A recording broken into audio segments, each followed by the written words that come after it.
This is Mary at the.meri.atelier, and it is Sunday evening, February the 21st, and I am ready to do some art. Welcome to my desk. Welcome to my desk.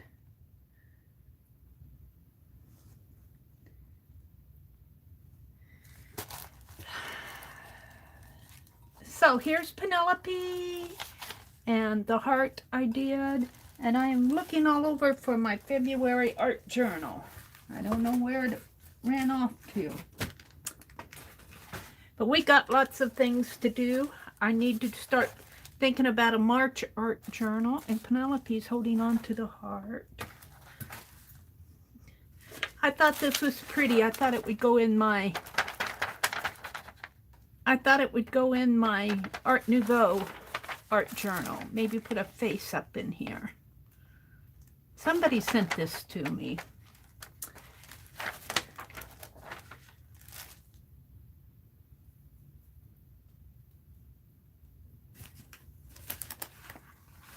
So, I finished my little Knave of Hearts.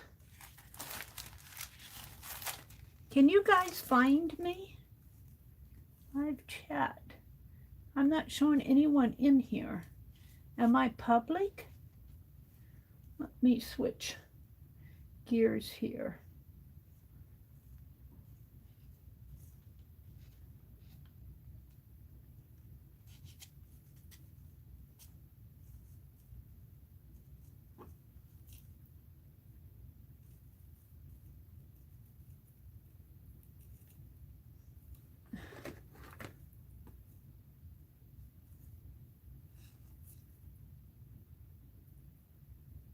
Hi, Auntie Mamie. Welcome, welcome. It looks like I'm live.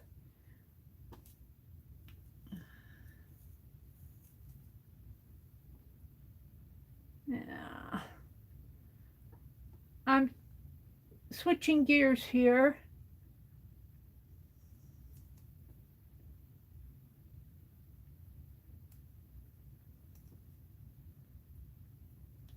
There you all are. Hi, Angie. Hi, Trace. Hi, Ruth. Hi, Kathy. I don't know, for some reason it seems like it takes you guys a minute to find me or something. I'm sitting out there with nobody there. I did this Friday night, and Tanya was talking about fussy cuts, how she likes to fussy cut right at the time she's doing that. And I get that, but if I fussy cut at the time that I was doing that, I would be hunting all over for what I wanted in all sorts of books and magazines. So I do like to fussy cut. I especially love the history books, and I've been storing them. I've been making these wax paper sheets, and I did some more storage after I did this Friday night. And this is temporary binding here. But I have all sorts of fussy cuts. I've got some more little ones here. Let's put in some of these little ones, because I've got, what, 1, 2, 3, 4, 5, 6. And you know what? I think I skipped some pages in here. Hi, Susan. See if you're live. Well, I seem to be live. Sunday is moving slow, Auntie says. I was wondering how you were going to use up the wax papers as storage. Hi, Mina. Hi, Allie K. How are you feeling? Hi, Aunt Beck. I think yesterday I made some granola bars, and while they were cooking, I sat at the kitchen table and put some more fussy cuts in my book here, but I think I skipped a couple pages. This one doesn't seem to have tape on it. Let's put tape on it.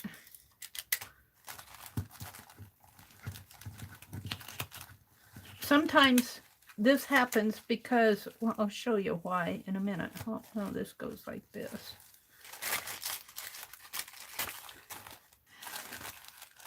think I skipped a page.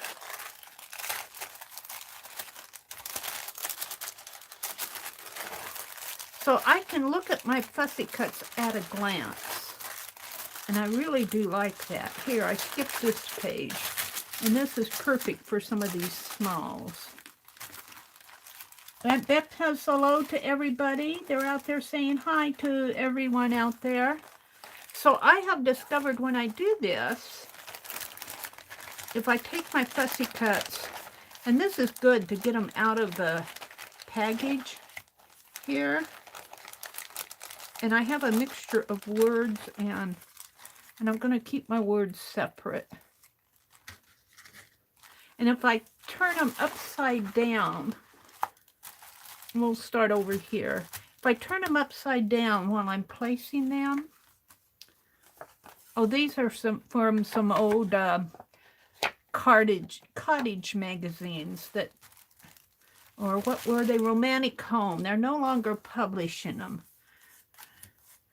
And I'm so disappointed because I got such neat fussy cuts out. You can't see this one very well. It's kind of dark. But if I place them where I want them, some more words. Ooh, this would go neat in my Art Nouveau. I'm going to keep that one out. Some of these would go nice in my Art Nouveau. Let's just keep these out for my Art Nouveau, which I'm going to work on tonight. And I got a bunch of these little squares. These are so cute. I love that advertisement because it had these little squares all around the page, and I'd cut them out. And I have a whole stack of them here.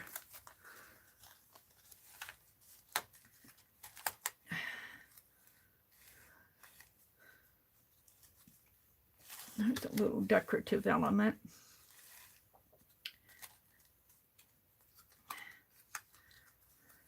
But I like these because I can see at a glance what I have.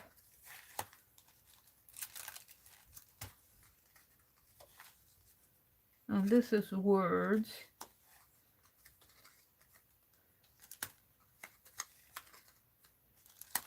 I think I'm going to put all this whole page with these little squares, or as many as I can. These were so cute.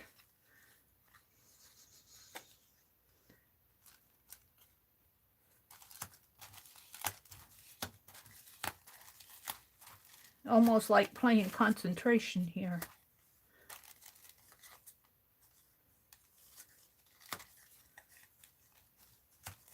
I might put that one with the words.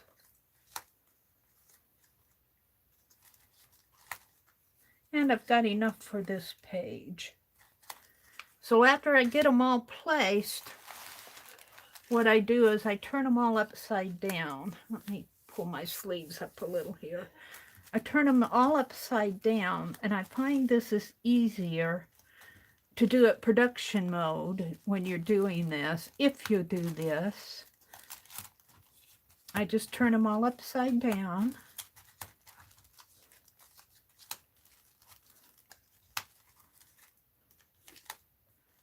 Some of them are as nice on the back as they are on the front.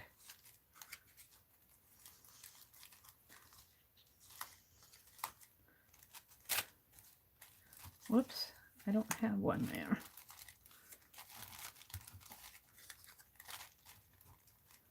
Or maybe it fell.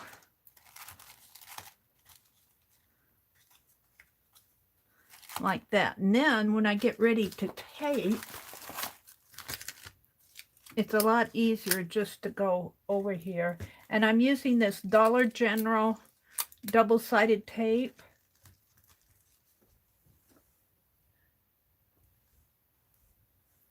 Fussy cut. Fussy. F-U-S-S-Y.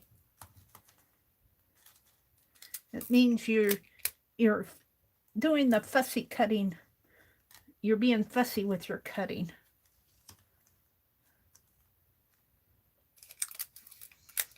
And then I just take and I put a little piece of tape on each one.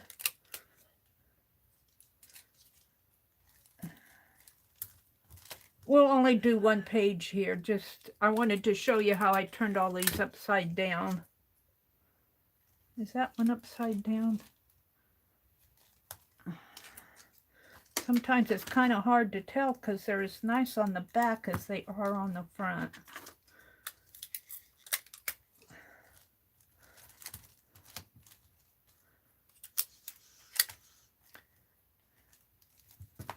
And I do like having these in a book. And then when I'm looking for something, and generally it's in a Pic 10, I can go open my book and I don't have to pull all my images out of a Ziploc bag is what I've been using lately. I don't mind using the Ziploc bags to store them in while I'm cutting, but that one has tape on it.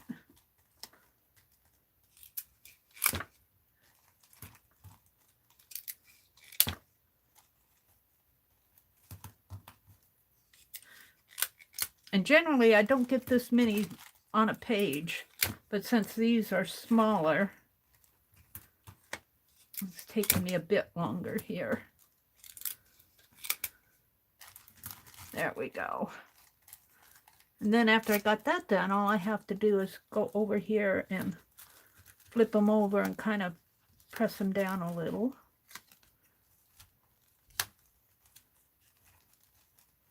Yeah, wants to stick on my fingers.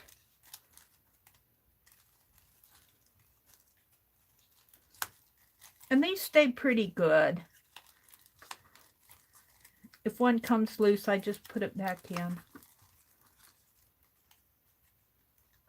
Ooh, that could almost go in the Art Nouveau too.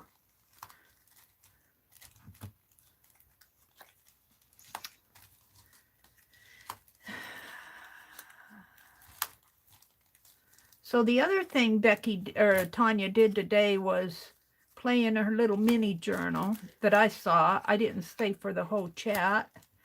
I had to move on. I hadn't even had lunch yet. I think I put this tape on the wrong side. This is low tack tape, so I should be able to peel that off pretty easy. And I did. I love it that it's low tack. And this came out of the other, off of the other page.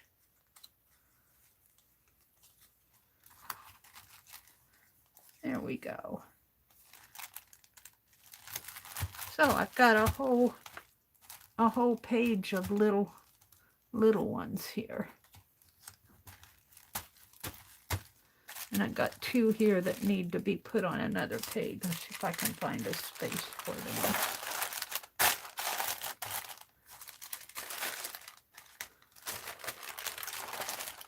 Maybe here and right here.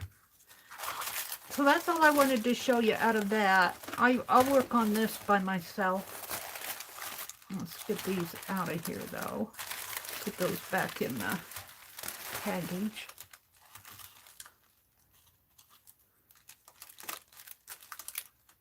And if they don't stick like you're expecting them to, just generally I find that they will though.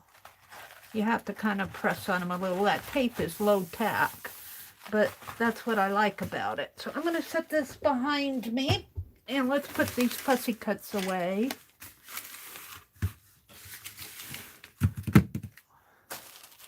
Back in my envelope here. I saved a couple out that I thought would go nice in my Art Nouveau. Probably be more in here. What I do, close it up again. But see, when I have it like this, it's awfully hard for me to see at a glance what I have. I have to go hunting through them. I might make a smaller book for these smaller ones.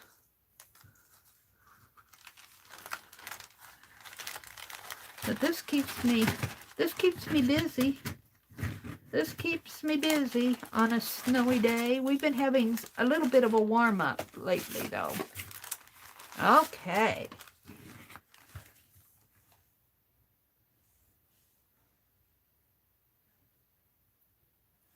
With a fussy cut here and a fussy cut there and a fussy cut everywhere.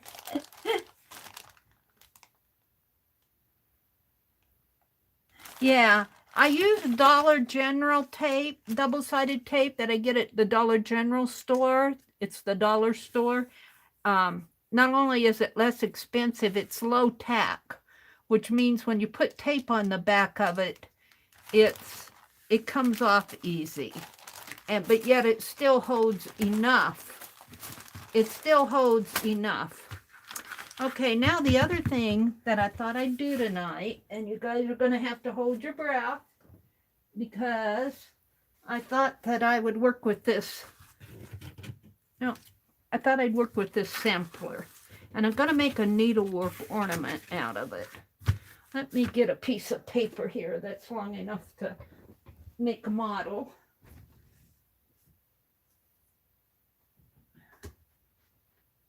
I have to go over to my paper storage.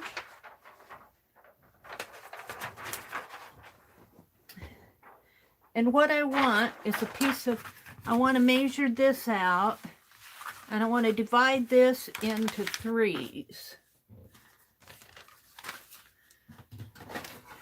So now there is 2 extra stitches on the corner here. So I'm going to go from corner to corner, even though I'll have a couple of extra stitches, but that's okay. And let me scoot up closer to the desk every time I move. Welcome to everybody who's come in. Hi, Melissa. Hi, Cheryl. Susan's here. Angie Brown. Melissa, Barbara Chicken Pot Pie Society, Auntie Mamie, Mina. Aunt Beck was here earlier. Allie K popped in. Rhonda, hi Rhonda. Welcome, welcome. Ruth Lamb. Now you might think, the reason I tell you to close your eyes is because yes, I'm going to cut into this, which you might think is cruel. But I'll tell you, I'm going to enjoy it more being cut than as if it were all in a box. And I remember where I got this. I got this in a box of frames that they were selling for 50 cents a piece. And I remember asking the store, it was at that antique mall where I go up there in where we go grocery shopping. And I told him, I said, it's in this box of 50-cent pieces. Can I get it for 50 cents? And he said yes, so I did. Now this is 8 and really 2, 4, 6, about 7/8, 8 and 7/8 wide by, and I'm going to go corner to corner, by 11.5. So, but when I do this, I want to divide it into thirds, but I also need to leave flap. So 1/4 of an inch and 1/4 of an inch on each side here would be 1/2 of an inch. Let's make my 8 and 7/8 fourths. Let's see. That would be what? I'm just going to make it 8 and 3/4. Just be easier for me. And 1/2 of an inch. And I wonder if 1/4 of an inch will be enough, because it will fray a little. I might make it 1/2 of an inch on each side. I have enough. So it would be 1 inch. So it would be 9 3/4 inches wide with 1/2 of an inch on each side for 9 3/4, 1/2 inch. I'm going to call it tab. That's the width. And the height is 11.5. So if I make a 1/2 inch on each side, it would be 12.5. And so when I say on each side, it means I'm going to leave a 1/2 inch when I cut it. So what I want to do is make a model out of paper though first, before I cut into the fabric. That's why I have this big sheet out. So I'm going to do and I'm just going to do it from the side here. So I'll at least have one square side. So I want 9 and, did I say 3/4? Yeah, 9 3/4. 9 3/4 here. And we're just going to make sort of a straight line. Well, I should probably make it, because it is going to be my model. Let's make it 2 inches down here and 2 inches down here. What I want to do is make an ornament out of that needlework fabric, and I got the needlework piece for 50 cents, which does not devalue the beauty of it, but it certainly is a bargain.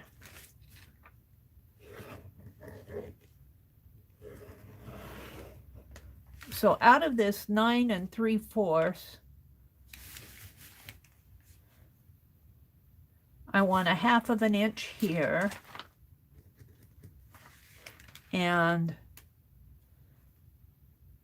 a 1/2 inch here. And that leaves me 8 3/4, which is what I said I was going to leave. And 8 3/4 here, from here to here. And I got this tape on here. 8 3/4. Well, I need just a teeny bit more, unless I don't count those two.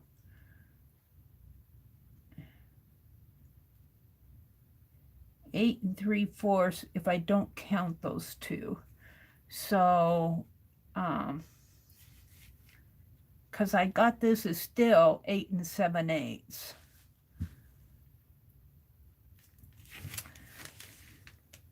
So if I measure from here, so if when I do my cutting, I'm going to allow one of these little square on here. They've got 3 blocks here of green, and I am going to only keep 2 of them on my design to make that 8 3/4. 8 3/4. They've only got 2 over here. It's weird. They've only got 2, so they didn't completely finish this. So they were in progress on this.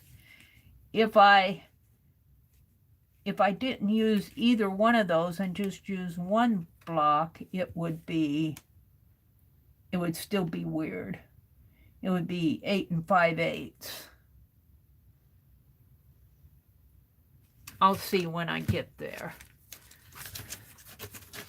So I think if I said I was only going to leave 1, so that would be, I mean, I was going to cut 1 off, and it would be 8 3/4. I like that. 8 3/4. So let's measure 8 3/4 out of here. 8 3/4 comes to there, which I can, 8 3/4 comes to here, which I can divide this. I'll cut it there, right? If I add 1 onto it, 8 3/4 is to there.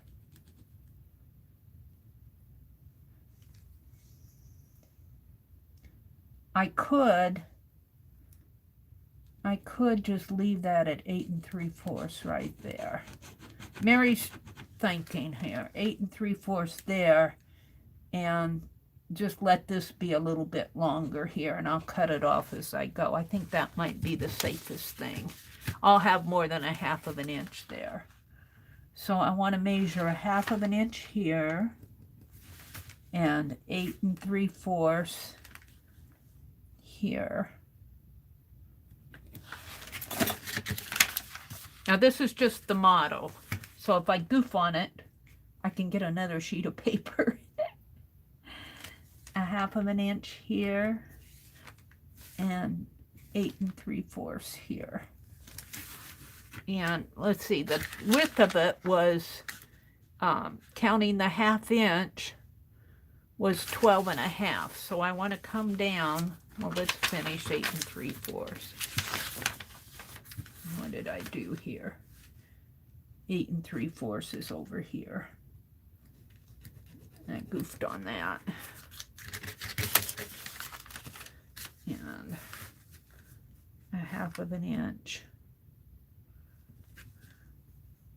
here and 8 3/4. Okay, so I want to draw a line here.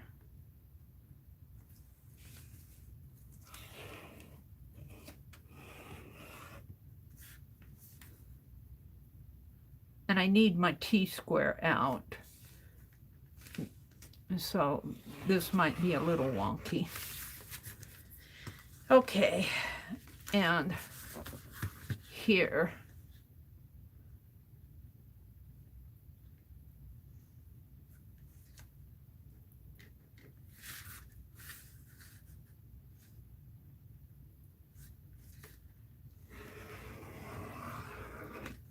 So we got 1/2 of an inch for our tabs. And I'll put 1/2 of an inch up here.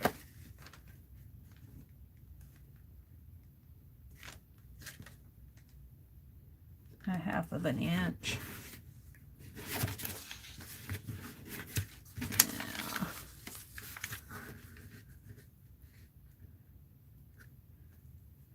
And 1/2 of an inch.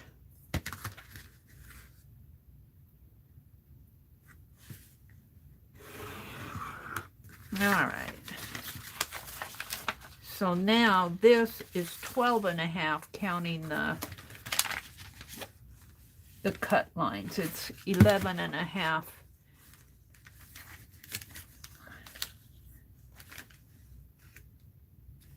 And I see they got it a little weird here. It's 11 1/2 from here to here. And 11 1/2 from there to there. It'll have some little where they didn't stitch along the border, and I'm going to leave it that way because that's the way it was. So I'm okay on the 11 1/2, and I added a 1/2 inch. So let's do 11 1/2 comes to here and 1/2 inch to there. And 11 1/2 here and a 1/2 inch there. So this should be 12 1/2, and it is.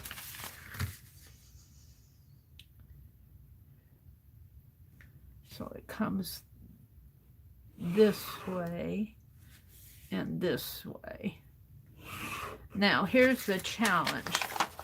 This is 8 3/4 from here to here. 8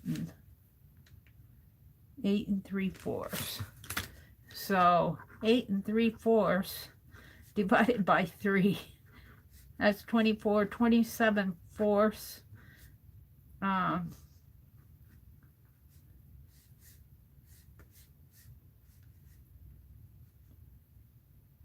About 2 and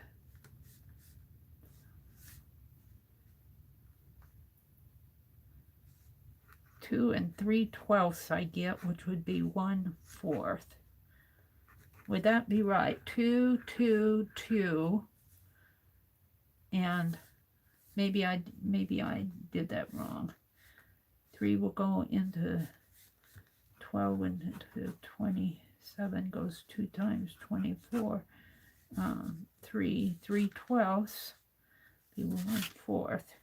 2/4/6.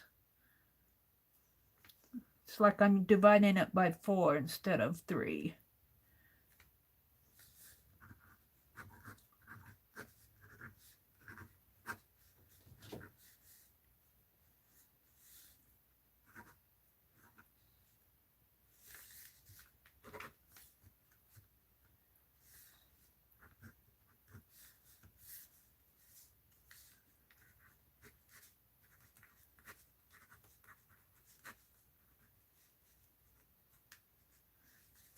I need a calculator.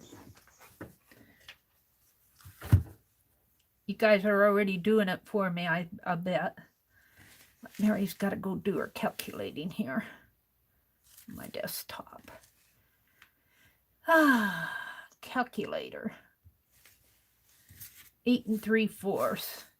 8.75 divided by 3 equal 5, what? 8.75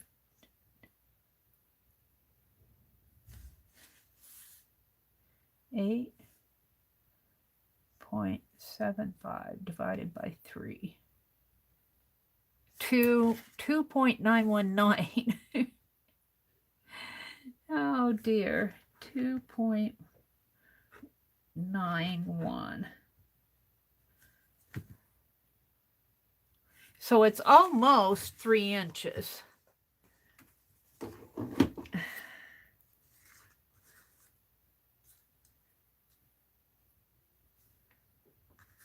I'm trying to figure out how in the world I'm going to do that.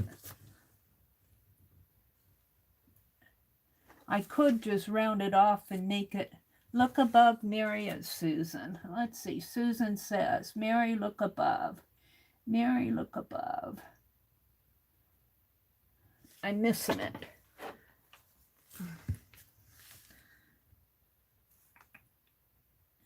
Yeah, 2.916. But rounding that off into inches would be 2.916 inches would be 2.915, which would be almost 3 inches. And this is 8.75. I'm trying to get it into inch form.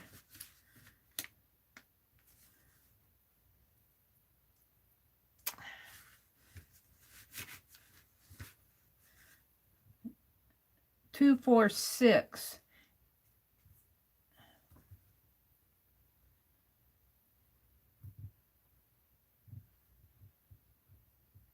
How would I make the 0.916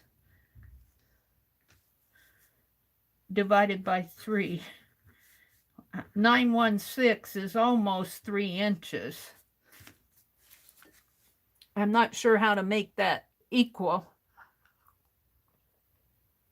The other thing I could do is just make it an even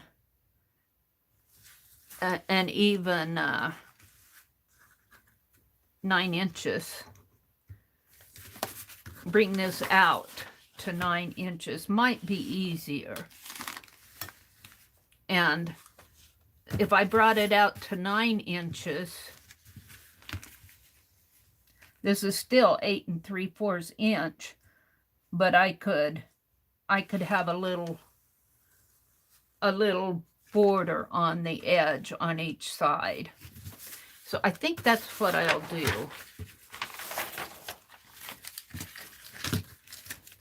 9 by 11 and what did I say? 11 and a half. Yeah. So if I add a 1/2 inch on each side, it would be 10 by, is that what I did there?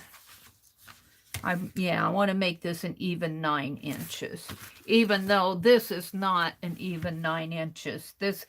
I'm getting exact here, but if I make it an even 9, if I make it an even 9, I'll leave just a little bit of border, a little bit of tan around it. I think that would be easier calculation-wise. So it would be 10 plus the 1/2 border on each side, and 12.5. I think that'll be much easier.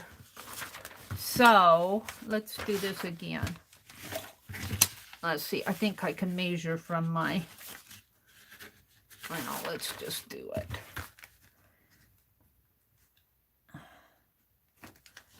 Trying to do that decimal arithmetic and make it fit and convert into inches is for the birds. 3. All right. We want to draw a line here.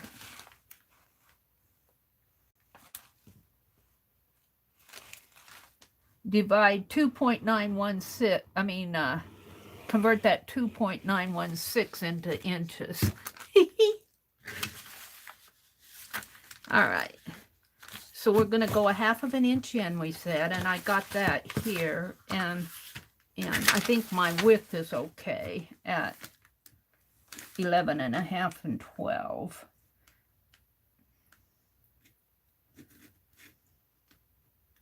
Eleven and a half is here, and 12 and a half, 12, 11.5, and 12, I said. 12.5. I added an inch. I only wanted it 12. This is why I do models. If I can't get my paper one to work, well, all right, we want a line. We want this line is okay.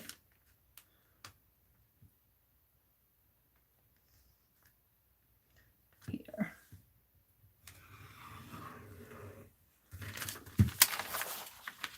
And then this should be 9. Of course it's not 9 inches. Why would it be 9 inches? Because I didn't make it 9 inches. Right there at 9 inches. I did it from the edge of the paper instead of the 9 inches. And 9 inches.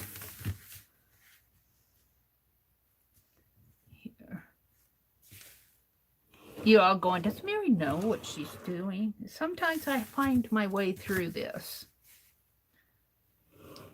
And then I have to add another 1/2 inch on for the tab. And this is not the tab. Cross that line out so I don't mistake it. I'm going to have to add another 1/2 inch on here.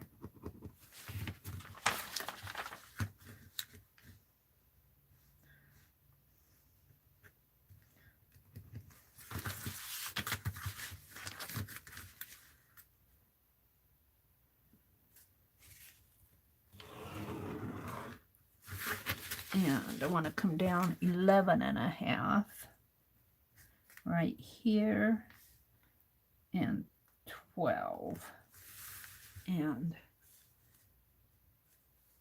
11.5 and 12. Let's measure again and make sure. 11.5. Okay. So right here. And right here. Okay. This is better. Now I need it 3 inches wide, but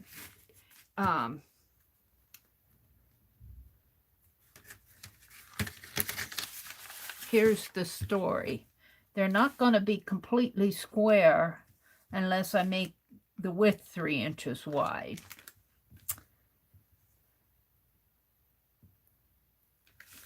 In order to make the width 3 inches wide, I'm going to have to make it 12 inches and add another 1/2 inch here. So this is 11.5. But since I'm making the width 3 inches, I need, in order for it to be a box, I need 4 3 inches, and that would be 12. So I'm glad I'm working this out this way. Let's do the width first. Let's do the width first. I only need 3 this way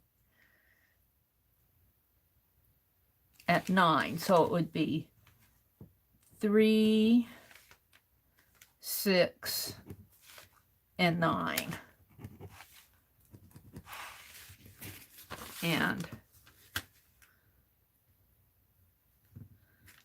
3, 6, and 9. So what I'm trying to do is to get my pattern to fit this already stitched piece.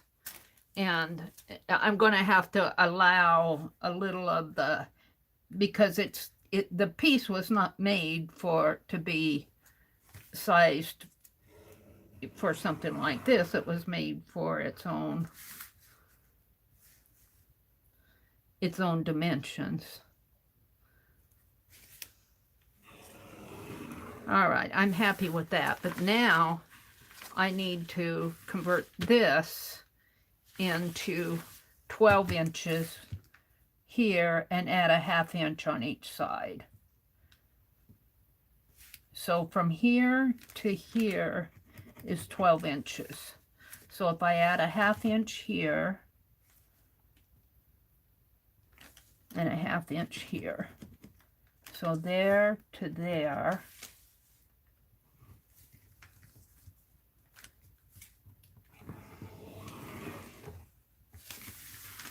and did I do that right?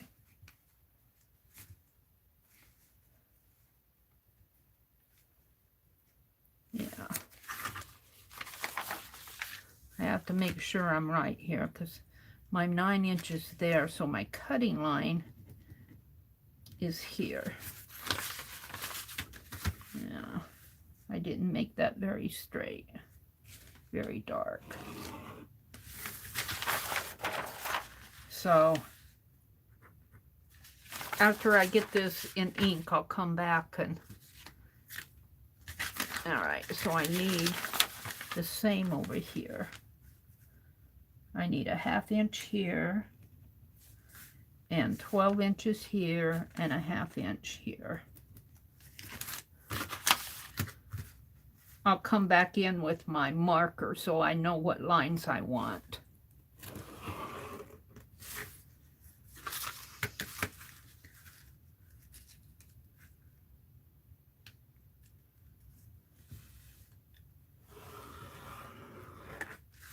All right, so now I need 4 3-inch pieces out of here. So here, here, here, and there. I should do it up here too. 3, 6, 9, and 12.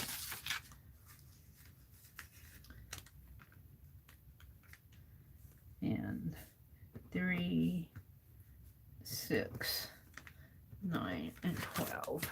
And then, so I'll have a 3-inch cube, hopefully. Or, you know, even if my cube is a little wonky, with needlework, it's going to get, it's kind of like a little cushy pillow, because I'm going to fiber fill it. It's going to get,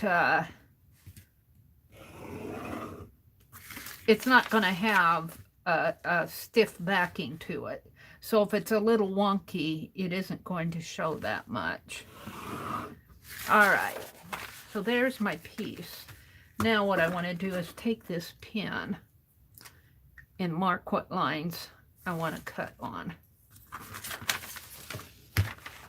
So it comes out to here. Not that pin. I want a dark pen. So this is going to be a cut line to there.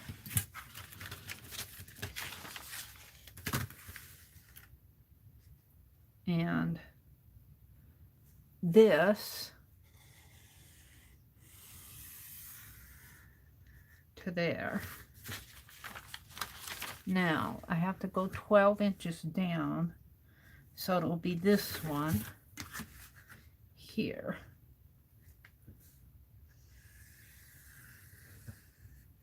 And of course this will be a cut line on the edge. Now in here, what I have to do, because this is going to be the top or bottom, I'm going to put top, and this will be the bottom. And this will be side 1, 2, 3, and 4. So what I need are little tabs, and I'm going to make them a 1/2 inch right now. I might have to, when I get sewing them down, I might have to, but because that fabric is so, it's Aida cloth, and it frays awful easy. And I'm going to put them on all of them, but I may end up cutting some of them off because I'm not sure you need tabs on all of them. 1/2.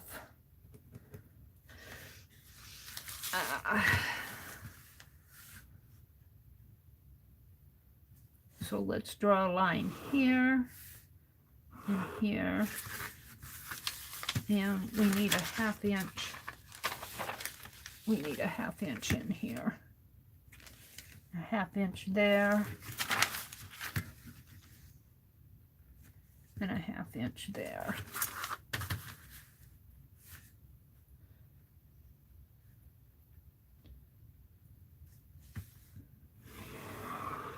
So what will happen is when I cut this, I'll cut little tabs out of this, here, here, and here, and here, and here. And I'm not sure if I need these, if I have these, because I'll make tabs here, and here, and here. And this, I'm not sure about. I'm going to make a tab there just in, well, I don't know. This tab may come here instead of there.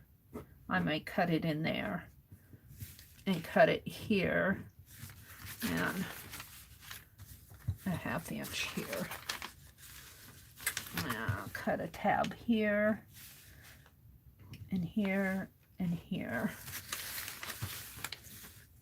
I don't know if I'll need all of these. If I don't need them, I can cut them off. I'll have them if I want them.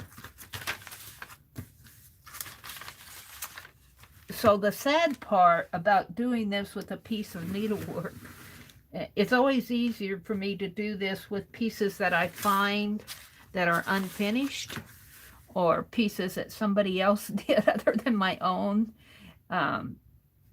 There'll be some waste.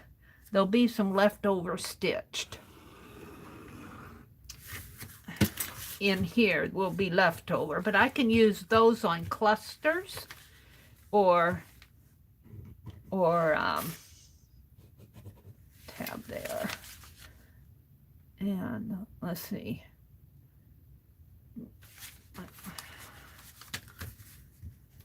I wish I had a, well, I probably do have a red marker here someplace. The thing of it is, I've got to go hunting for this stuff because here, it's a red one. I put my stuff across the room. I want to put a line here because this is the side of, this is tab in here. Let me put a tab there and a tab there. And this will be waste in here. And there'll be a tab here and here and here and here and there and there. So this will fold into that. And that's why I don't think I'll need both of those, but having both of them won't hurt. Now I'm going to mark the edges of my box. And they should all be 3 inches. 3, 6, 9. I'm going to mark the edges of my box with red. Just so I know where I'm going. Right to there. And there's a tab. There's a tab here.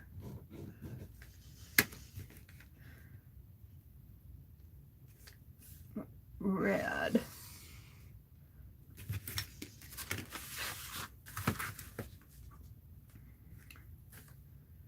Red here.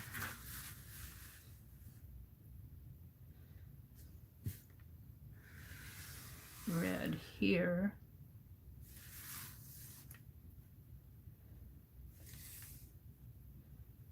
Red there.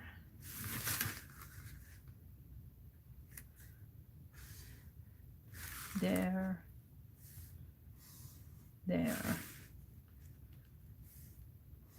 And there.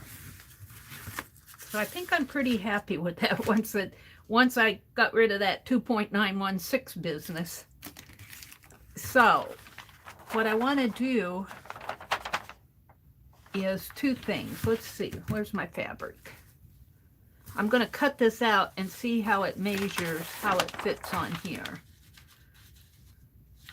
So we'll cut this. And I'm just going to cut it by hand.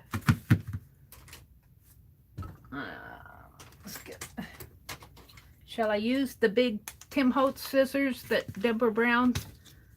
Welcome to everybody who's come in. Hi, Arlene.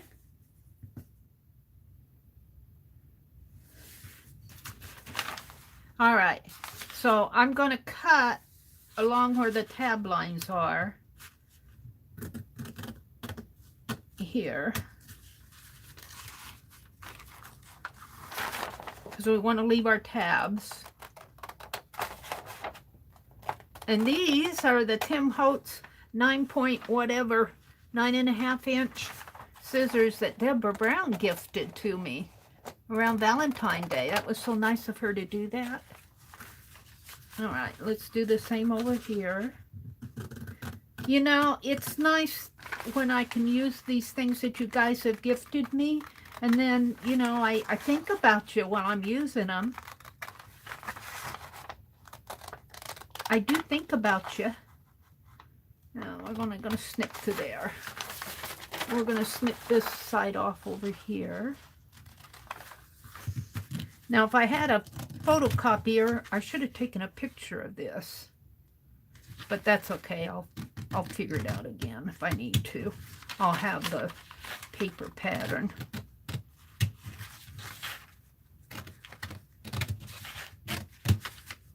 All right. Then we want to cut.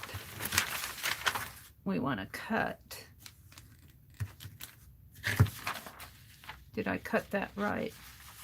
I think I want to cut here too. And here.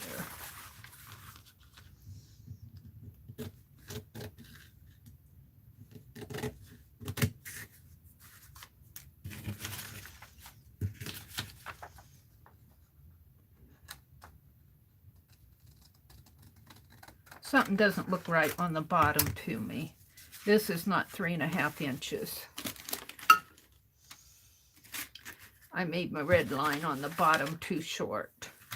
This has to come down a little. This is why I'm glad I do a paper pattern first. It has to come down to here.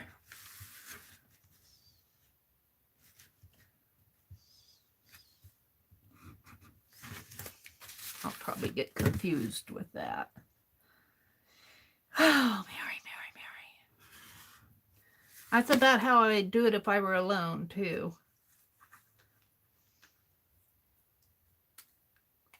I always put those super tip caps on the wrong way. All right. I'm still good. And then we want to snip this one here.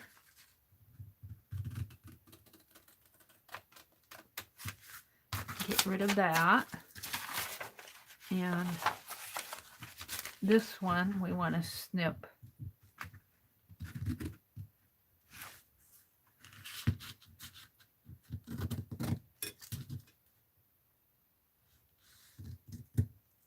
here. Almost snipped too much. Well, I'll still have my, let's measure 3.5. I want to make sure I got the line here right. This has to come out to 9 inches, which would be there. I didn't put my red mark there.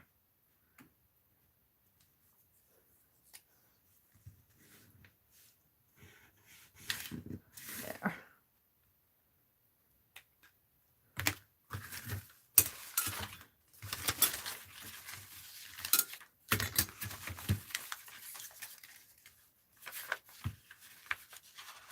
So I can cut this off here.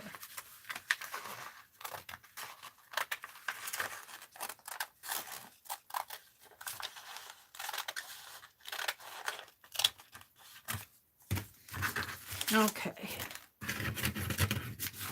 Now this in here will be waste, which is sad, but that's the way it is. I'm going to make a cut here and a cut here. Now I want to make the tabs, so I'm just going to fold it. Well, no, I'll just, the tabs you just can kind of eyeball if you want. I'm not going to measure out perfect angles on this.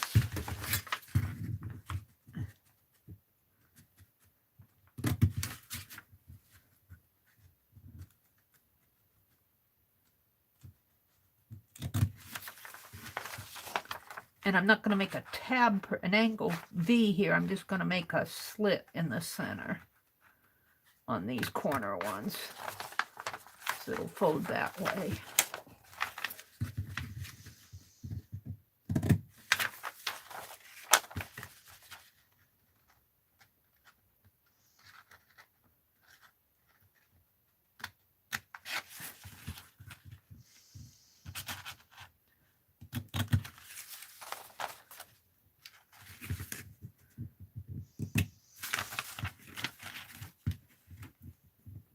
Now the thing of it is, on my box, on my fabric, I'm not going to draw lines. I probably could on the back, but I don't think I will. Now my tab here has to come out a little further. Here and there and there. And tabs here.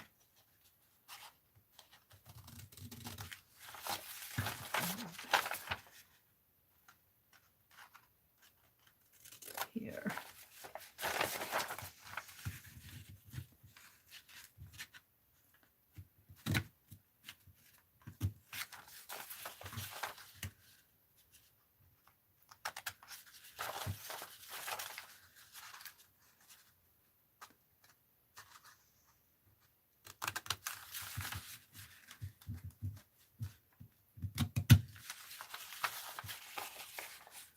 And right about in there.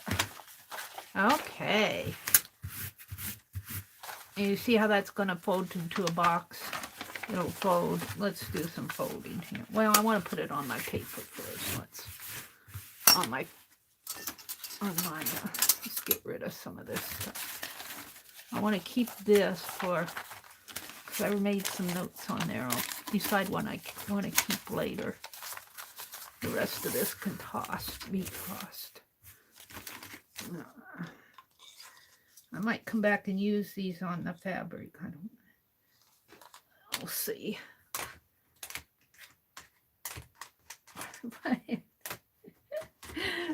Laughing because I'm trying to find a space for them.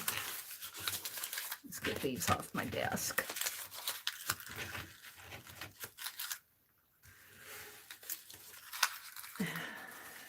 Okay, so what I want is to see how this will fit on the back of this.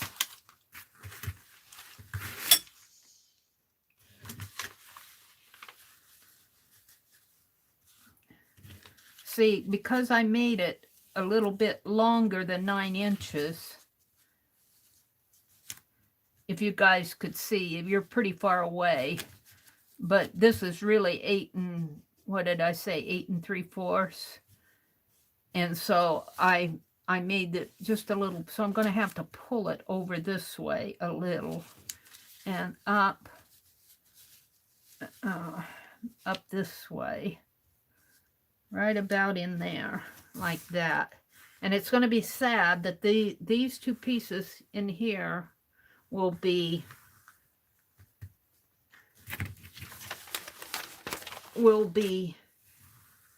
left over. But I could almost make a tag out of those. I could almost. Let's place this again. So place my red line kind of on the, right in there. It could come down just a little. Right in there. What you see in here will be left over, which, like I said, is kind of sad.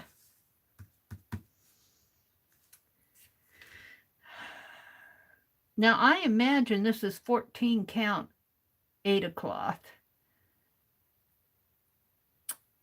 which means 14 little squares to an inch. I could probably count out my inches, my 9 inches, by counting out the squares, but I don't want to do that here. So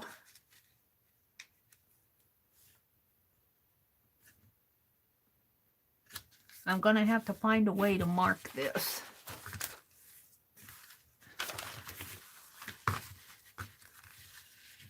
And I could do it with thread.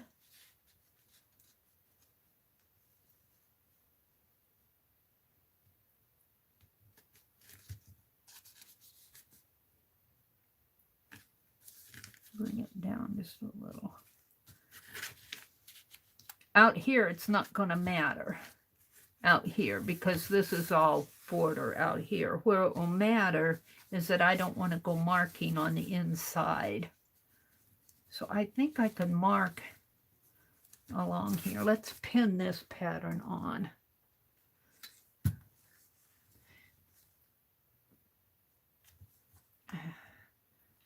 Penelope says, but you've been putting my pins in glossy accents, Mary. That's why they're sticky.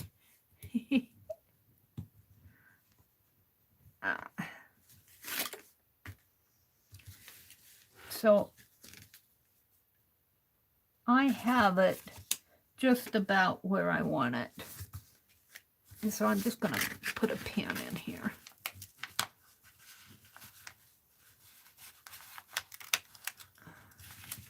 Like that.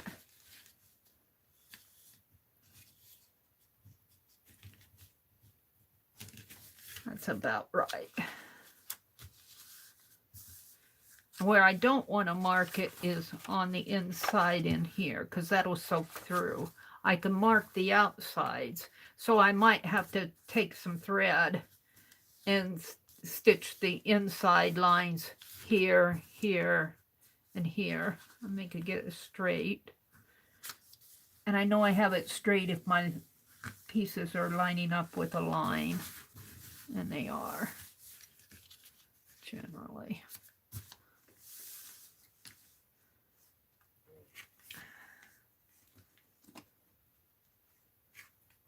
Put a pin in here. And let's put one up in here. And you guys are going to go, oh no, Mary's going to cut it. I am.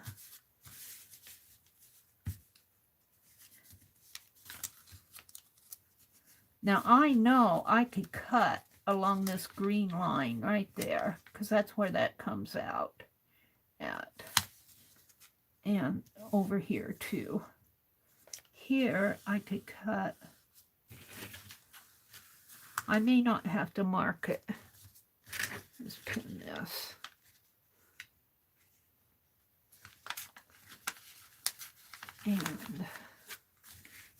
And if I mess up, I'll use it in clusters or something on my journal page.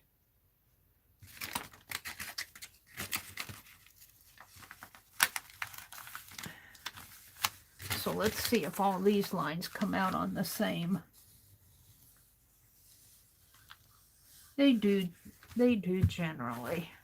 I think it isn't going to matter too much because this is a ½ inch up here of tab.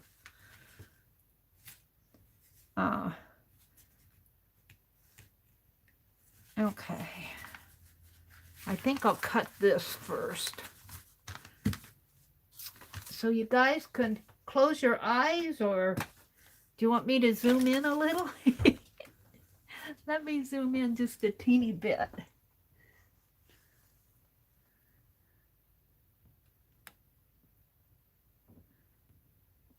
This is where I lost sound.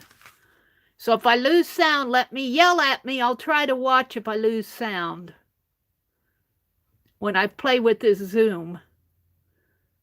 I guess I'll leave it just like that. Well, it's still pretty low, isn't it? It's hard to get that zoom.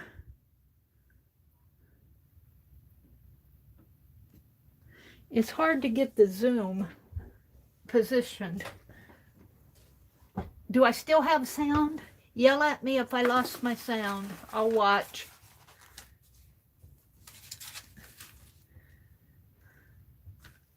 Sound is still good. Thank you, Ruth. All right. So I think I'm going to cut. Now, I think I'll be okay because I've got a ½ inch to play with here. I've got a good ½ inch. And I left a ½ inch because you can see how, now she's stitched. This has been stitched here. But see how it ravels in here on the side that where it hasn't been stitched. You can see it started to ravel, but she stitched to stop the raveling. So hopefully it won't unravel for me. And I'm just going to cut right along this line.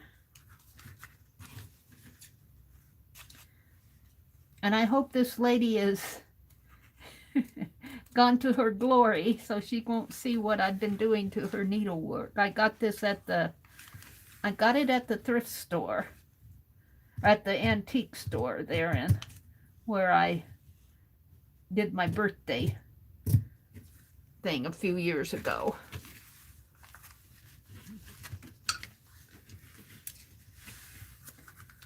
And it's pretty hard to see online here. I get it up to my nose.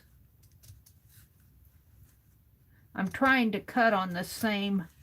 I might have gone a little off, but it won't matter if. There we go. Now the scary part is cutting this. Let's cut the bottom piece.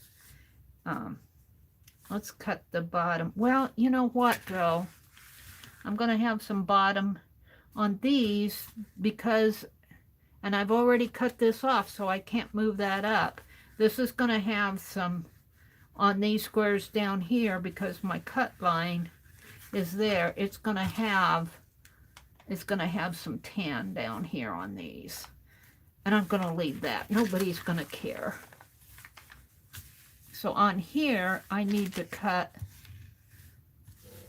and I can't really see I need to cut on this right here, or right in that area.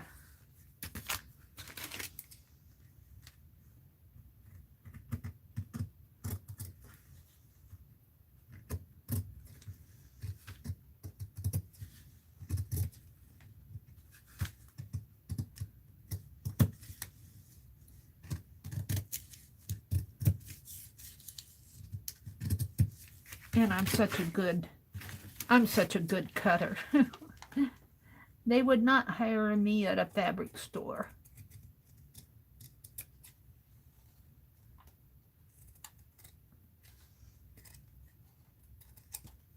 There we go. And we'll save this for clusters or mixed media or something. The scary part is going to be cutting this.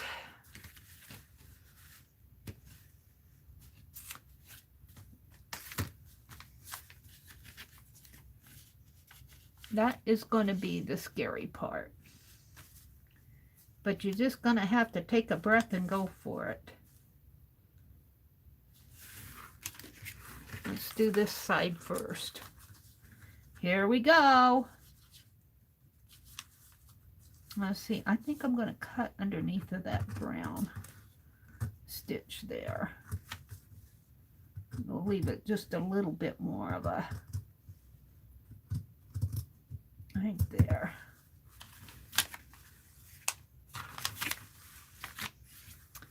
And this gets cut right in here.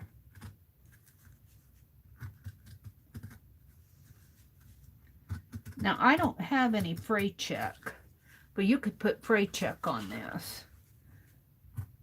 What could I use instead of fray check? Just a little medium? A little, I don't want to put glue on it, but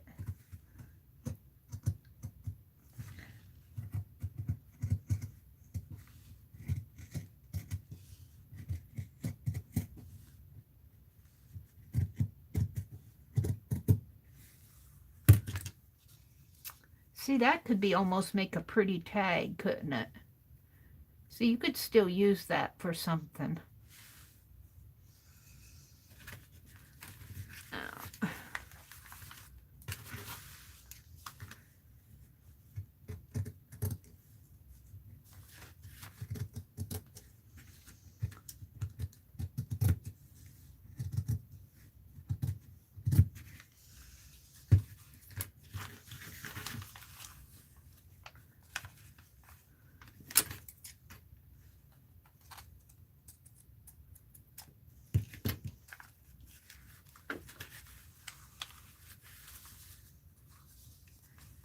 And I think I will, because of the corners. I haven't cut my corners yet. Leave a little bit of a tuck there. You know, like when you do a book. Leave just a little bit of a tuck. I don't know how else to explain it, but now you probably could stiffen this. You could probably stiffen this with a starch, and it might be easier to work with.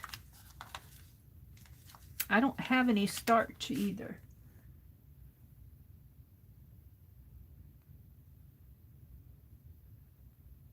Do you ever feel like you're talking to yourself? Did you say something to me, Susan? Susan said, I worked at a fabric store. It was my favorite job. Mary, can you start over and tell me all that you said? Well, actually, what I'm doing is I'm going to make a box ornament out of this sampler that I'm cutting into. I got it for 50 cents at the antique store. And what I did is we muddled through a pattern to make a box, and it's a 3-inch square box, and I placed it on my back of my fabric, and I'm cutting it out.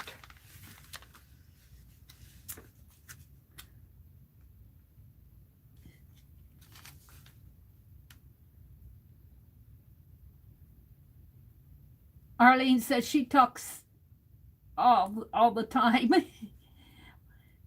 Melissa says that.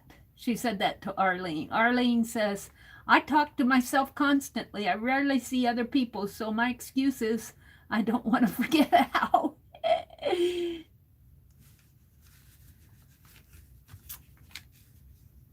So let's hold our breath and cut this.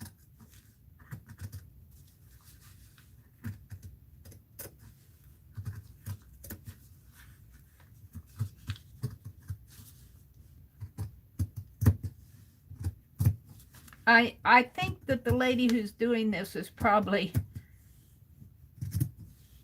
not watching, or she might be mad at me for cutting her beautiful piece of needlework. It is unfinished though. I mean, it's almost finished.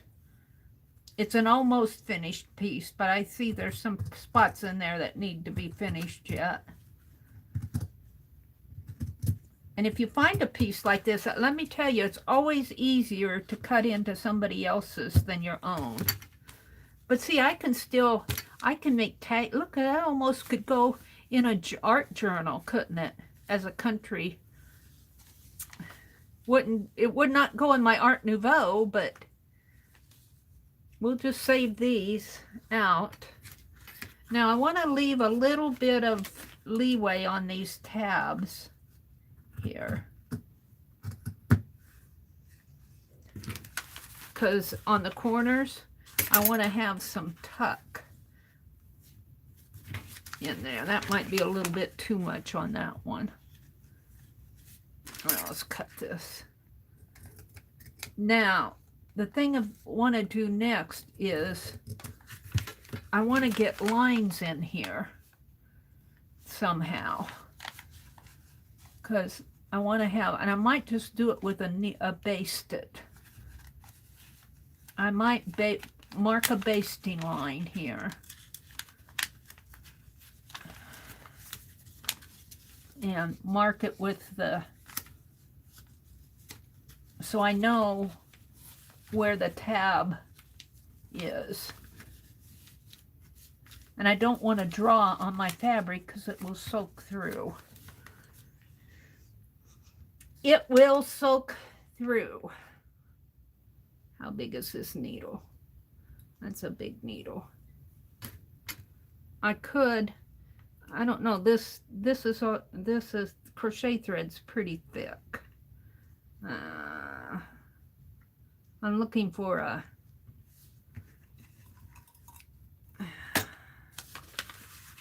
there's a light that's not on here, and I sure do notice it. You guys probably don't, but I do.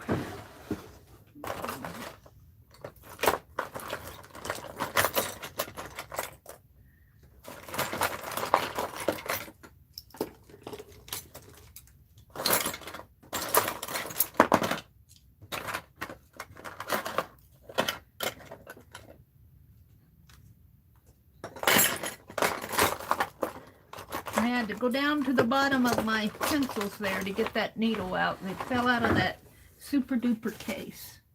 Now I had a spool of thread out here on my desk for the longest time. I think I put it back in here. And do I have black or a colored thread? I might have to hold it. Let me go across the room. I think I have embroidery thread out here. Somewhere.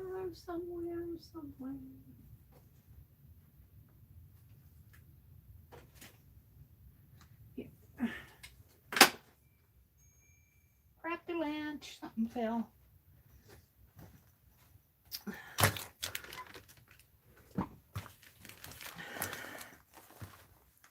I'll keep my needle out. And I just want some dark thread here. It doesn't have to be anything spectacular. The black. The black will do.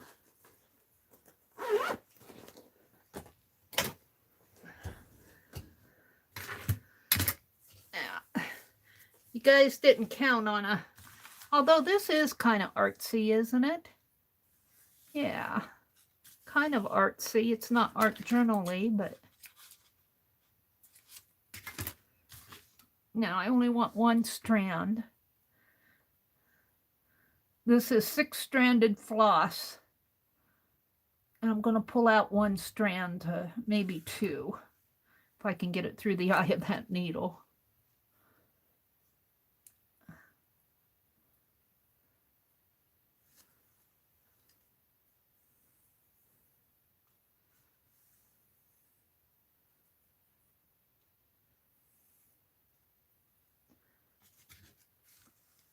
Let's see if I can thread this.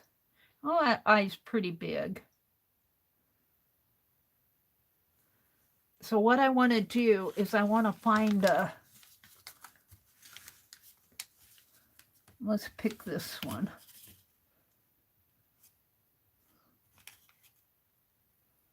Here, and I'm just going to, I'm going to baste along that line.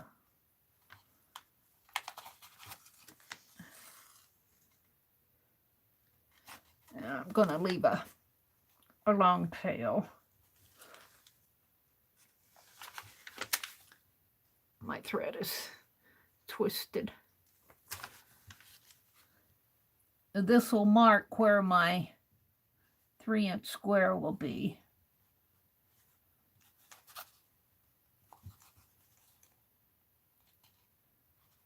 Hopefully.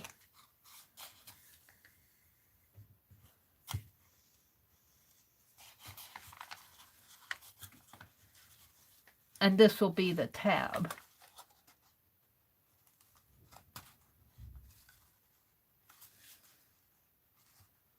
And when I say baste, I mean just a running stitch to mark a line instead of marking it with a marker.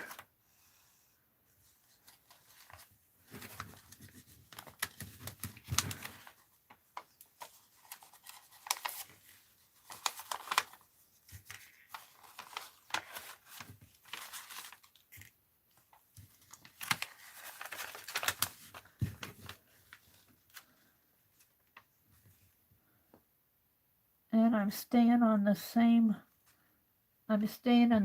line here. Good thing this is 14 count. My eyes aren't what they used to be.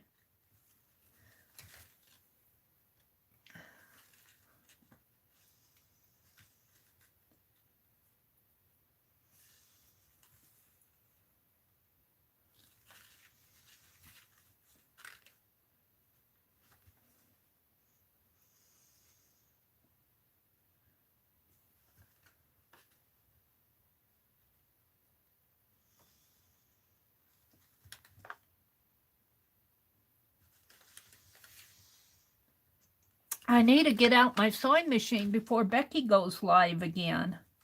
She's going to show us how to make bags. And I don't think what she's doing will be conducive to hand stitching. Well, maybe decorative hand stitching, but... And I had that corner cleaned out until tonight. I had everything over here on my desk. So all I'm doing now is instead of using a marker to mark my tab line, I'm using thread.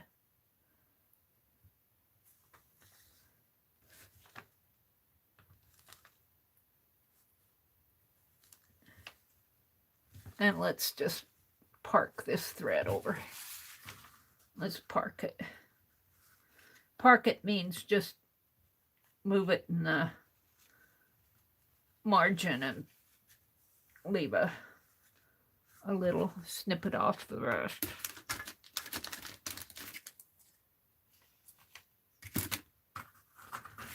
So here's my tab area up here. And after I figure out where this line is going to be here, then I can work with my tabs.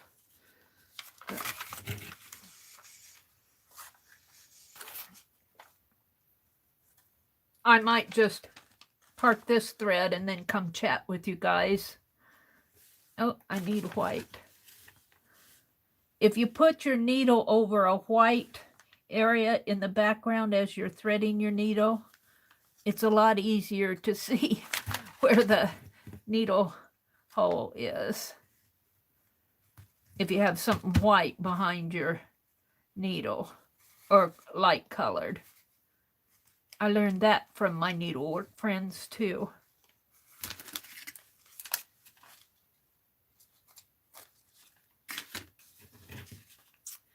Okay, so now what happened to those pins? Let's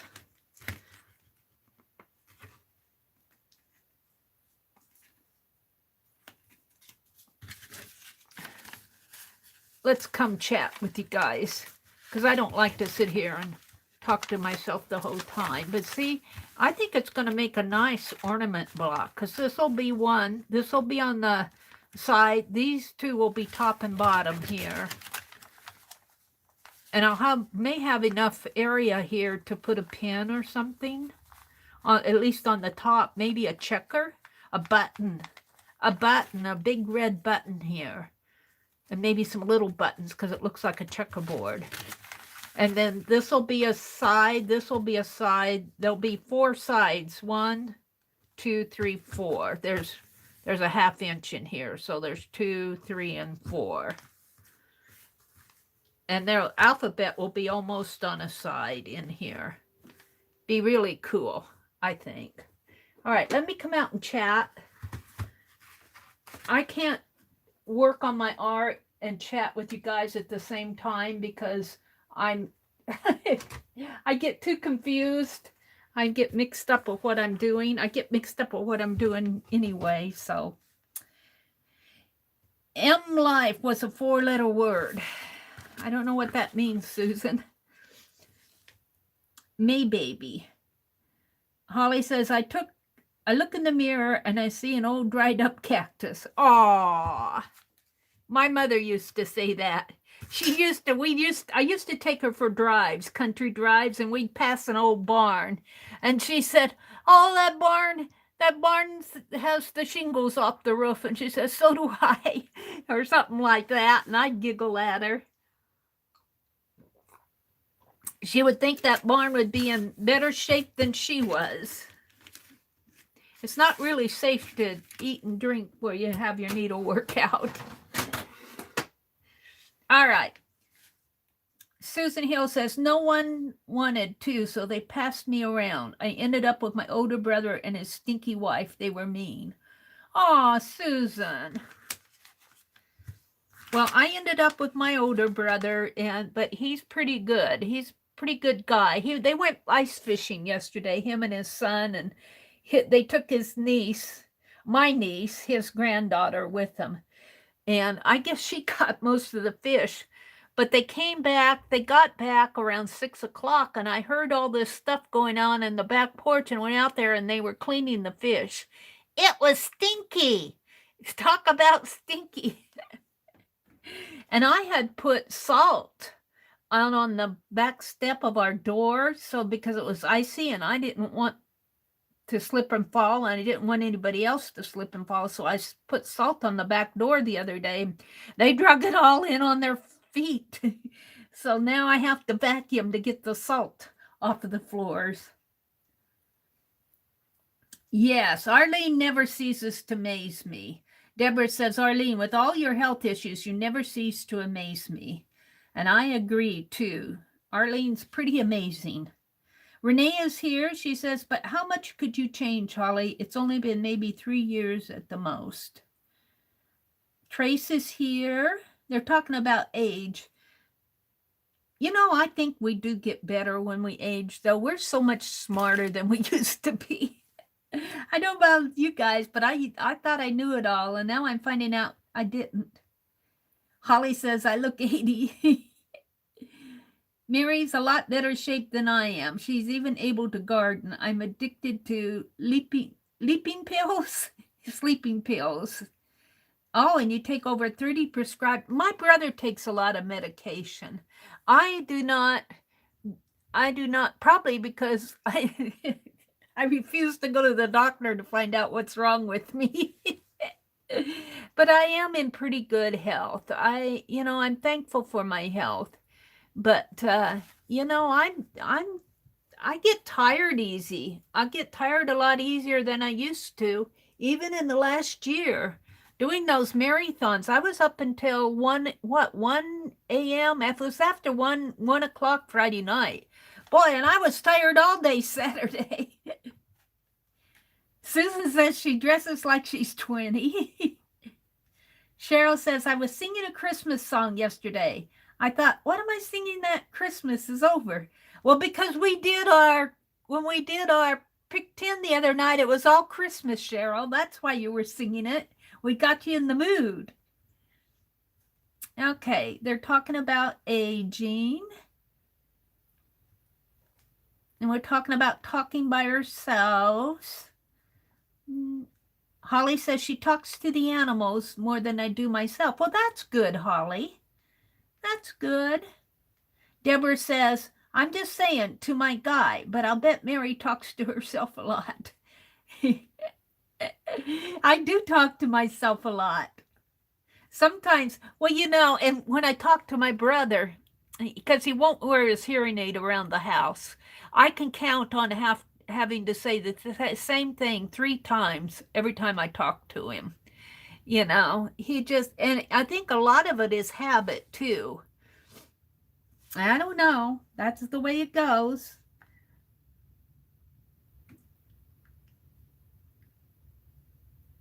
They regenerate, I think. I wonder if it doesn't mean change as what tastes good to you. Mary, can you start over? No.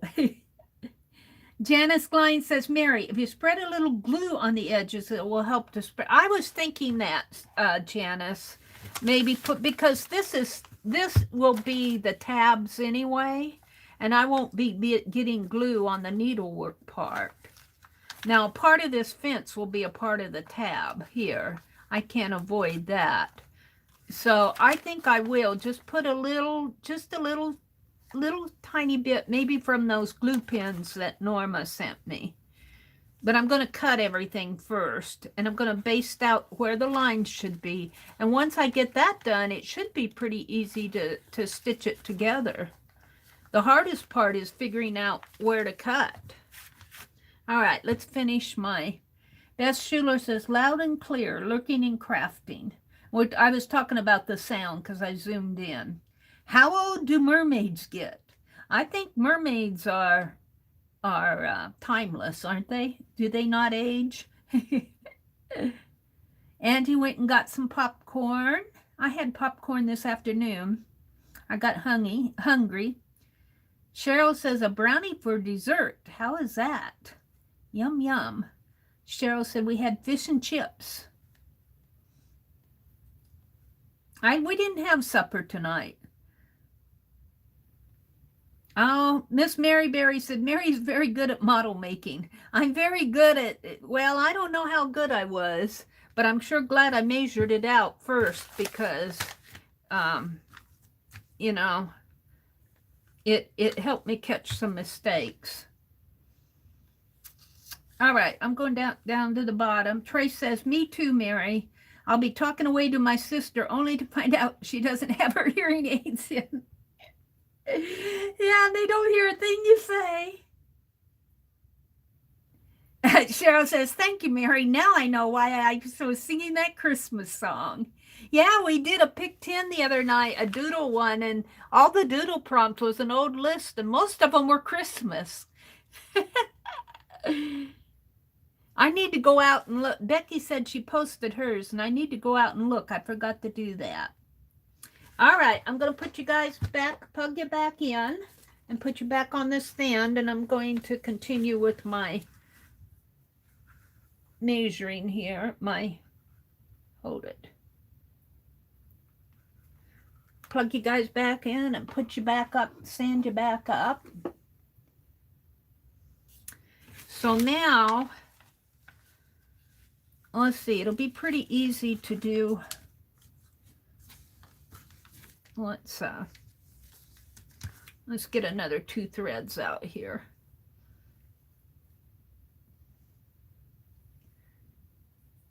That's the little piece. That's not what I want. This is what I want.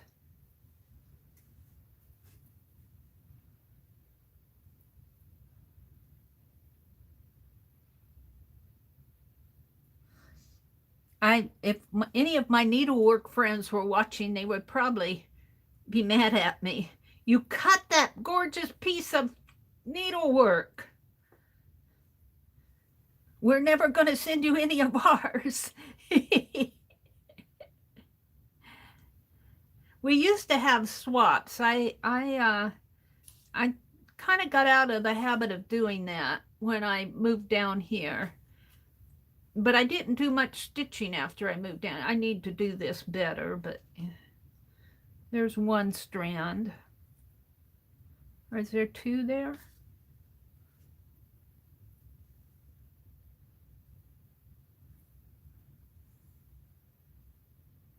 No. Here. It's the other strands here.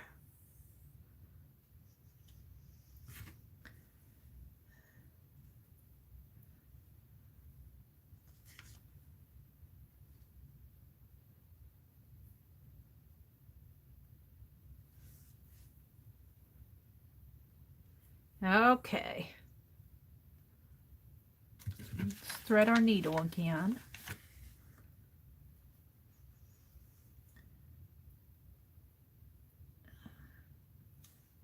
And that seems to be going pretty good for me. Now, I think I'll stitch the side here. And I'm just kind of guesstimating with my lines here. I'm thinking right in there, but let me park this thread first. Let me bring it in like this. I want to come this way. Actually, I want to turn it and come this way.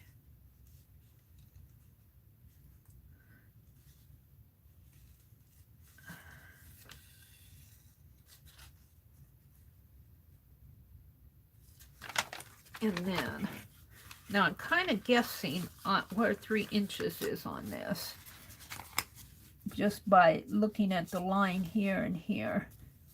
So I think it's going to be right about there. Where's my needle?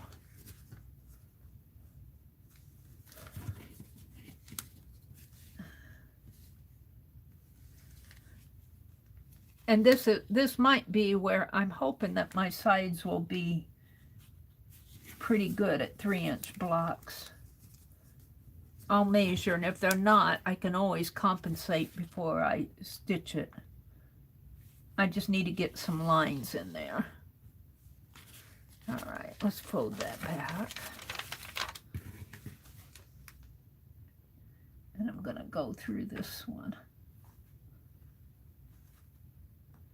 here.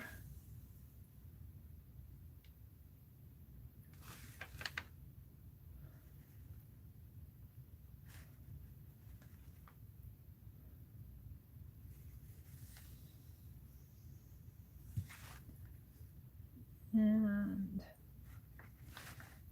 right in there.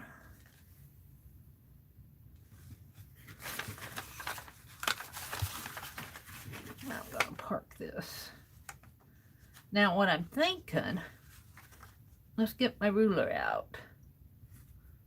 Snip this. Hopefully, hold that there. This is my ruler.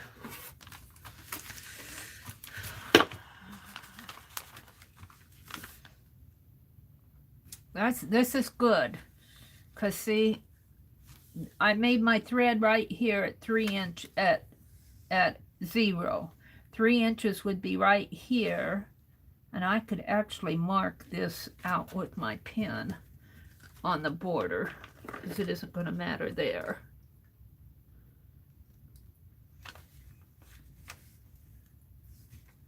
So 3 inch.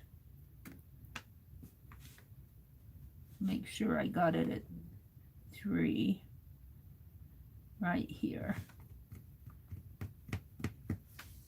And 6 inch on this one. And 9 inch comes right there, right where I want it to.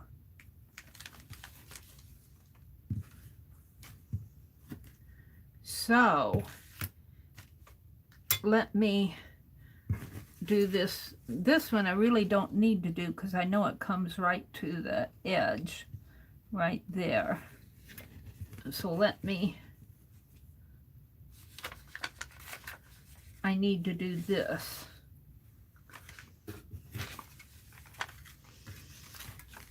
So if I come down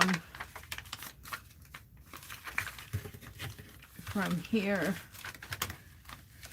and this is where I'm getting kind of from this thread, this row right here, this line to right in there. That comes right where I want it to. Do I have the right line?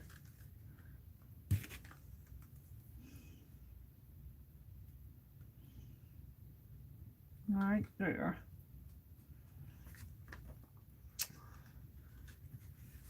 So if I have 3" down there,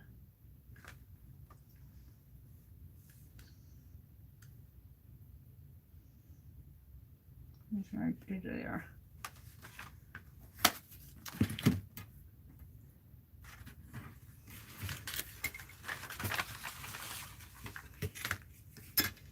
So I can kind of baste. I'm just doing the basting here first, because then I'll know where I want to stitch and clip. So I know that right in here,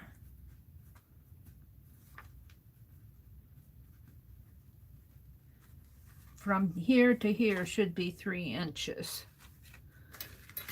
And let's make sure again. From this thread to, well, no, I'm good. If I keep on track, I'm good. I might move it over 1 square just to be safe. Move it over 1 square here.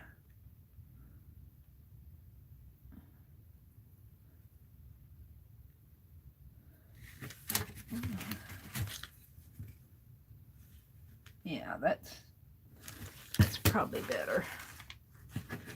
So let's just baste down this way, see if I have it. If I don't have it, I can always pull the thread out. And I'm following the line of on the fabric, on the Aida cloth. I'm following the little line made by the stitches. And it's easier to do on this fabric. If this were linen, I'd be crying. I'd probably have to get out a chalk pencil or something, which I really don't use a whole lot.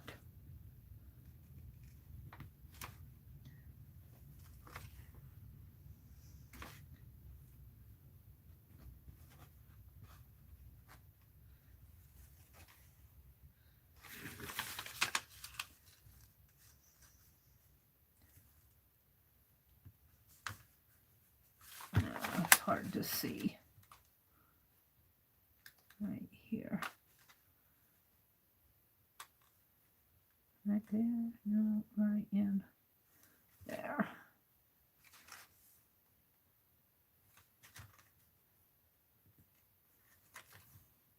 Now I'm not so sure, because that seems more like more than a half of an inch to me. I'm not sure about that. But it seems to be, well, no, I don't think that's right. I don't think that's right. Where's my needle? Mary's talking to herself. This says it's 3 inches from there to there. 3 inches from here to here. But that leaves an awful lot in there. I think I need to come over a little. I think I'll come back and redo this. This is why I baste. Let's just pull this thread out.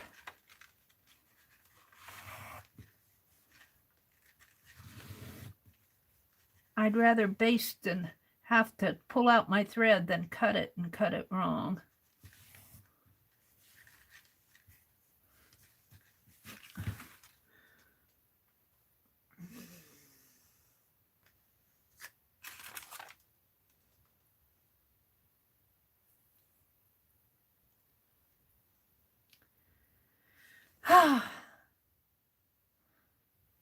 Are you guys bored watching this? I hope not. See, my thread is there. My line, I moved it over a little, and I don't think I should have done that.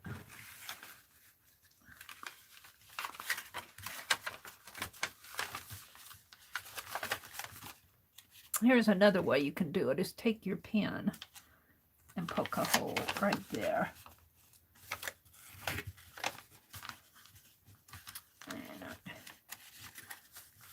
So it's right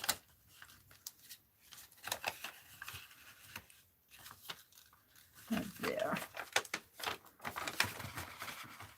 Is that about where I was, though? At 3 inches, but then that doesn't look right for there.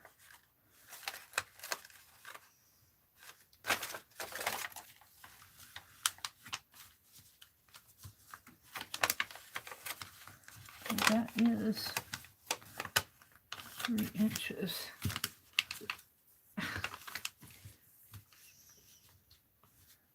Nine to 6. Yeah, I guess so. So right where that green line is.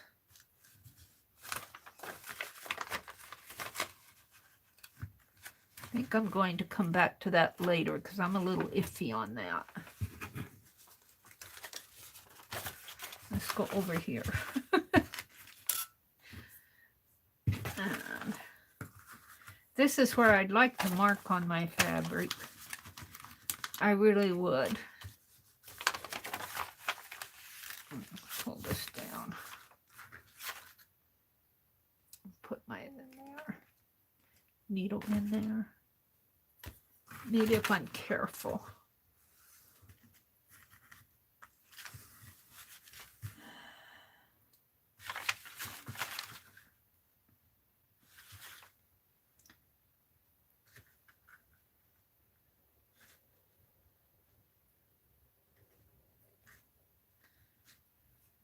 Right here.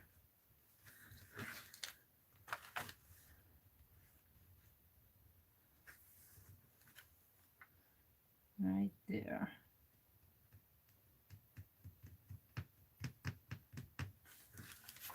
Boy, that doesn't leave much, does it? For that tab. So I'll have to use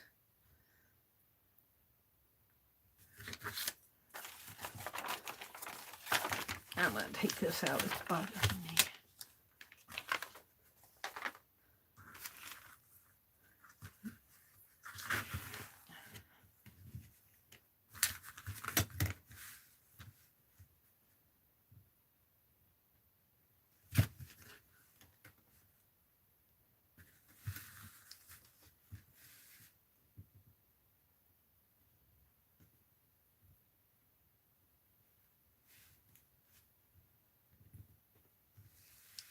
This looks right to me because it's 3, 6, and 9, and that's right where I thought it would be.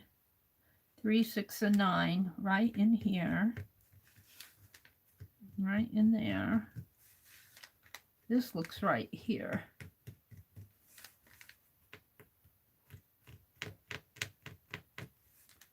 My pen doesn't like to mark on that. Right there. What's not looking right to me is this.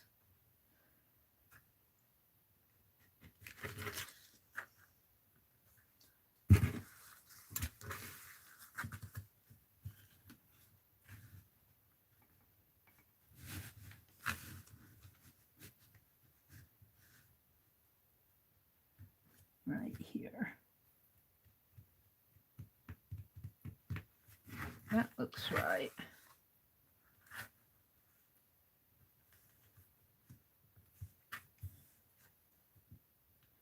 Right there.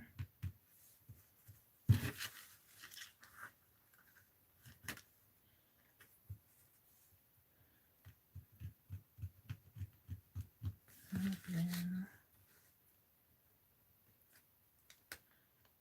Right.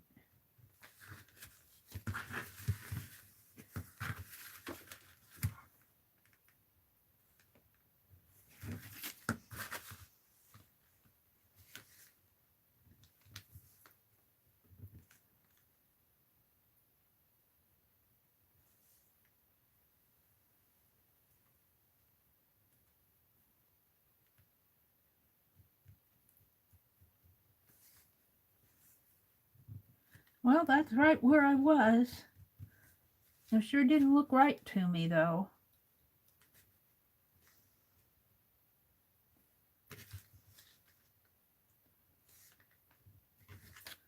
So I want to start stitching a baseline in here. So I'm going to do that. You guys, I hope I'm not boring you silly, stiff, silly, but if I am, I apologize. I think this will be cool once it's done. It's just making sure that it's like measure twice, measure 10 times for Mary before you cut it. All right, let's put this white paper underneath of this so maybe you can see it better.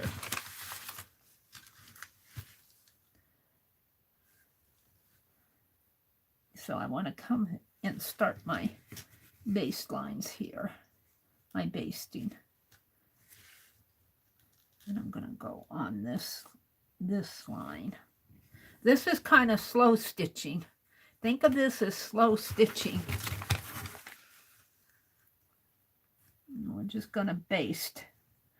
And I can take out the basting threads.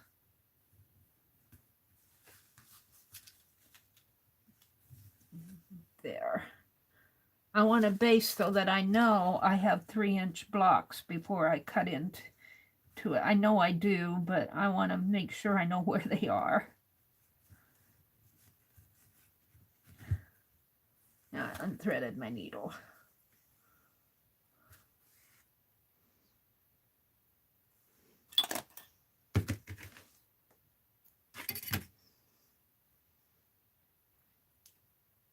Luckily, this needle is not hard to thread.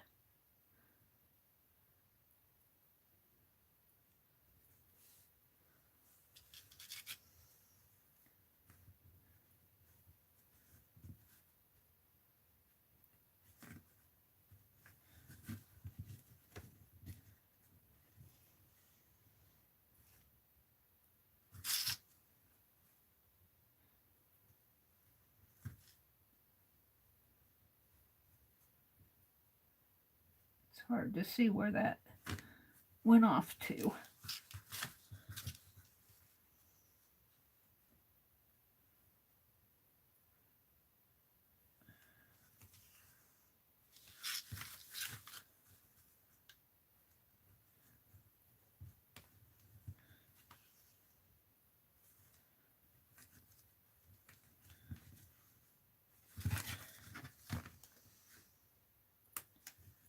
I have enough to get to the end.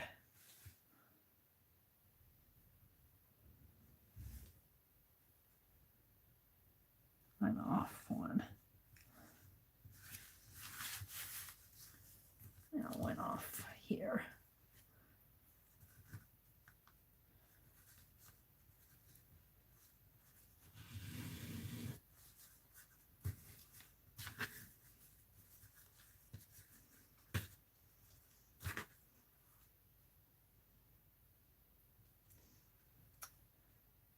Deborah says, Susan, I think your doctor was right. I never leave the house, so I'm kind of out of touch.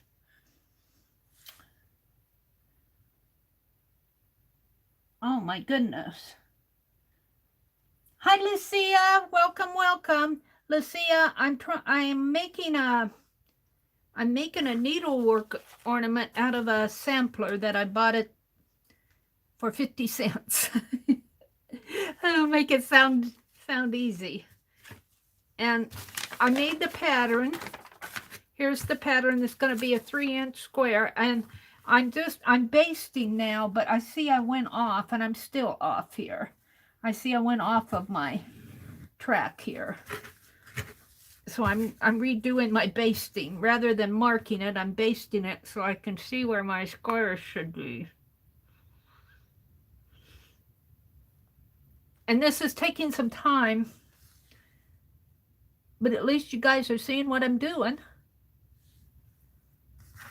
All right, I got off track here. I've got to stay on track. Right in there. It's easy to get off track with on the back of a piece of needlework because it's already got stitches on it.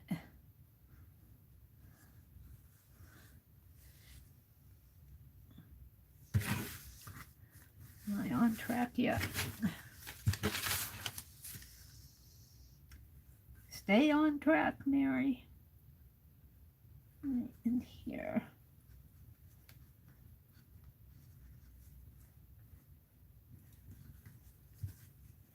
Now, if I were doing this by myself, I could bring it right up to my nose. See, I slant up a little. I hate it when I do that. I need to be down here. Right in line with that bottom of that house.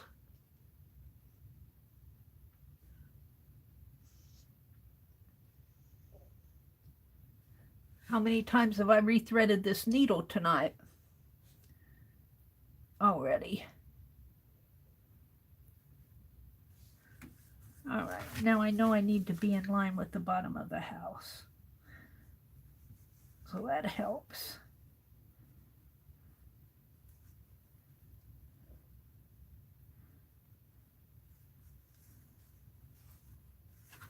Oh.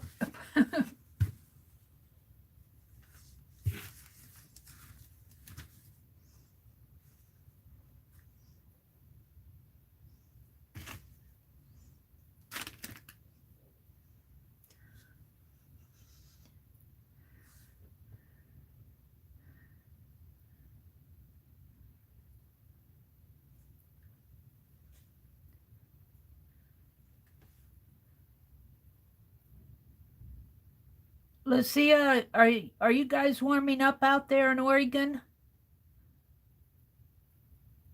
Is she still in here? Let's see. Cheryl says, I would love to see it, Violet. Violet says, thank you, Janice. What did Violet say?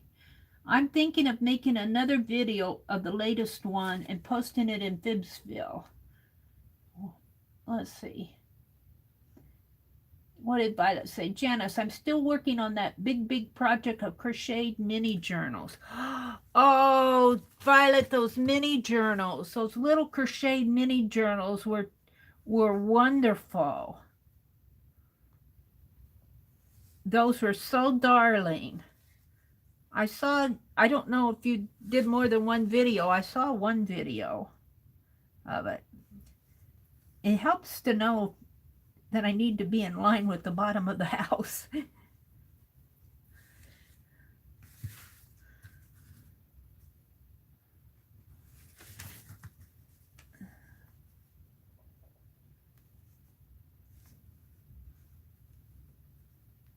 This line hasn't been easy. It needs to come right there. I'm on track yet.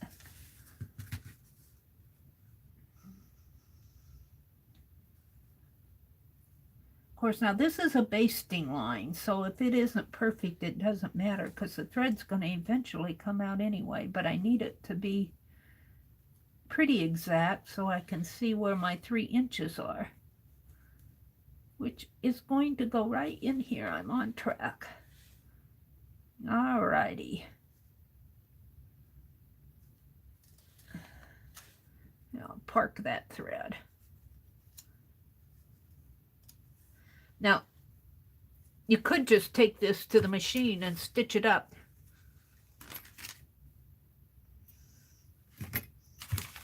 But no, I'm doing it by hand. Now, I need to come down a 1/2 inch.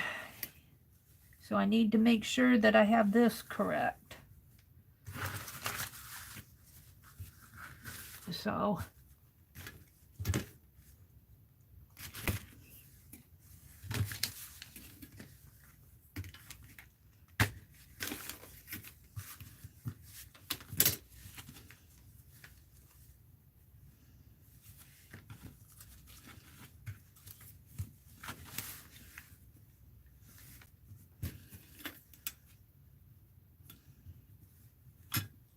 this is going to give me a little trouble there, I think. Right on the corner. Right on the corner. I shouldn't have pulled that so tight.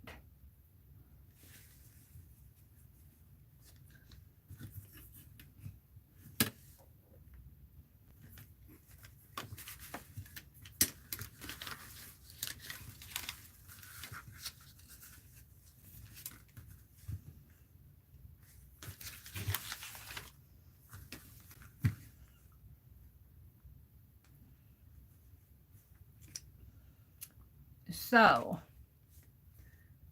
hold on to this Penelope. If I follow this line down, this is my 3-inch mark here. Not this pin, Mary.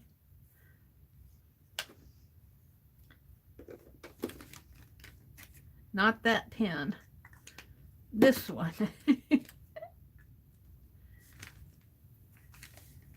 I marked 3 inches there from here.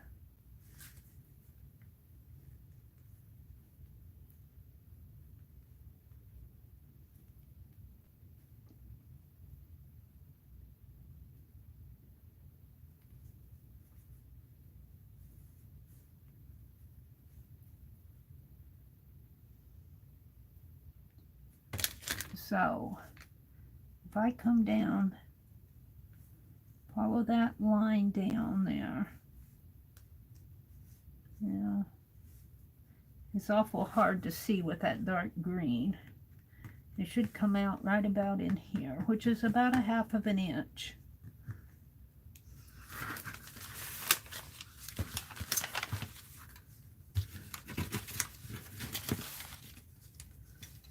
So from here to, doggone it, so much stuff on my desk, I don't have room to work.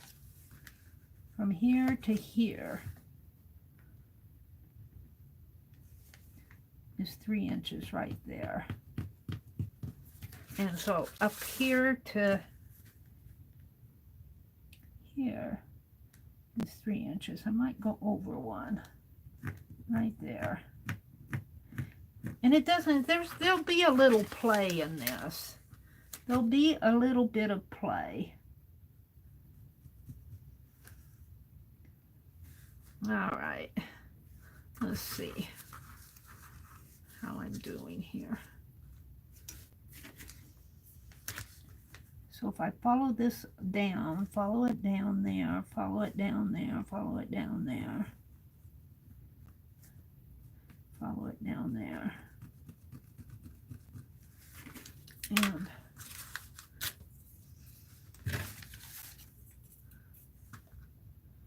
(3"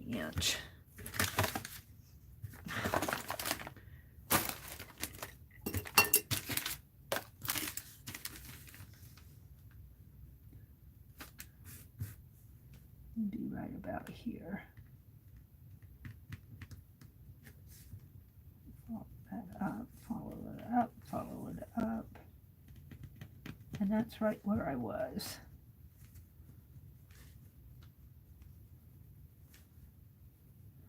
That's right where I was. Following it up, that's right where I was. So I'm good on this.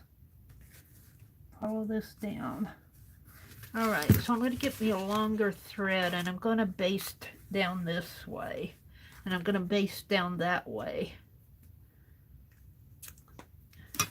I know this looks weird, but see, I have my nice base lines out here, so I know when I start to stitch this together, when I fold these blocks up and start making my block and stitching my tabs together, I'll know where my base lines are, which would be right there. So, and then I can always pull out the basting thread. I gave Penelope my needle. Here it is. So let's get a longer thread to fit.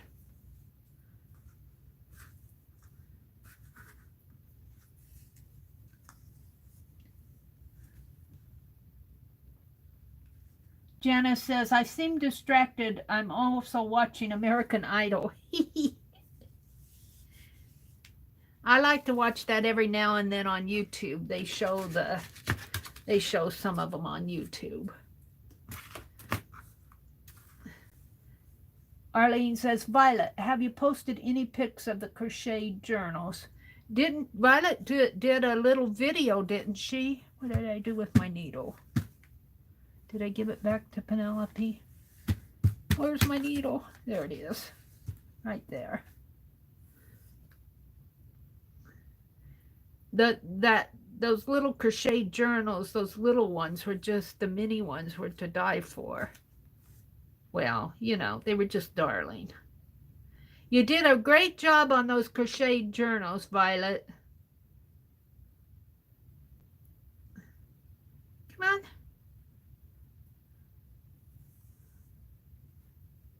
Hopefully I'll go faster now. I think I got it.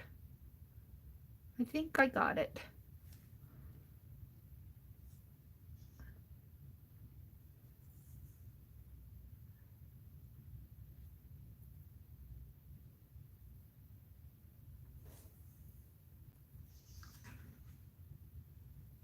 I won't be stuffing it tonight because I'm going to use fiber fill, and what I have is in the little craft room off to my left.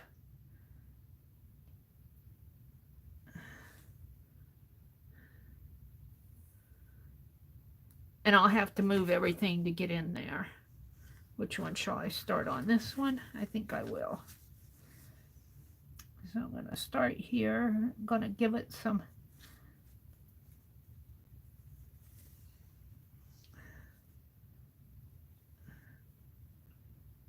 play, my thread.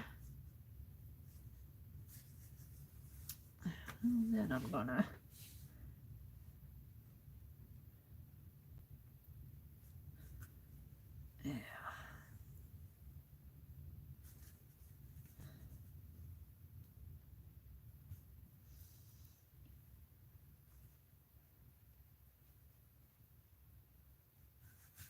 see if I can't stay in line here.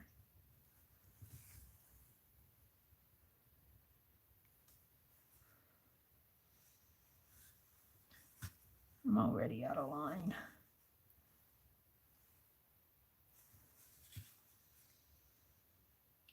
They don't quite match up. What did I do?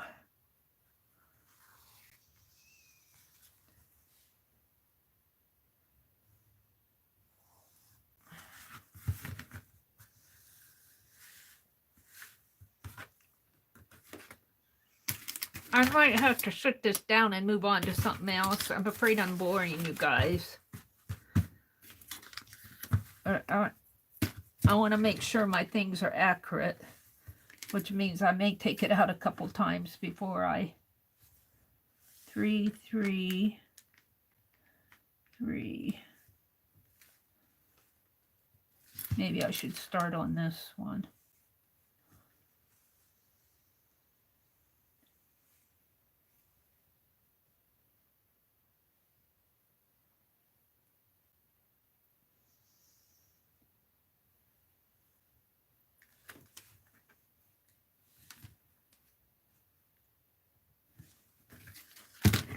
Try one more time here.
All right.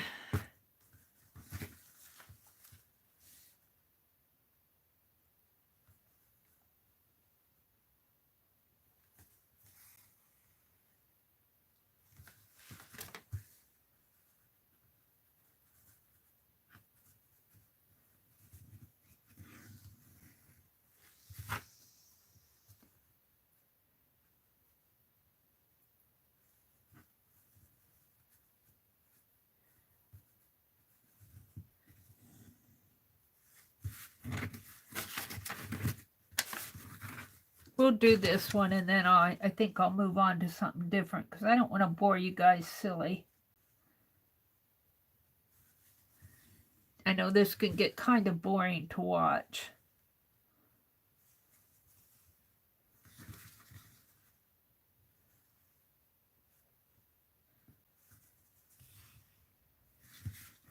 He's just stitching.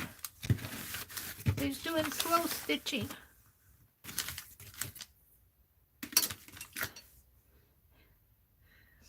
I'd work on this with my needlework friends tomorrow, but I'm afraid I'll get in trouble with them for cutting into a needlework piece. You did what? I cut into a sampler.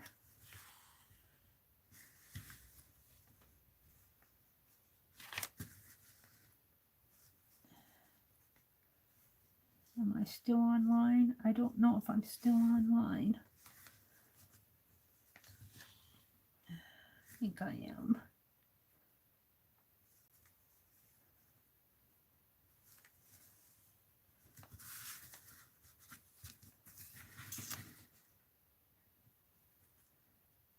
And it might disown me, kick me out of the group. Except I think I've shown them a piece that I've done before of a needlework that I made an ornament out of. I showed it to somebody. I did a Christmas piece when I was still up in Madison. Yeah, we're about to the end of this.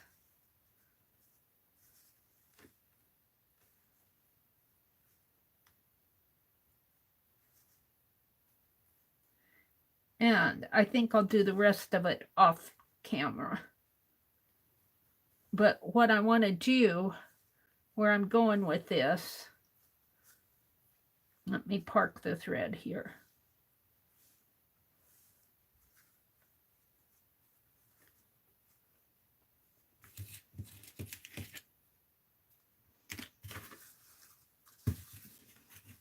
Where I'm going with this is I want 3-inch squares.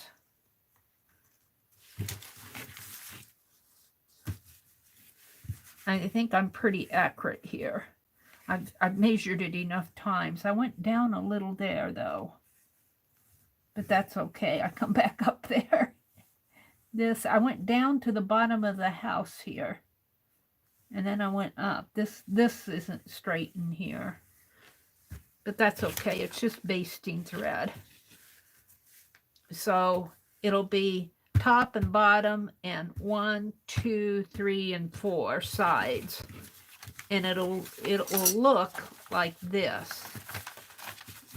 Let me fold these.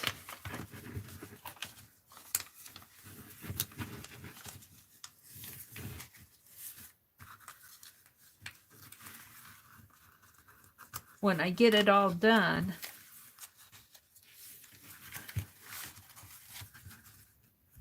this isn't clipped. Is that clipped? It has to fold here.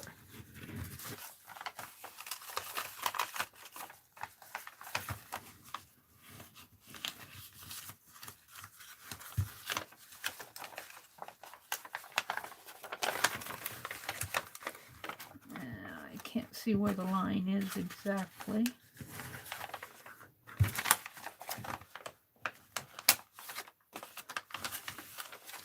This will fold this way, and this is where I think I don't need so many tabs, because I've got a tab here. I don't think I need a tab here.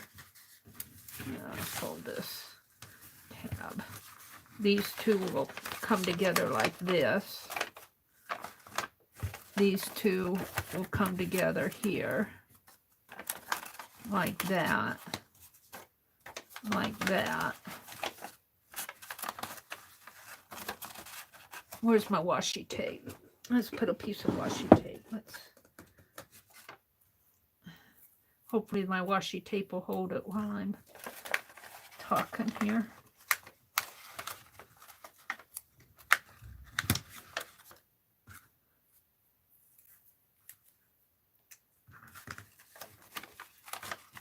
Like that.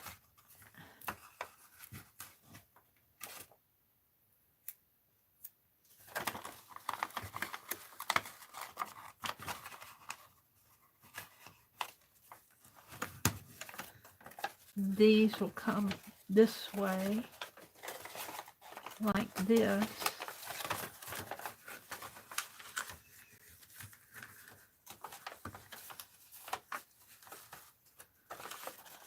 Like this. It might be a little hard to hand stitch this. I forgot how I hand stitched it, but I know I did. It's hard enough to put them together with tape. Like that. Like that. Once you get a couple side stitched, you'll be okay. Like that. Can I do it on the outside? And I'll probably baste it. I'll probably baste it all together before I stitch it together. You might have to stitch it on the wrong side. Let's put a tape there.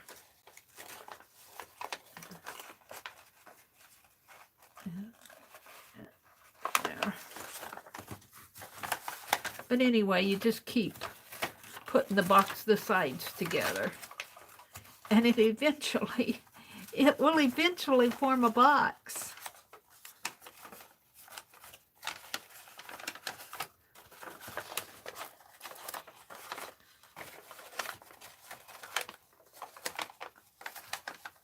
I don't have it taped right.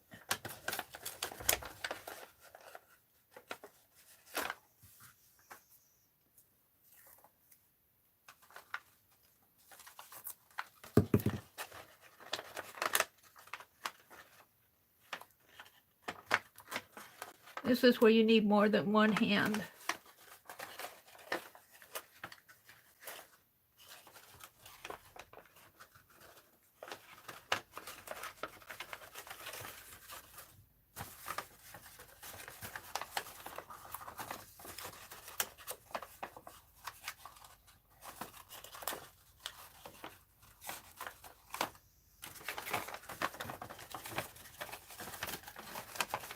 And I don't think I need all these tabs. I think the tabs are getting in my way.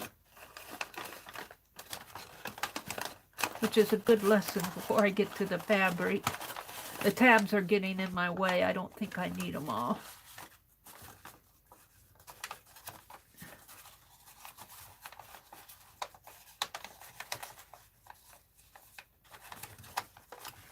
Comes down like that.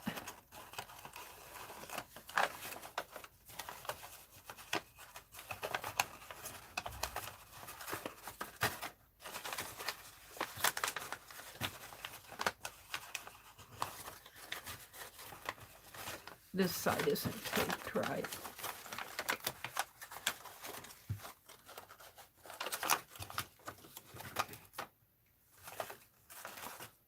I'm not giving up till this looks like a box.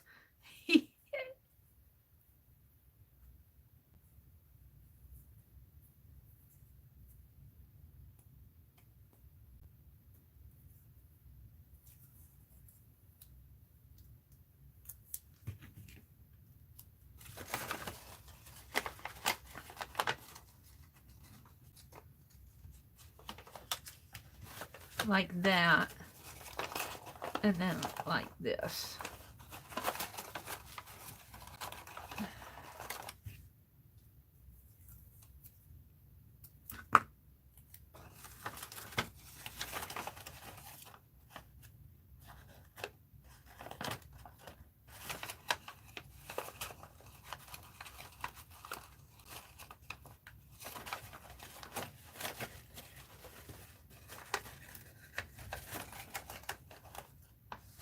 They're going, sure, Mary, we're gonna see this finished piece from you, right?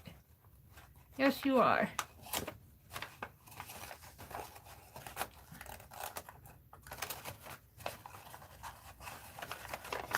I'm just kind of folding this on the fly. You should really score it and everything.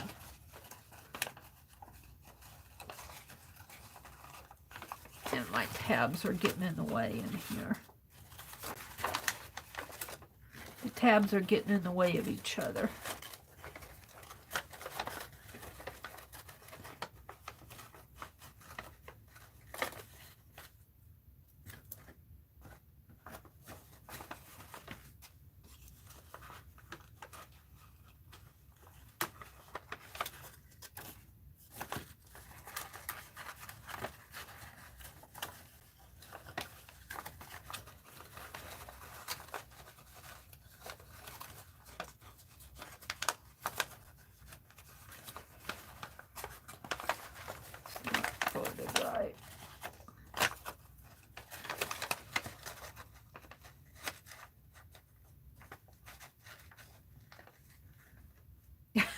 need another hand.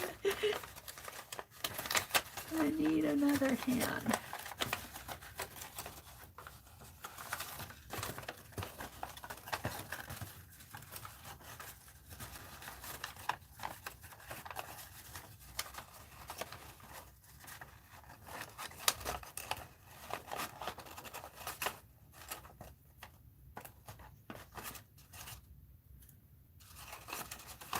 This side's giving me trouble.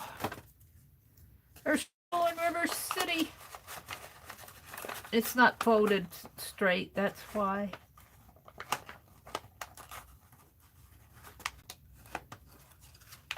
Something like that. And then it'll come together. Now my tape's coming off. Then it'll come together. It'll come together in a box shape. Like so. But my folds aren't, my tabs aren't folded, my pieces aren't scored straight, so they're not sticking right, they're not folding right. See, I got,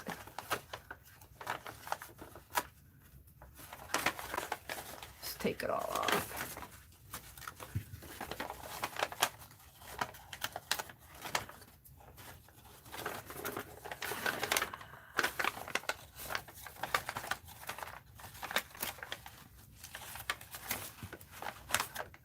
This stuff pretty good. It sticks when you don't want it to. Alright, let's put this over on my calendar. On my lamp.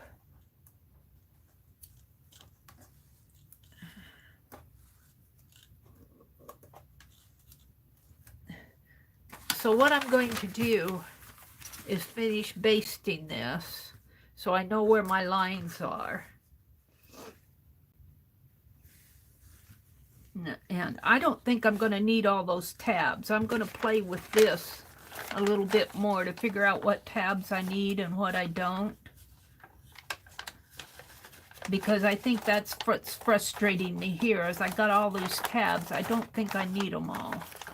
I might. I'm going to have to revisit this. But I'm going to do that offline because I'm getting to the point to where I'm happy with what I have now. I just need to continue working with it. And I'm afraid I'm boring you guys. Silly Willy. And I think this will turn out if I just keep working with it.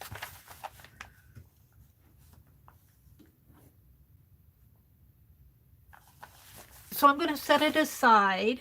And we'll do something else. Next thing Mary should make is another hand. So she can strap it on her wrist when she needs another hot handy. Hi, Keisha. Oh, which reminds me, Keisha's auction is coming up the first weekend in March. Keisha, if you want to put a link. Oh, you're not a mod. I'm going to make you a mod, Keisha, so you can put a link. You should be a mod now. Put a link to your auction announcement. I think I saw your announcement. First weekend in March is coming up. Let's work on the Art Deco, Art Nouveau, not Art Deco, Art Nouveau journal. That's turning out fun for me. I've been playing around too much with. Or the other thing I want to do is start my March journal. Let's talk a little about my March journal, because I've been doing journals every month, and I think what I'm going to do for March, I was going to save this for Society of Idea Collector. I might still. I have some book covers here. Ghost Towns. I think Janet, and was it Janet who sent me these? Janet and Arlene, I think, sent me some too. I don't know who sent me what. This one was mine. I have to think about it. What I want to do for March. I'd gotten it out. I want to go back to my Art Nouveau stuff. My Art Nouveau.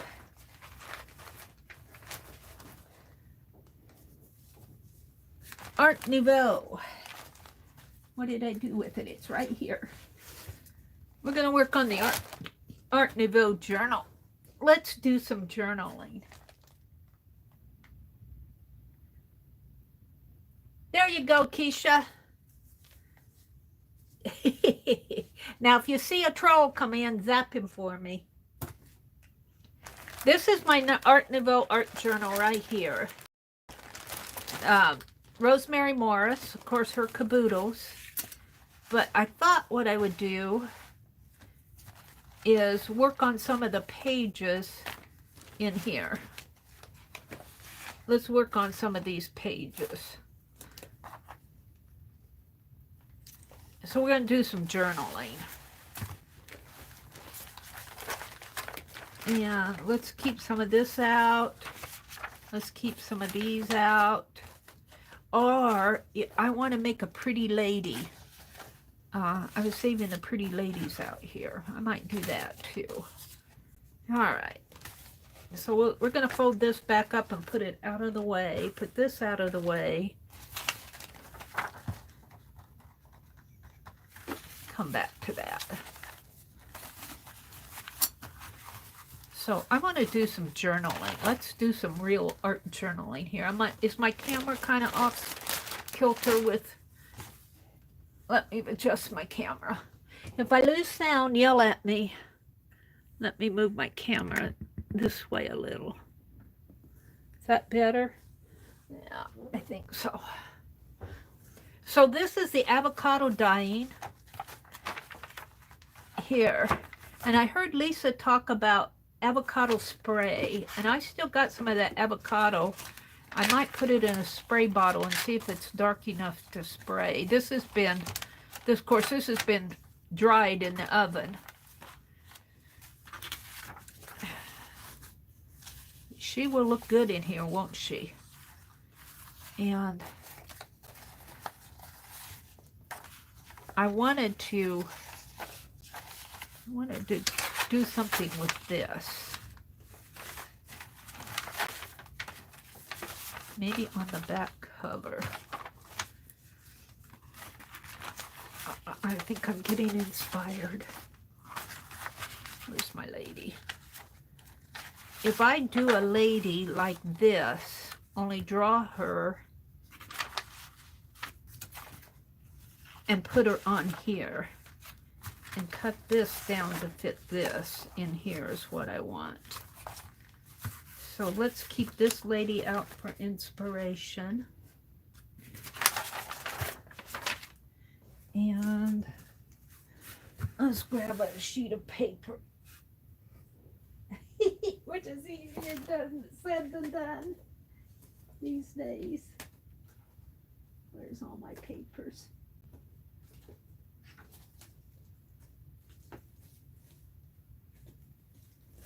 Here we go.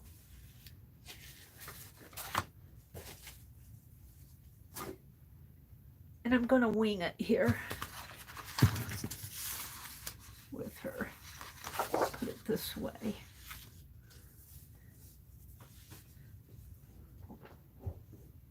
And I want to draw her and paint her and cut her out and put her on that other floral page. And we're going to make that the back cover.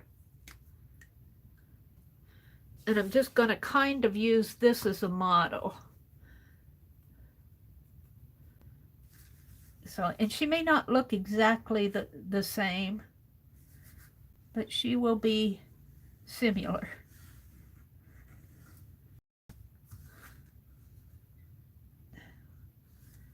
Let's see, she's got a belt coming down this way, and she's got a tie that comes this way. Something like that. Like that. Now I'm going to be painting in here, so if I do some sketchy lines, it's not going to bother me because I'm going to be painting her out.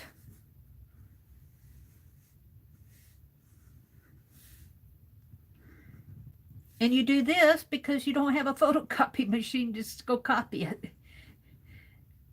Because my printer's not hooked up yet. It's easier for me to draw something out than to hook up my printer. Isn't that terrible?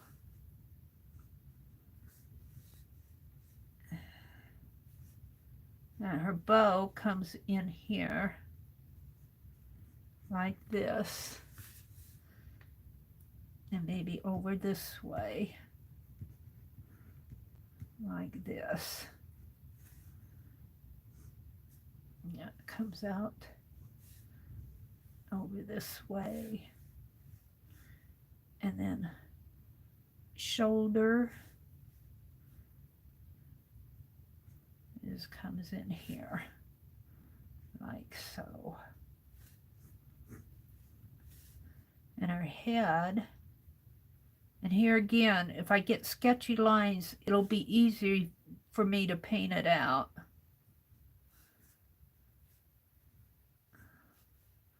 That's kind of what I want. And then she's got a line coming like that. All right, so her dress kind of comes down like that. She's got a band coming this way and this way. Now she's got a bicycle. I'm not going to put the bicycle on here. There's a bicycle in there. See how she's riding that bicycle in that long dress? I'll never know. Oh, dearie me. All right, this kind of wraps around her arm here. And her arm comes out this way, and there's actually another bow coming out here that wraps around her arm. And then she's got sort of a cape on here. That's part of this.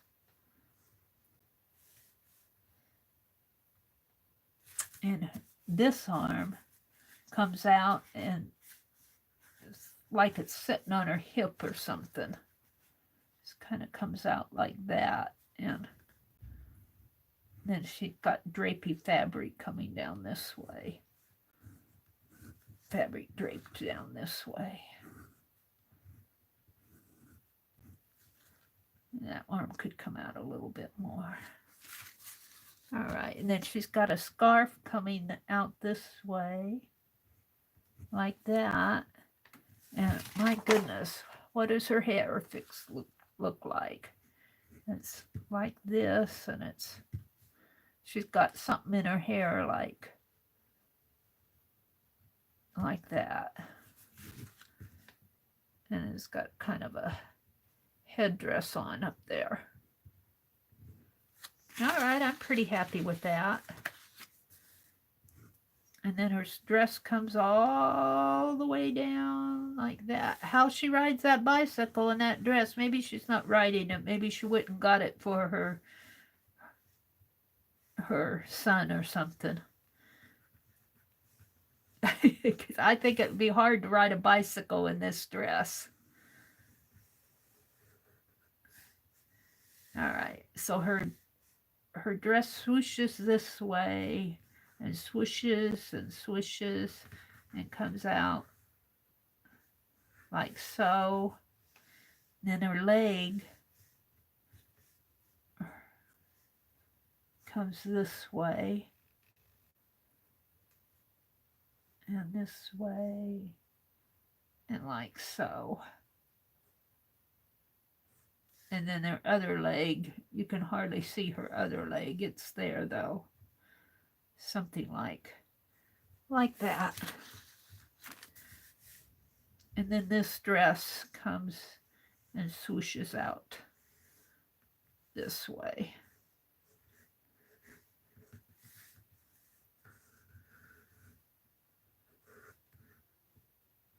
Like that.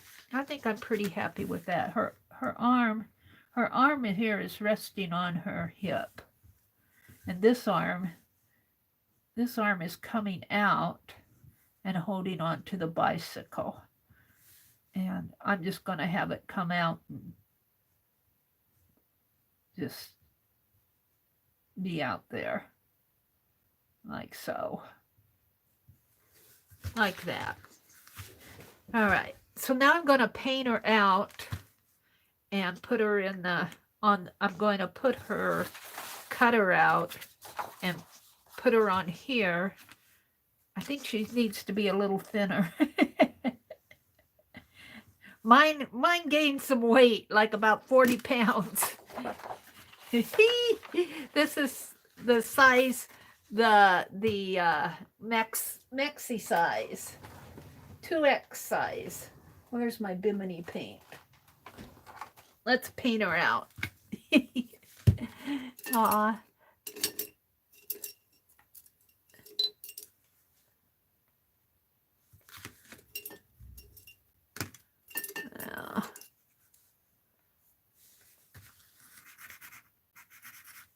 I think I'll use this brush. All right.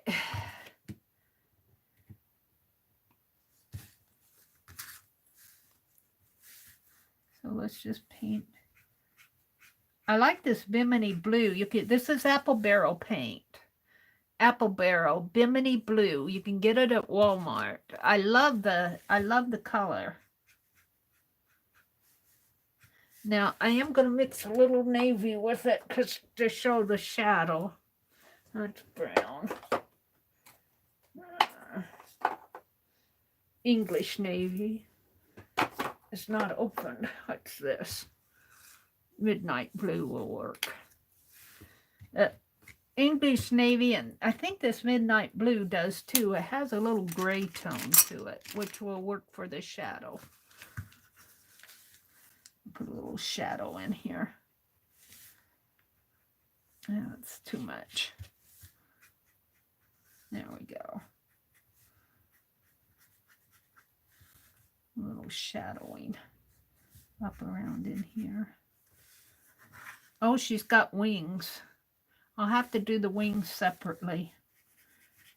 I didn't leave room for her wings.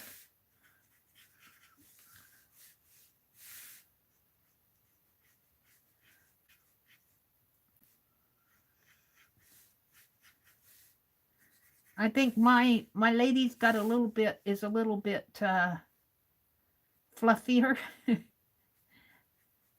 than the one in here. She's got wider hips. Hippier. That's okay. I like her anyway. I need a little white.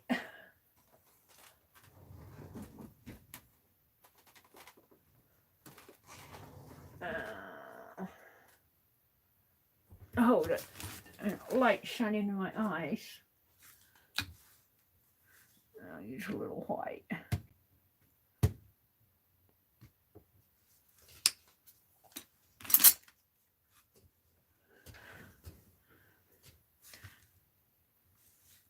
A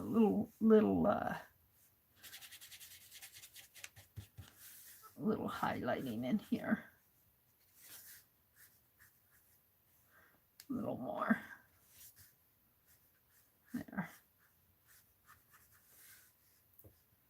And it comes down that way and down this way, swirls around.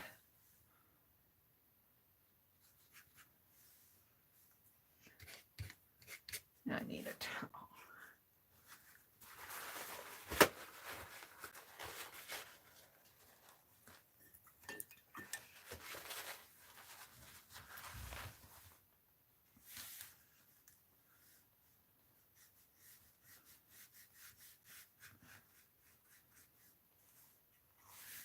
And her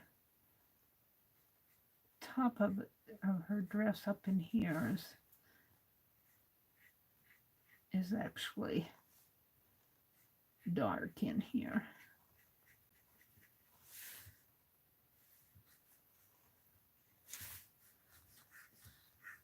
Yep, I think my lady's a little hippier.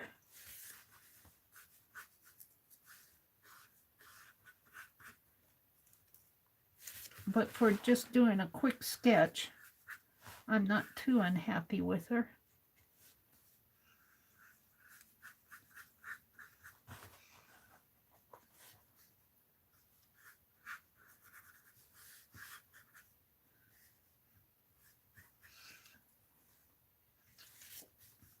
Let's make some lines in here.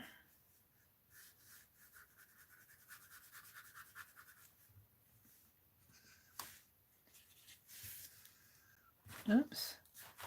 It's off of my brush. Shame on me. Leaving my brush in the water.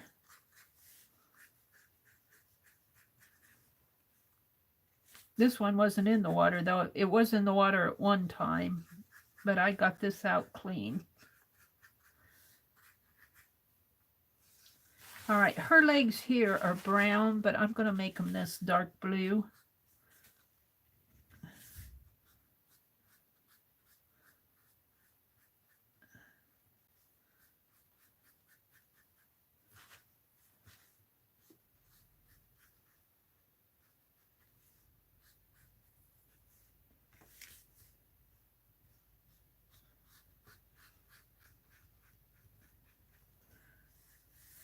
Kind of matches up in here, and her cape up here is a reddish color, but she's got some blue going on in her hair up here, and her wings. I'm going to have to make her wings separately. Alrighty, maybe I can thin her down a little if I put some shading in there.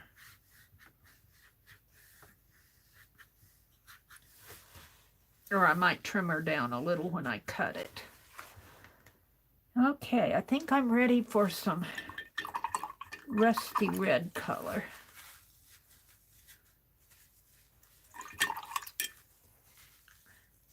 This is kind of a light bluish. Let's go lighter on this. In here. Even lighter than that.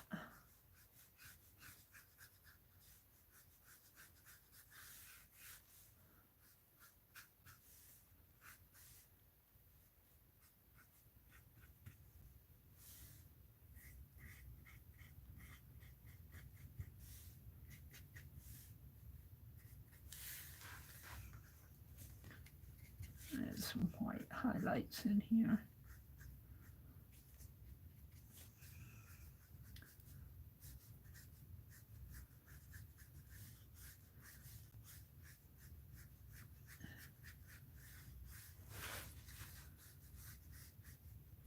All right, I'm pretty happy with that so far.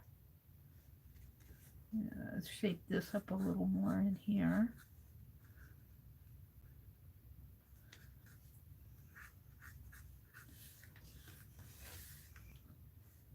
I think I'll bring this cape down when I paint it and make her a little less hippie. She's awful hippie in there.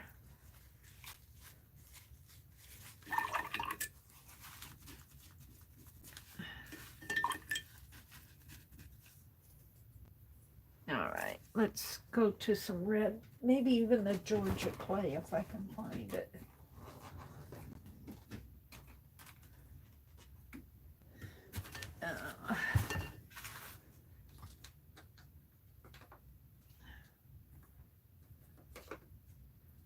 Got a brown, the yellow. Where's my Georgia clay?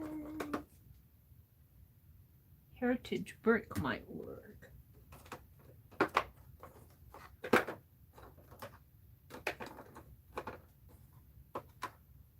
Let's go with that heritage brick. Kind of a light color. Kind of a washy color with the yellow. Here's my tea.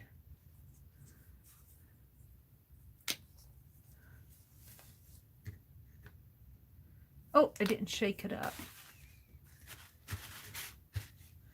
Haven't used it in a while.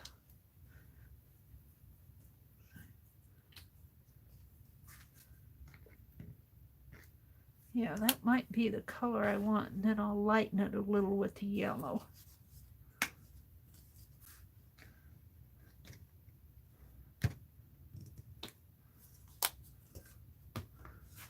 Let's get a different brush. I didn't like that one. Well, I might use it yet. My little brushes are over across the room and I don't feel like getting up and going and getting them.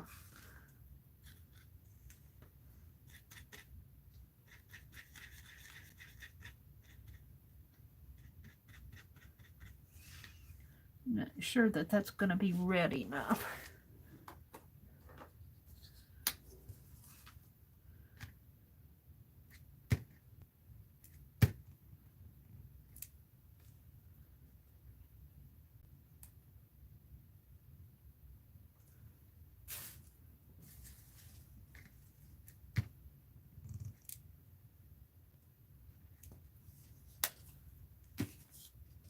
It's way too much paint. Way too much. Oh, there's some yellow in that.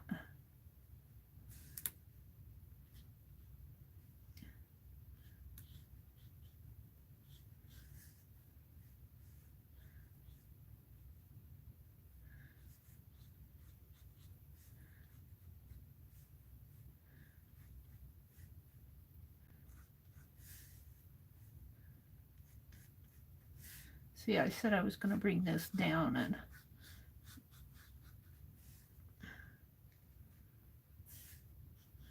make her hips thinner. There, that's better. Now, let's work with getting this looking like something.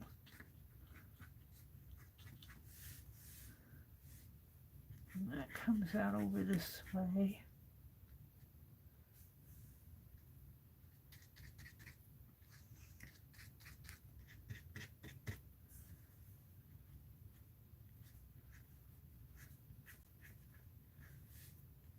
Yeah, I'm just playing. This is not the brush to use. I need to get out my little brushes.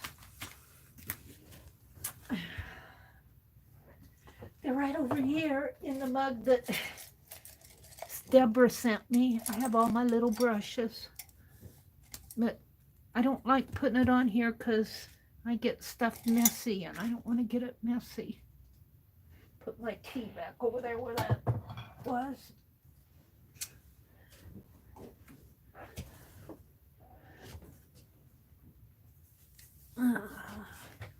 Let's get a better brush.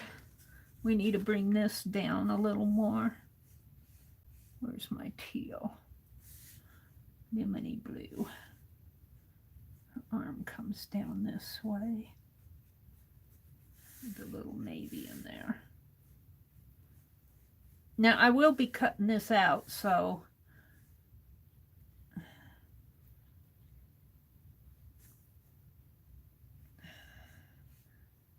see where I put that paint, because it's the same color as the desk. Well, I guess I'm out of it. Oh no, it's over here.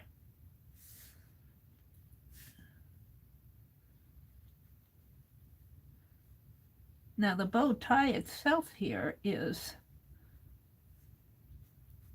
blue.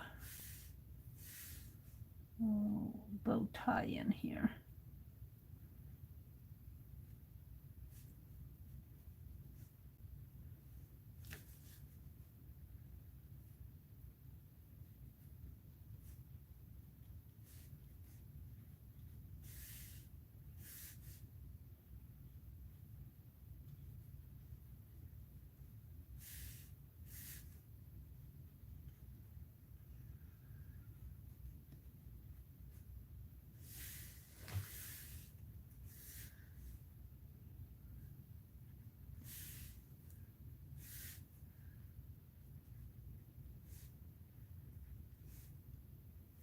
I guess this coming down here is blue, not red.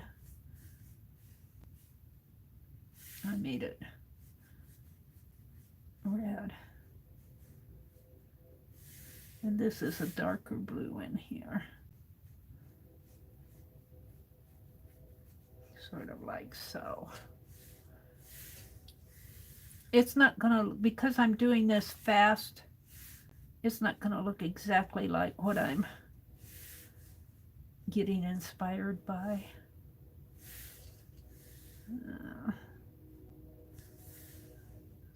More blue in there.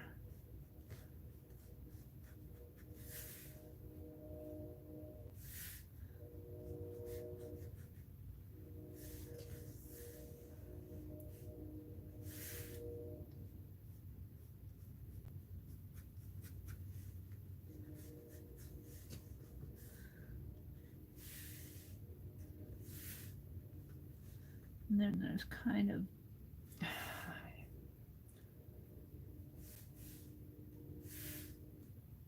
a little design in here.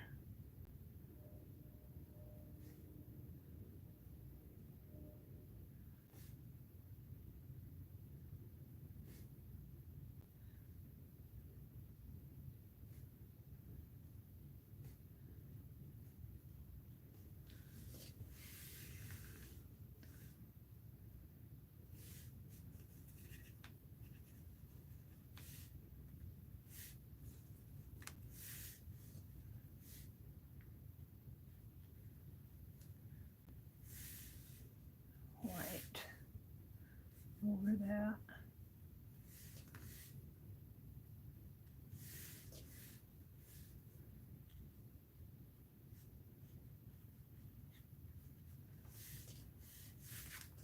Now I'm pretty happy with it.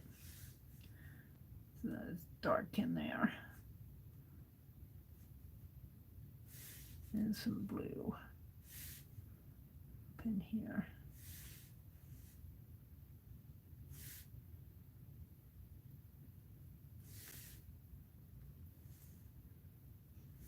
Okay.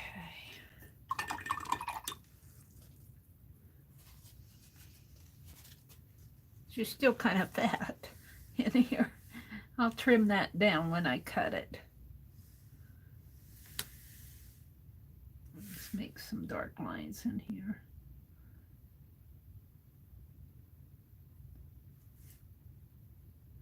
Decorative lines.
No, I didn't want it that dark.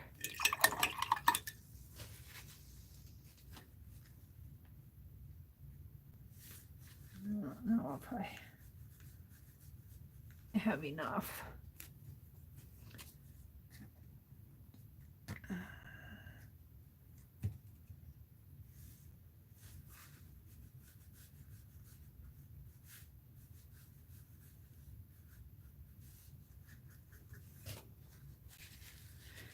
All right, let's give her some yellow hair.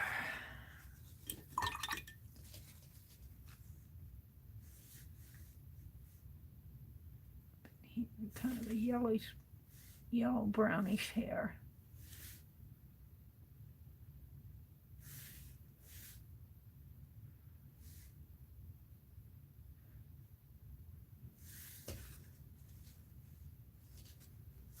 I know what's wrong. Why she looks so fat is that I have her waist is way up there. Let's see if I can't bring her waist in here a little bit more. Like that. Like that.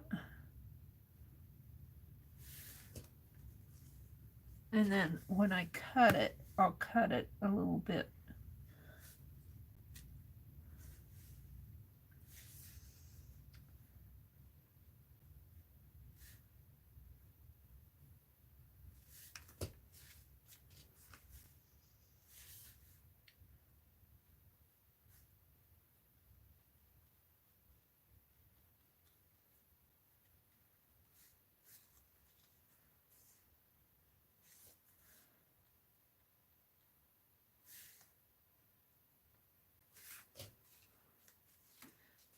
I'm going to cut it and see what happens.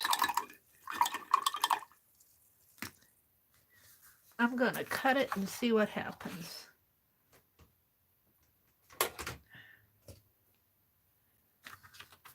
She's too fat for me.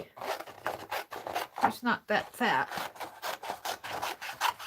I made a fat Nouveau lady. I'm going to cut her out here. I'm going to chop 20 pounds off of her, maybe 40.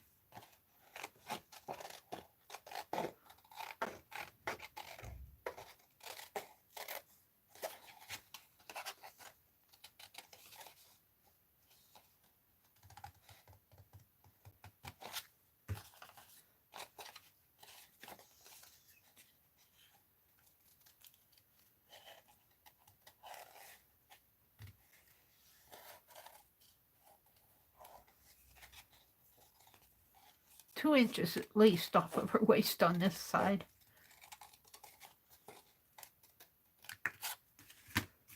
Well, let's put that white down there. Yeah, and I think I still need to bring red down in there. So we're not happy with that yet. There's my brush I was using.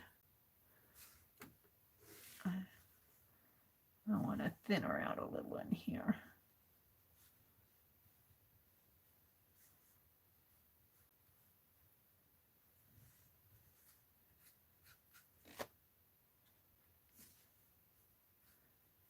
There.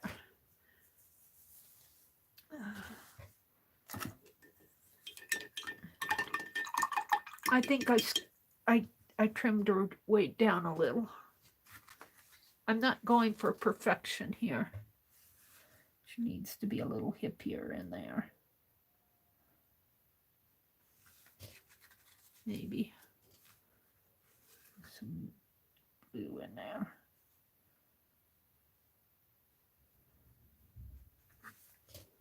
There.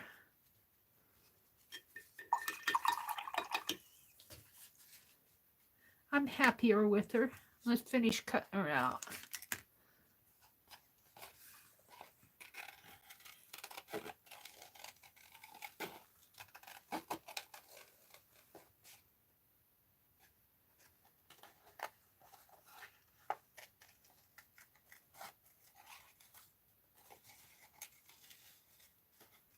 And I'll have to go back in and the little white areas here that are still showing. I'll have to paint them in.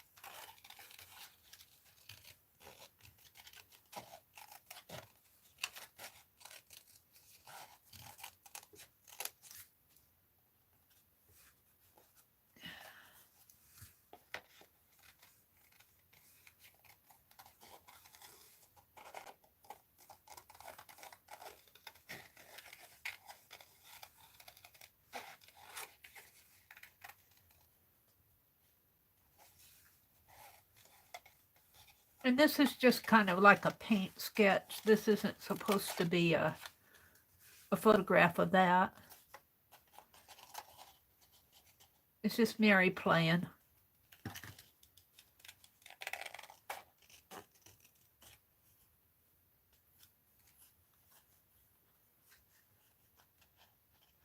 She needs some wings. We'll have to give her some wings. I left her wings off.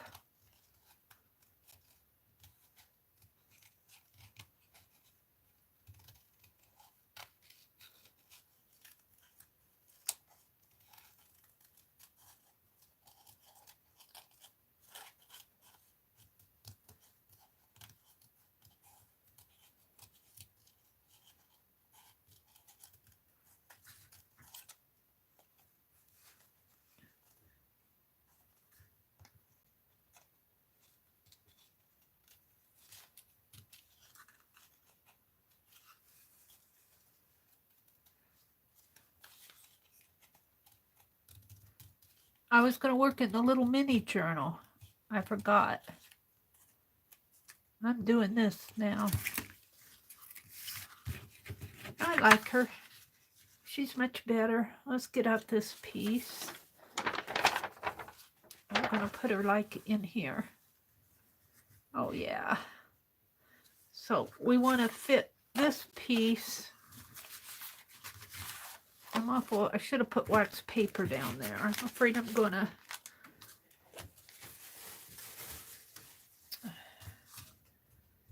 put my journal in that.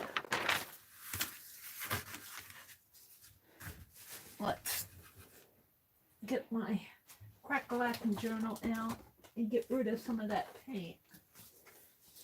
Crack-a-Lackin' journal is for scrap paint for right now. The object for right now is to get color on every page, and I'm just about there. I'm just about there. Let's use this. I'm going to grab some of this paint that I got way too much and put on here.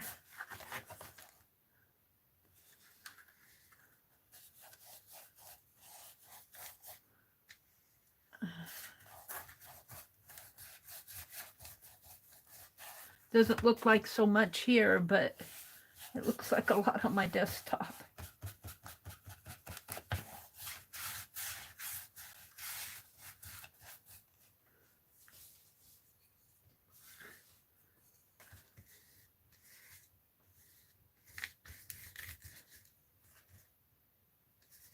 Except for the blue. I'm not going to put the blue on there.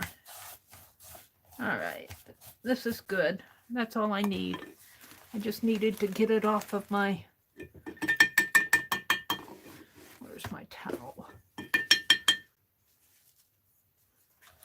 Get some of that down in there.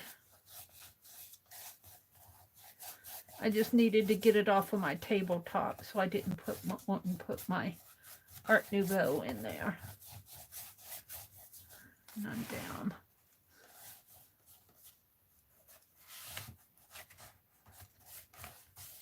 There we go. Okie dokie. So, what I want to do next is fit. See, I could have done her too. I want to fit this page here on here. And we're going to, I'm just going to kind of guess of where I want to cut it here. I'm not one to do a lot of fancy-dancy stuff. I could bring it over a little more.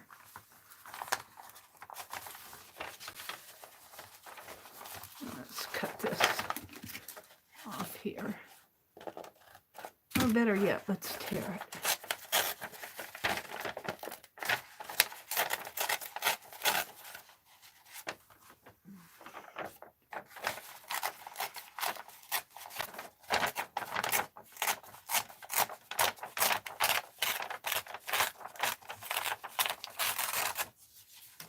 And that'll go in there, and this, you can get more of this on here than I thought.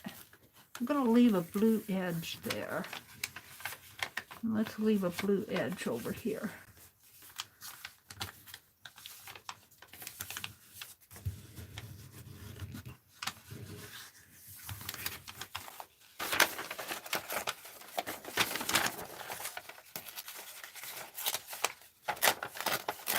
I don't know who sent this to me. Somebody sent this to me in Happy Mail. Thank you to whoever sent it to me. It's going in my Art Nouveau journal.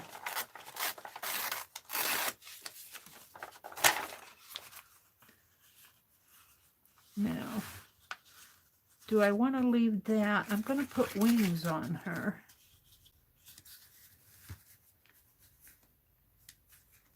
Or do I want more of this to show? And the wings, because the wings are going to take up.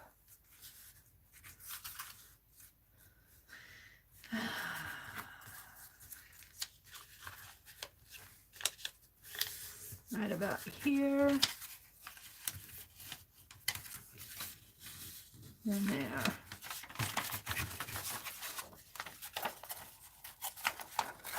It seems a shame to tear this stuff, but once you get it in there, you like it.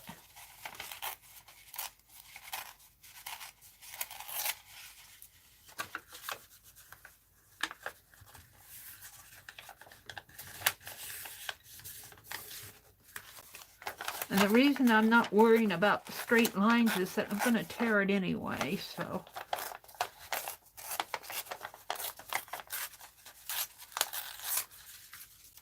Yeah. That works for me. So she's going to go right in here like this.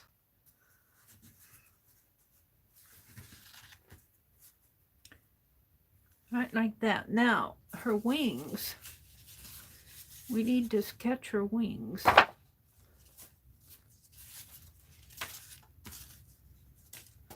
And paint them.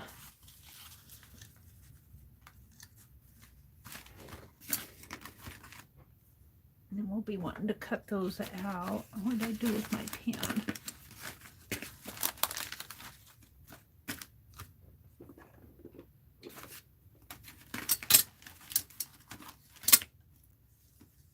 Got hidden. Now on her wings kind of get cut off by the page anyway. Let's make her some wings here. And they'll be feathery. They kind of go like so and then come out. One comes out this way. They come down to her elbow here. Something like that. I'll be painting them. I think this actually comes a little more curvy like that. And then on this side, comes out like this, curves around like that. We're going to make this a little more pointy. And then the feathers come out.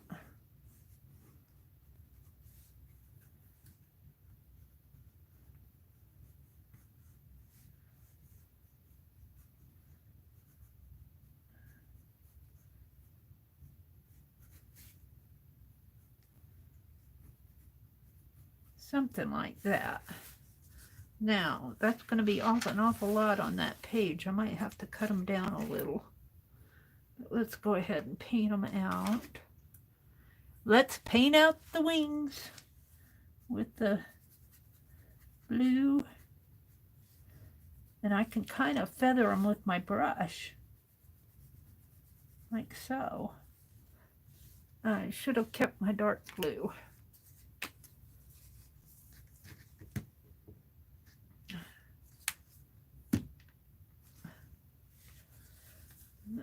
Dark blue in there.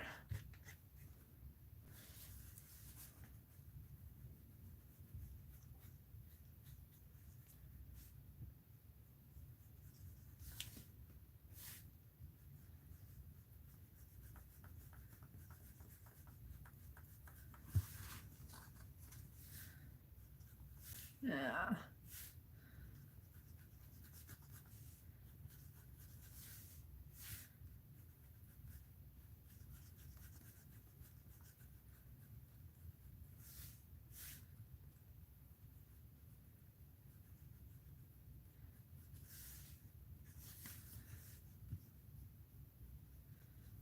And I'm going to bring it down because they're going to go behind her.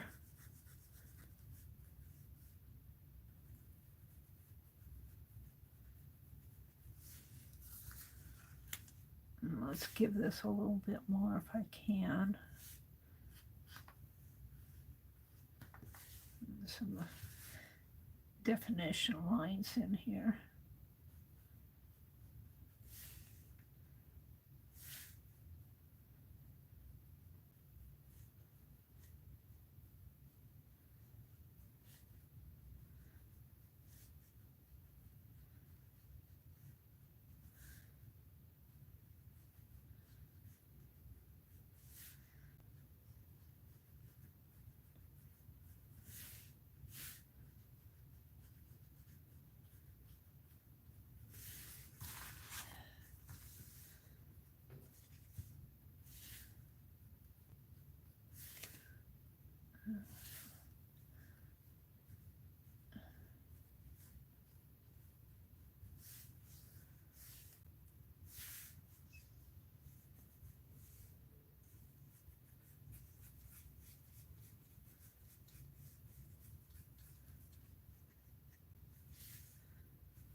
Alrighty.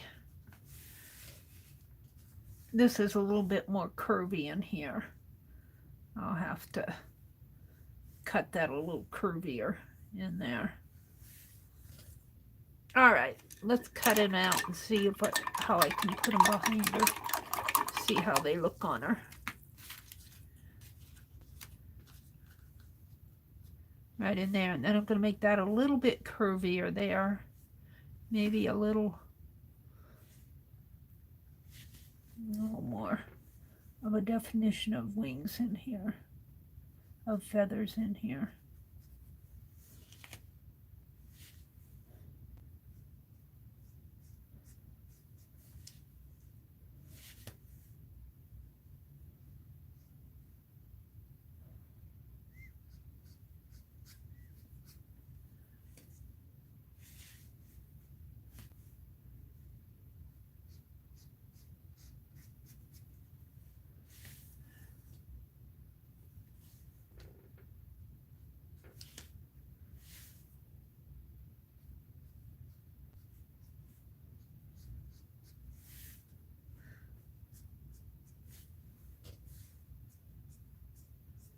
All right, I think I'm going to leave them. And let's cut them out.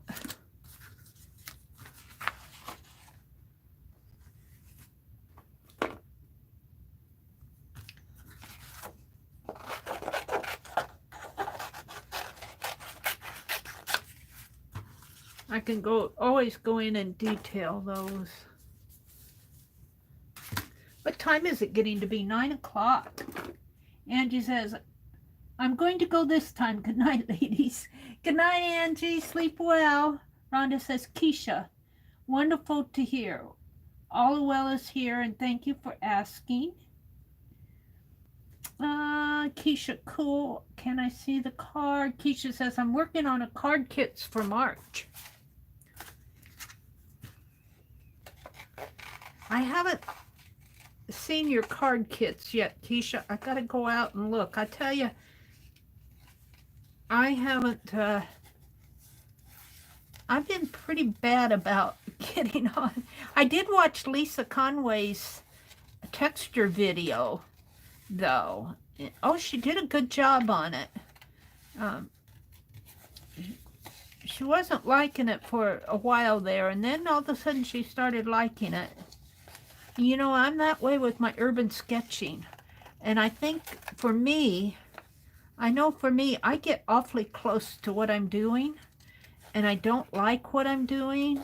And if I go away and leave it alone for a while, or if I work on something else, and I watched Lisa, and that's what she did. She kind of, she kept layering it. And, well, she kept at it. That helped. But there was a point there to where, oh, it was where she put the varnish over it. She put Krylon triple thick on it. And she set it aside, I think, to dry. And then when she came back and started working on it again, she started all of a sudden liking it. And I find that for me, sometimes you got to put your stuff down because you get so close to what you're doing. Like here, I meant to do this curvier in here. Let's give this a little bit more of a curve. Like that, I think. I get so close to what I'm doing, and I get frustrated, especially if it isn't like coming out like what I want it to, or if it's not like when I'm urban sketching, I go, oh, this doesn't look like what I want it to. And but if I set it down and move to a different spot, go home and look at it, it really isn't half bad. And I like it a lot more. And I think with urban sketching, your sketches can be not looking exactly like what you're looking at, but they remind you of it. And I think that helps a lot with the urban sketching. And I thought what Lisa did with her texture, whatever she uses it for, I thought it would look nice as a journal, but she may decide to use it for something else. But I thought she did a wonderful job on it. I'm going to trim this off a little. All right, let's see if I can put this down now. And I know I don't have a face on my lady yet. This is inspired by this. I'm going to put this up so I don't get it messed up. Because I have water there, I think, from my brushes. Let's get my paint. Let's just put it up here for now. Out of my way. My brush is out of my way. Move my trashy trash. Alrighty.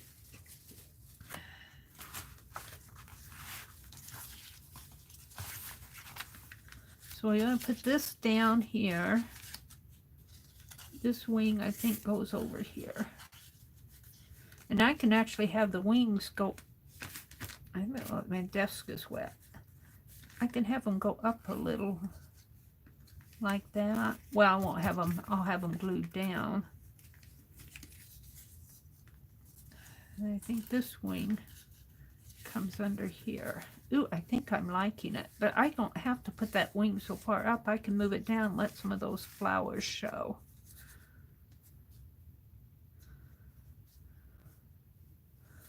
So I think I'll glue the wings onto the lady first. I think I'll just do that with some, maybe that glue pen that Norma sent me. One of the glue pens, because it'll reach in there.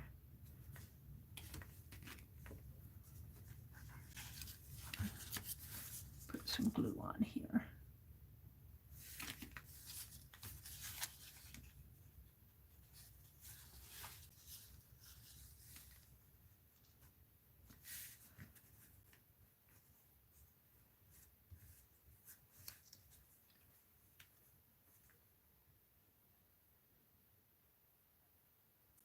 And the other wing.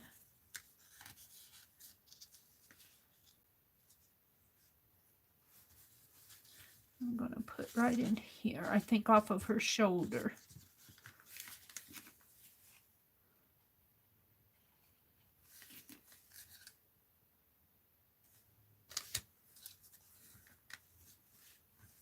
She gives me a glue pen that has a little scraper on it, so what do? I use my finger.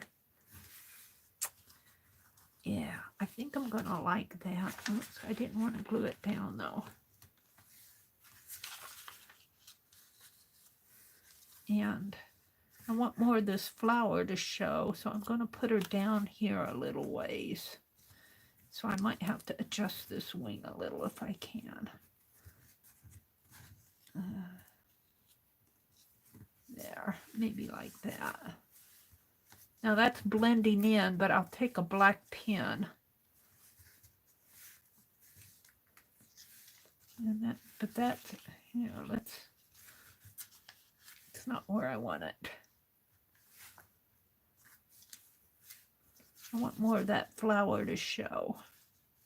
So I guess I do want our center there. All right.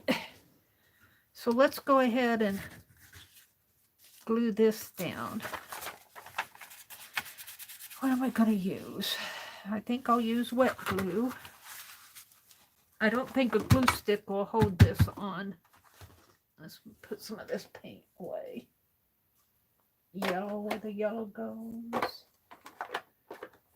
That in there. Put it down there. Now I got too much in there. Okay, let's get out my glue. I think I will use wet glue. And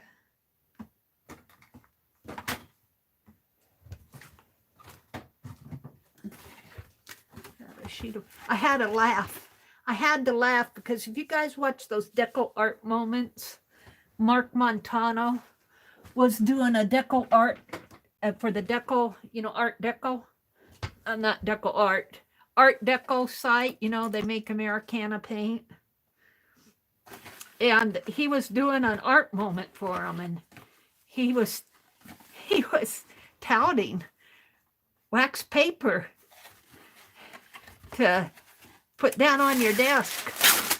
And I thought, you know, it makes a nice palette too, Mark. I got all this time that I've been using I've been using wax paper. Mark Montano recommended it. I had to giggle at that. I don't know if you guys saw that on YouTube. I go, all right, wax paper. I use wax. Oh, and he was saying how your things don't stick to wax paper. Your paint.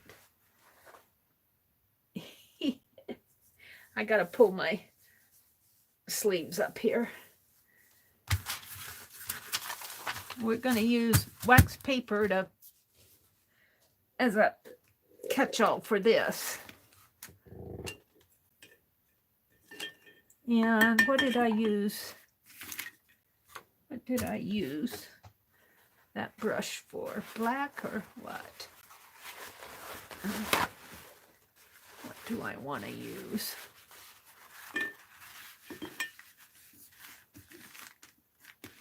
Let's clean my brush a little.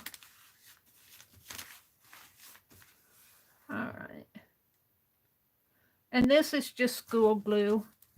This is school glue mixed with a little water. And I'm just going to use, I would prefer something like Yes Paste, but I don't want to get it out. And I think I better work fast here. It's all going to curl up on me.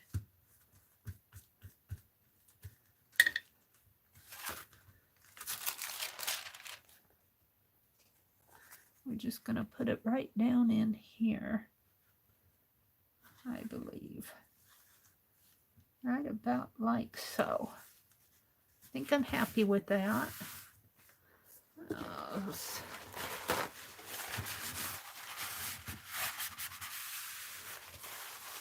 So thank you for the person. I know I didn't print this off. Somebody sent this floral piece to me in Happy Mail. So thank you to the person who did that. Now this I might put down. I don't think wet glue will even do the trick for me. I think I'm going to use my glossy accent. That Elmer's glue pen might work.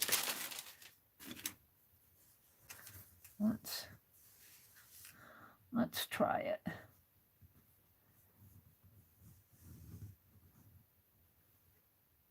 I might have to go in and glue some of the edges down again. Norma sent me these Elmer's little glue pens. I really do like them.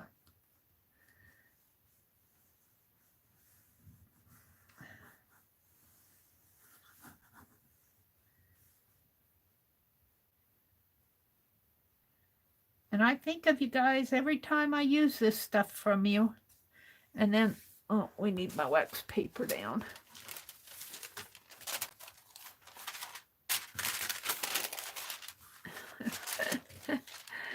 Oh, dearie me. You can use the other end of this to spread your glue out. That's the purpose of this.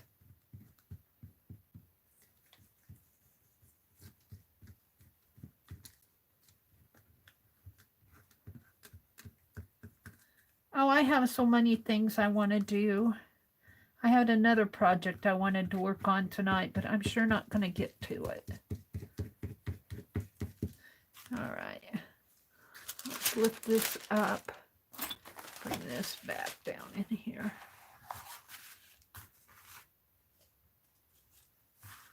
And we're just going to put her in here.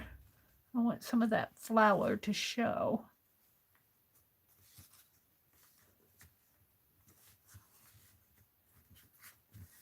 Right like that, I think. And I got my paper towel all wet.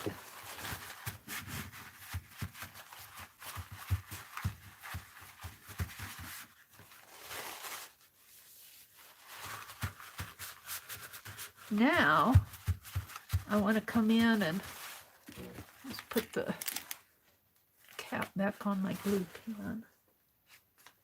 I wanted to detail her a little bit more.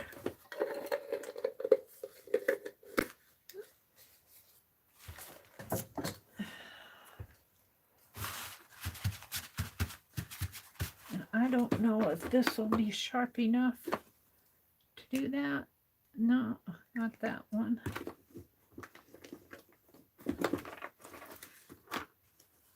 Not that one.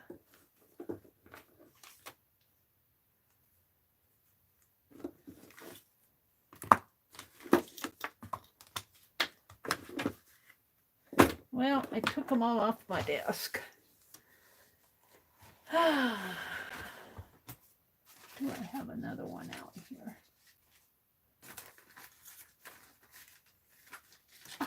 I do. I want a new one. I want a fresh one.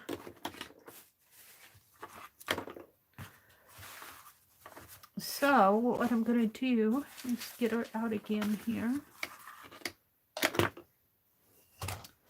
And we're going to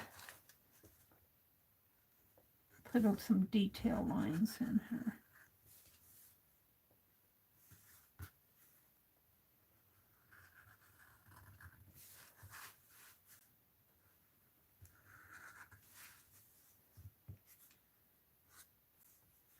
Now her arm kind of comes down this way. She's got her hand in there.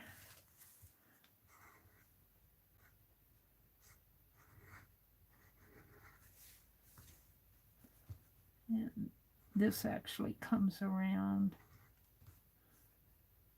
And I didn't paint her bow out. I guess it'll be white.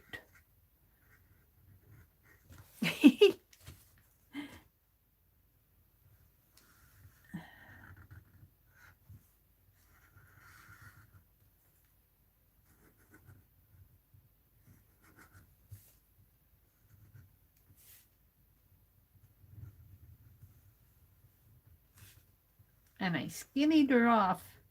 I made her skinnier. I cut off, I wish I could do that with me. Cut off the pounds.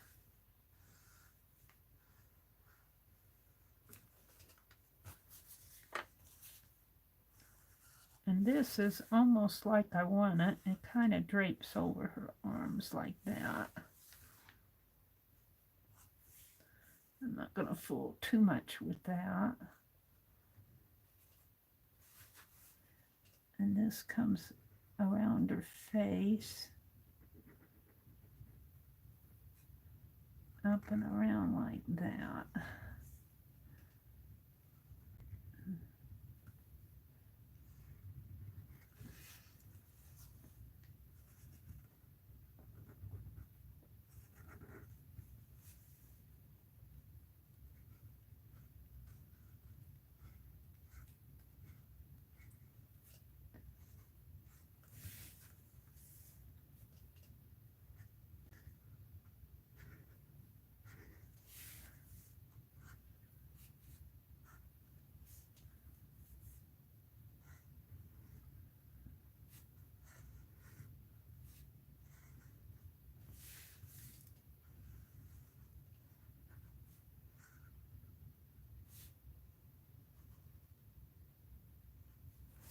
All right, I think I'm fairly happy with that. Now let's detail the wings a little more.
I think I'm going to leave that alone.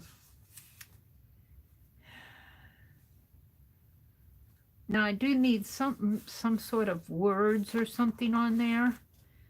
I don't know. This says, maybe I'll find something. I'm not going to put anything on it right now.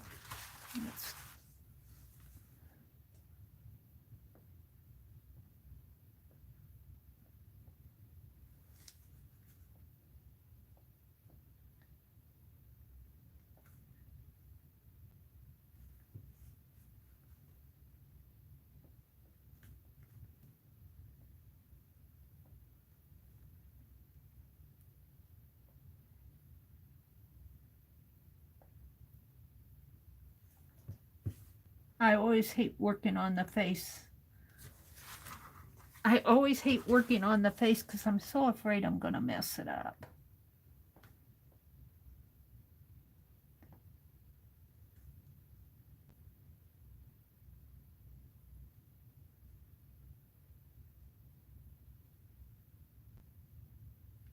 I think I'm going to stop right there. She's kind of got a long, narrow, skinny face. Maybe I'll give her another little. I'm going to leave her face alone. It's too little. I kind of got it black in there. I'll probably paint it out and do it again. But I'm not going to mess with it anymore tonight.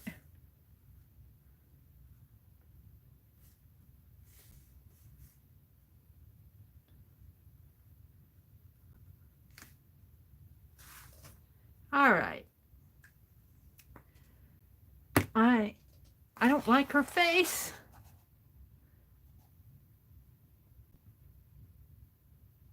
I absolutely hate it. Oh.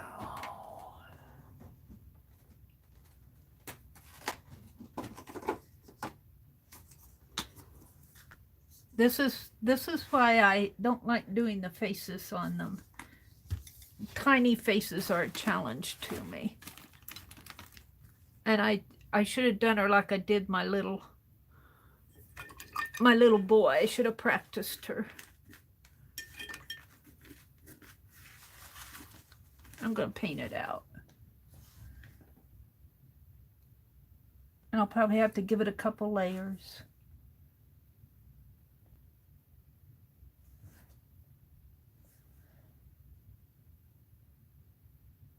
Because one isn't going to cover it.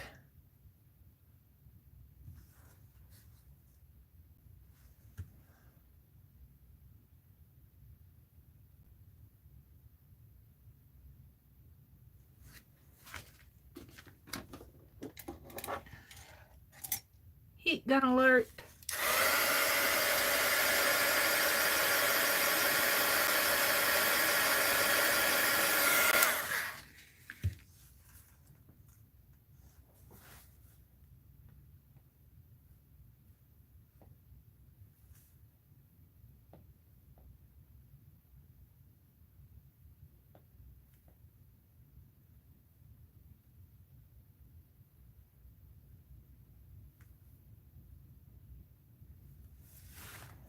Can't see where I'm going with this.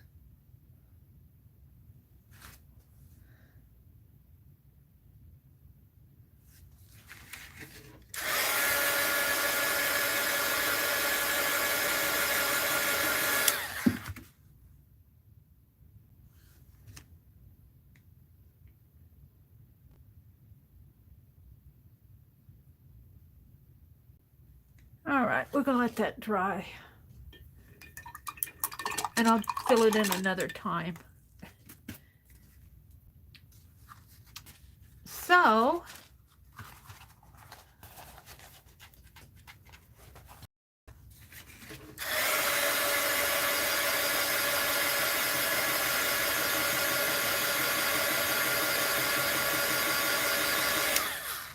let's play with some of the images that Rosemary sent me.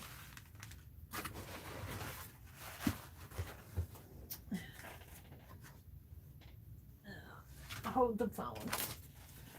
I don't like that white out on my desk. I'm going to put it in here someplace.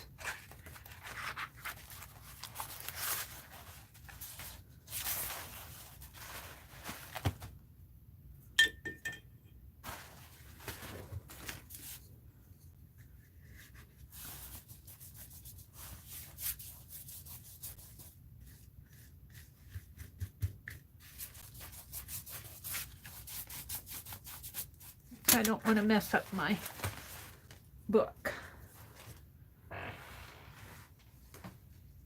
Too much experience with putting my hands in paint and my art in paint.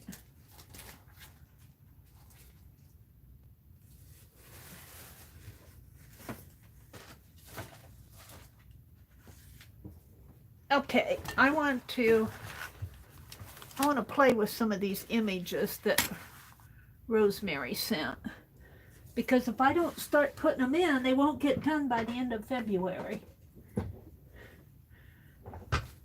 So let's see what she sent here.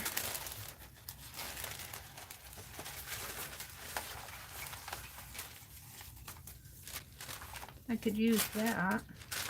She sent that one. This is scrap.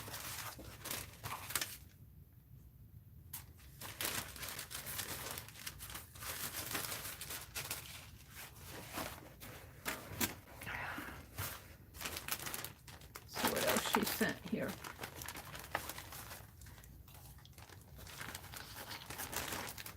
Thought I had more than that. I do. I'm thinking of these. I'm thinking of these.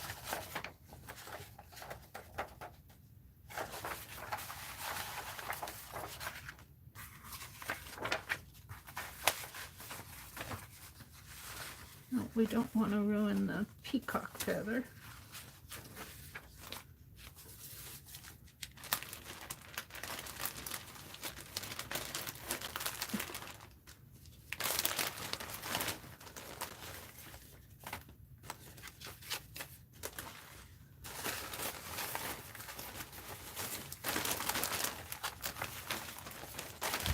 the feather back.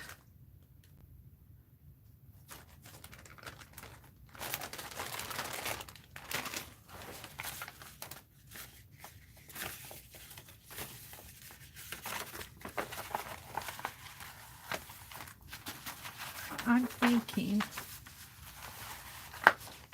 one of these. I'm not sure that's the one though. I have another one.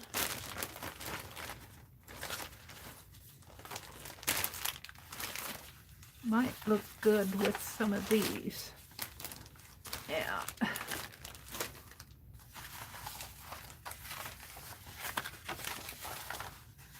Ooh, I love that one.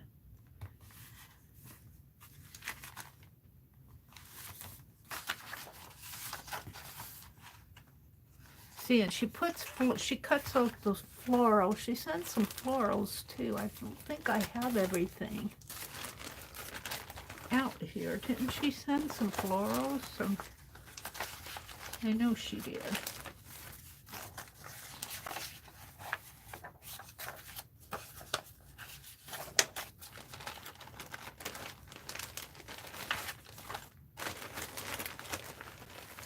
I'll have to go and see what I have for flowers. I know I have flowers. Let's start with that one.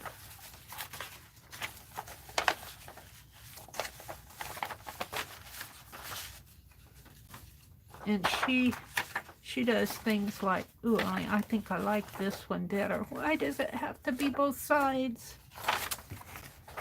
And I think I'm going to put this on one side.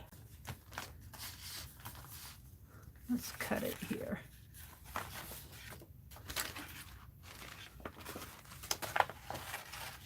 Let's cut this.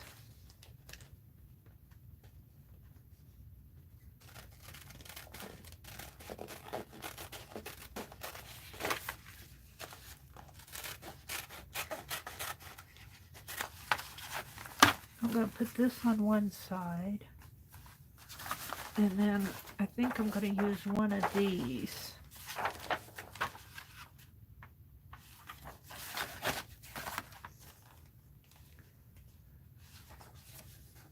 I'm not sure how I want to do that though.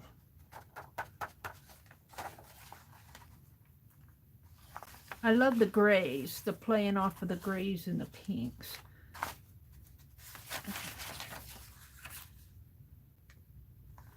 See, and I would love to have floral in the background. What do I have? Well, maybe that's not the right page to use.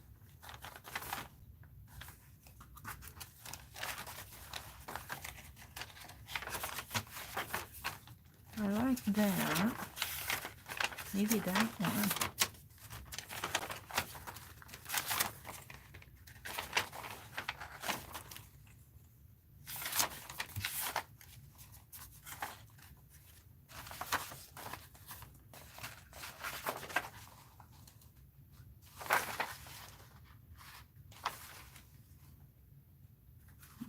That.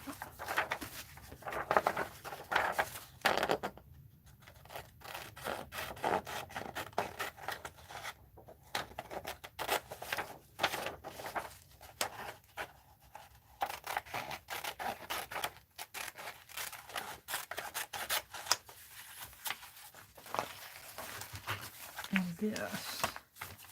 Except I want more. I think I'll be wanting more, but you know, I could do black line. Let's fussy cut this gal out.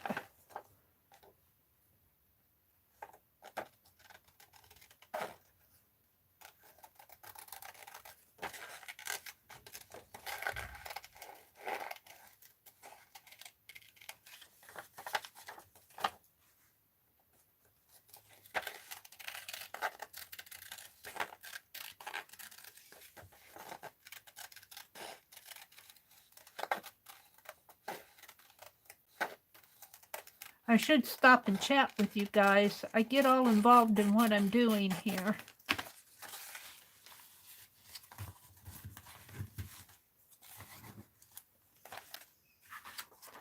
Now, see, I kind of like the faint. You guys, I don't know if you can see it too well. Ooh,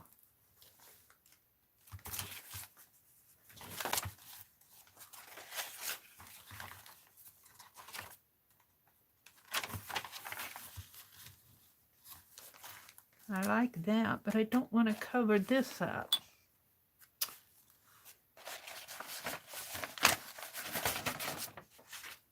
I don't want to cover that up. Where was my other piece? Where did it fly off to?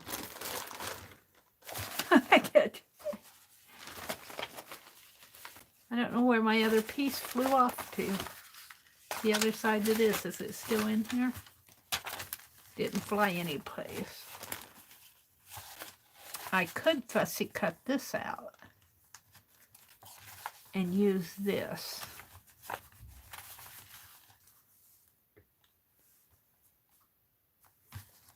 And my flower. I want more flowers. Although if I do a flower, I could do black lines. Art Nouveau has a lot of double lines. Let's fussy cut out the flower. I'm going to leave a black line around my flower. I'm going to leave it kind of a ghost print, a ghost line around my flower of black. Just to kind of accent it.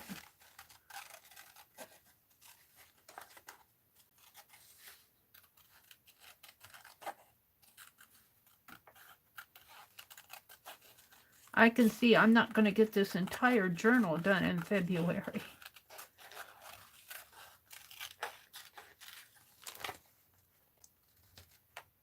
I might cut that entire leaf out. I don't like it.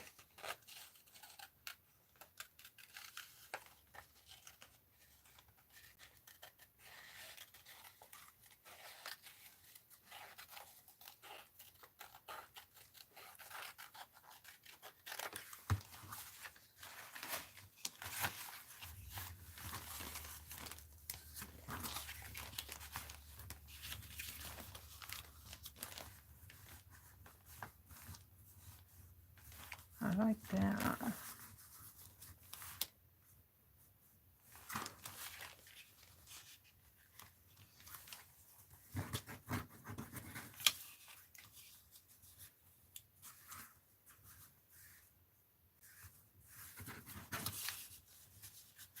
That's also striking too.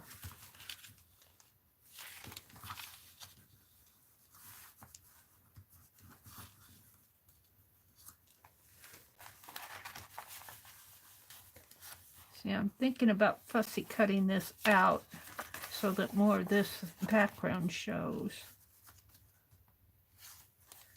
This definitely needs more.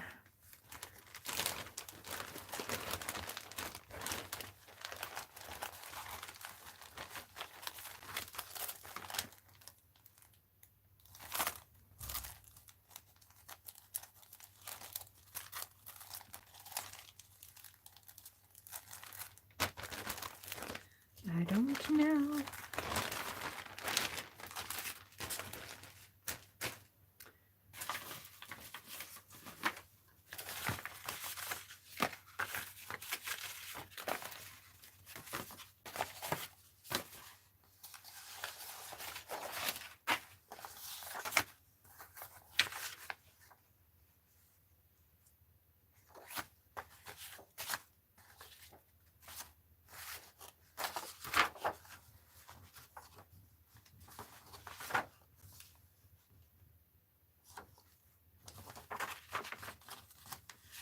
Well,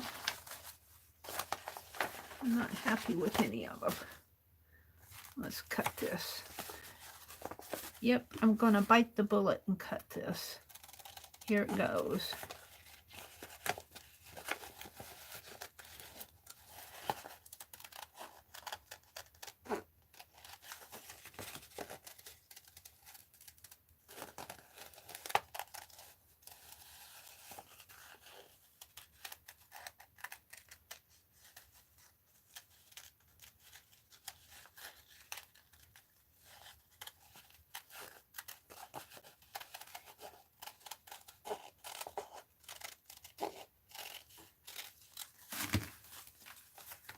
Yeah, that was the right thing to do.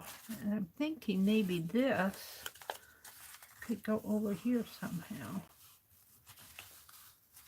No, I'm saving that.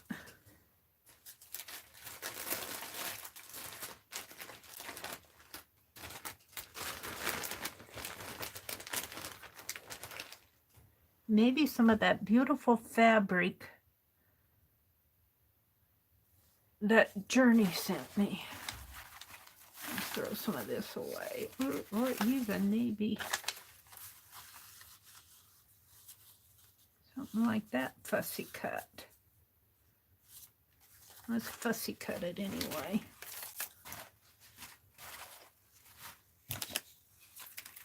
Or this gets a little more Victorian-ish.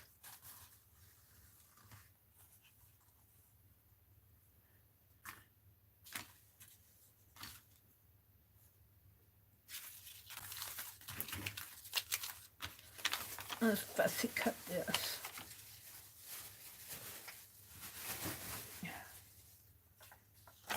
I'm in my own world, everybody, so if you're watching, I really apologize. I haven't been chatting much.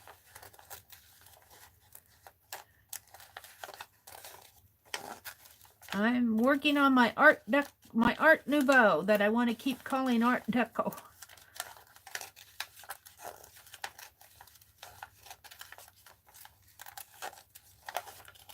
I can see I'm going to have to find a lot more floral than what I have.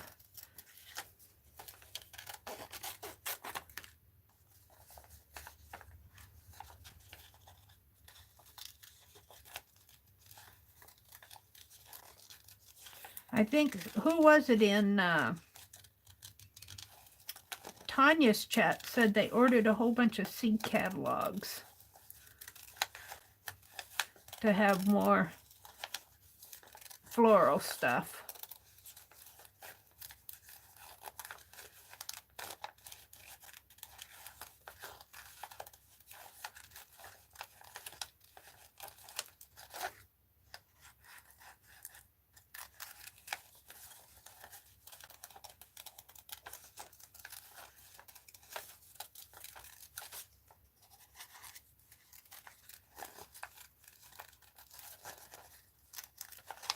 Are you really going to glue all this down there? It's an awful lot of little fussy leaves, but I'm liking it.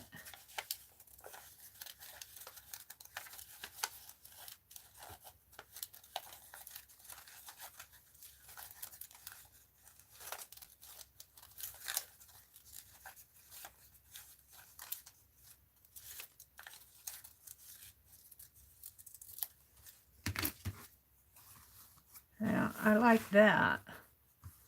And bring this down in here, maybe. And I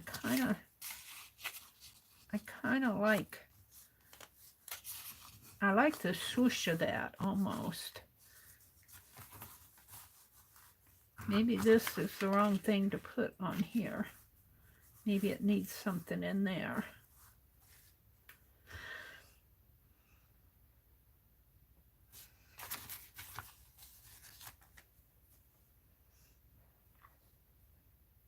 You know what I'm going to do? I'm going to take some of this low tack tape and tack it on there until I decide. Because I'm not entirely convinced yet.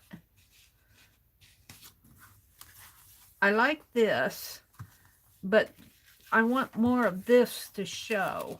Let's move that down just a little bit more. Because I love that natural, I love how that happened. And I like that. And I like this, but I don't, this is not working for me now. So I think I need to find more to put on here. And I'm not sure that low tack tape is going to work with this wallpaper. We'll see. Wallpaper's pretty thick stuff. Not sure it's going to work with this. No, it's not.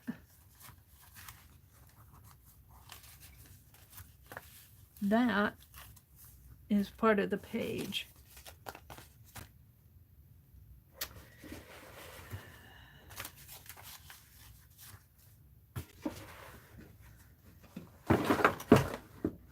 Could put this up here, but I want this to show. I had to do something with that. If all else fails, get out a bobby pin.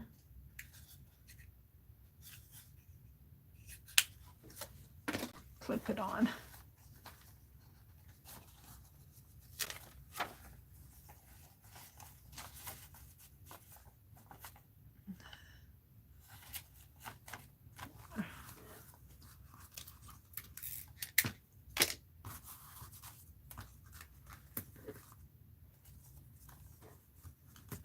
Yeah, that low-tack tape doesn't work too good on this. Works fine on the wax paper, but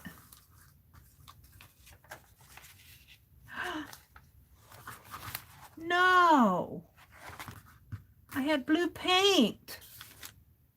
Where did that blue paint come from? Look. Oh no, I messed her up.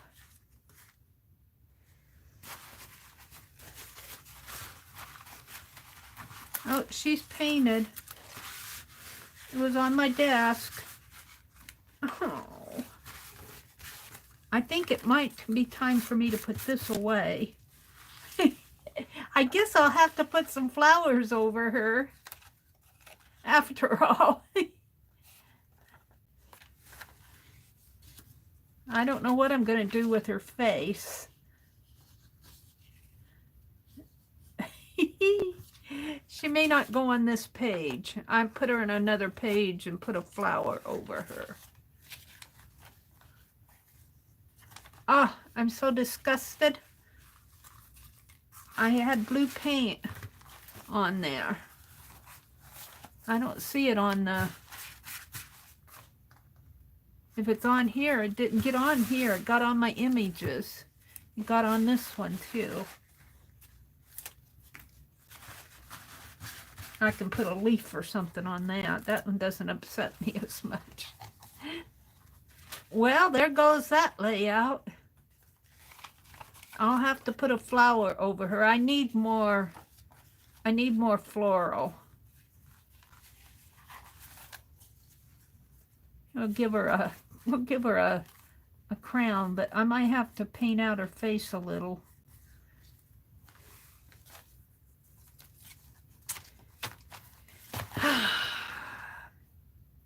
I think I'll stop with that. I think I'm disgusted.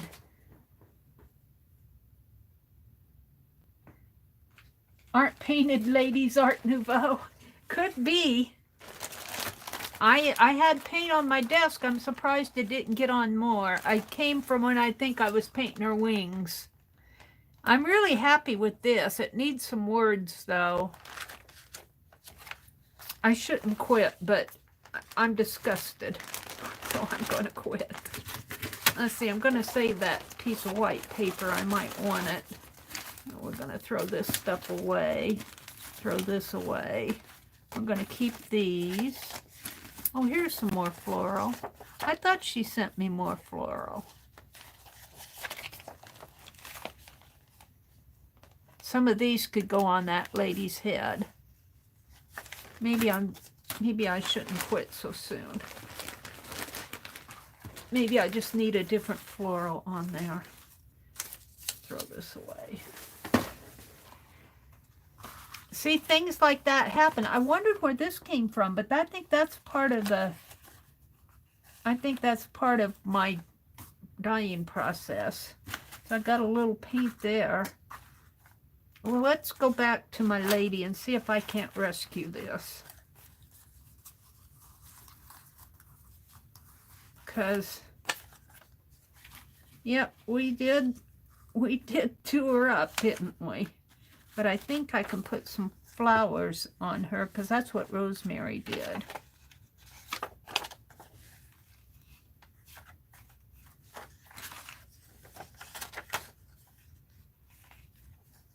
which one do I want to use.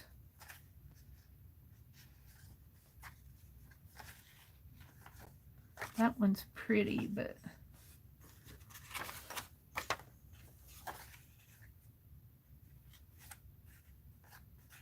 is that enough to cover? I think it will. Let's cut this one out. And I'm going to leave a dark line around it.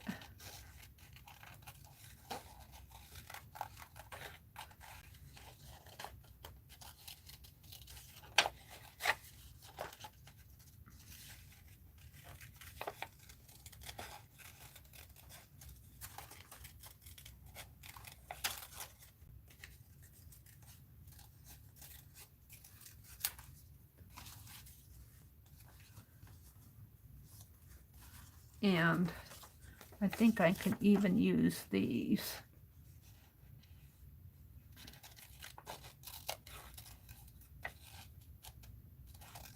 I'm not sure how this goes.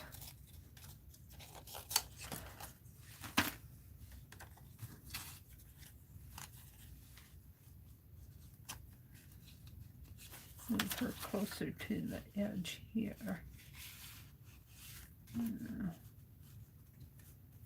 Like that.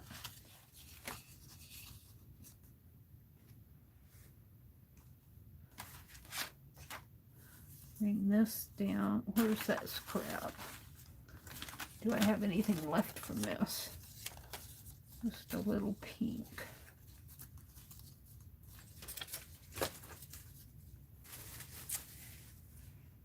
I might have to do something in there too. I kind of like that. This is too big. We'll save that for something else.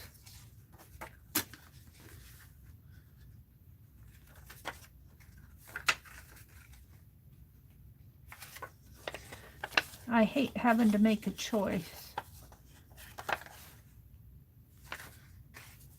I like these, but they look awful fussy-cutty. Well, they come up this way.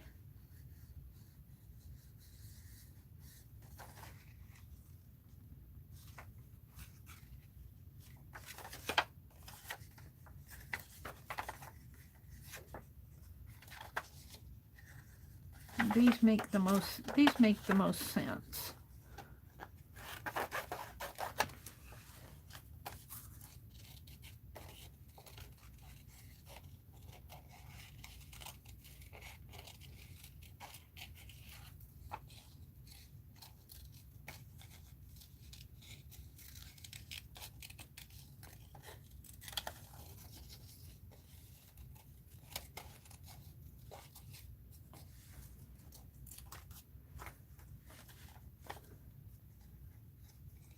And I think I'm going to cut that leaf off so I can have that bud.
Maybe about like that. Then I just have these little pieces here to deal with.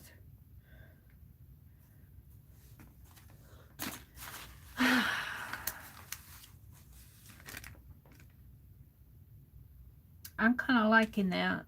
I could actually cut this off and double it up.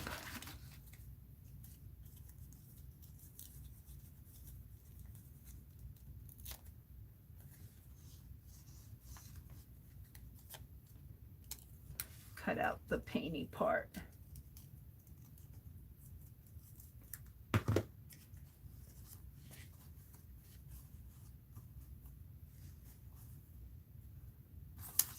I kind of like that anyway. Let's do it this way.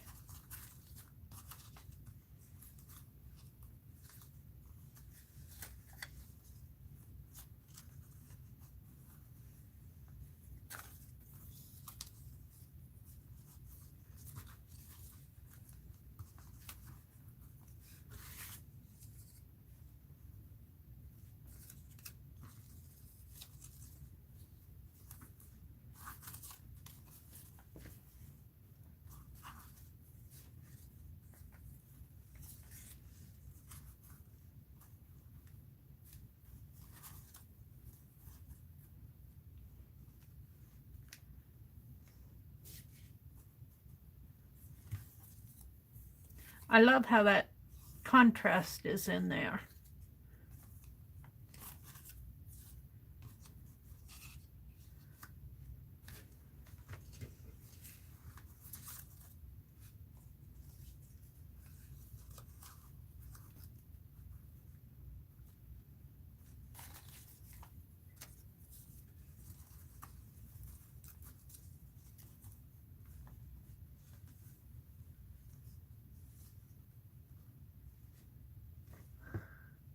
I think I'm going to go with that because that kind of rounds off that page. This isn't down yet.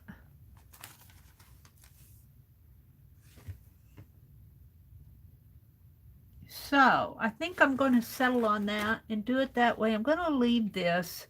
I might find something that fits in this space. But for right now, I love how that happened up in here. And I like this in here, but it needs more. It's certainly not done, but all right. Let's start by putting this on her head. Let's put this here. I'm going to mark it.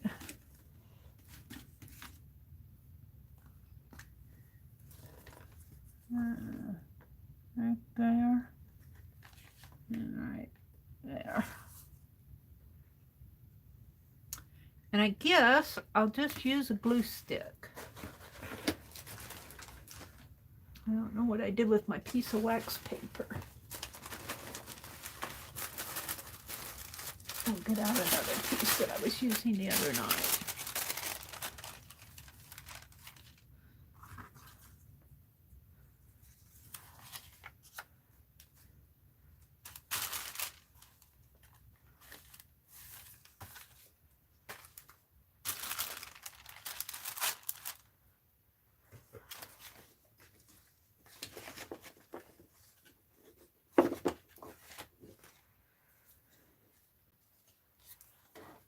Hi, Rebecca. Oh, thank you, Rebecca. You saw a fried egg, too. Pretty edible hat. Is that what you saw on her hat, was a fried egg? A fried egg. I might have to rethink my design here, my layout. Look, I got that paint on my...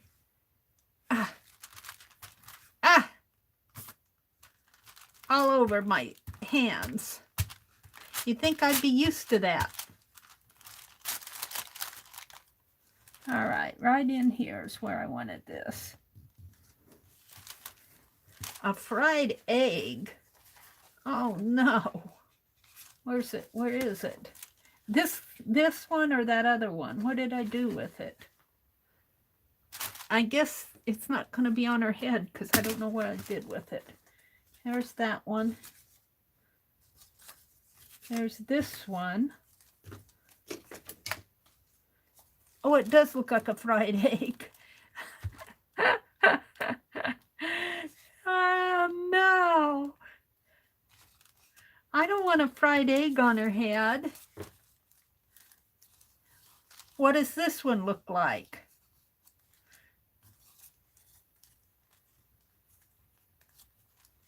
That one doesn't fit. It doesn't cover up the blue.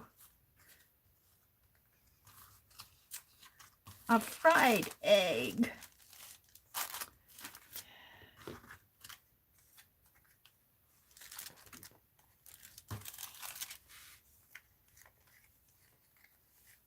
We had this one down in here.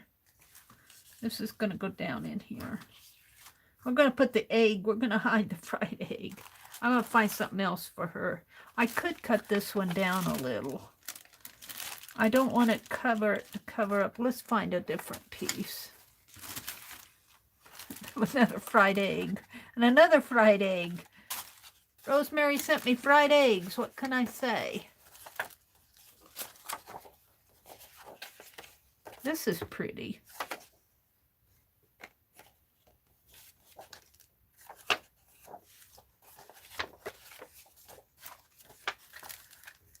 I think this one will go. Let's cut that one out. I'm glad I read chat. It's like you said, Mary, you need more floral. What about turn the blue into leaves? That's a thought. That is a thought.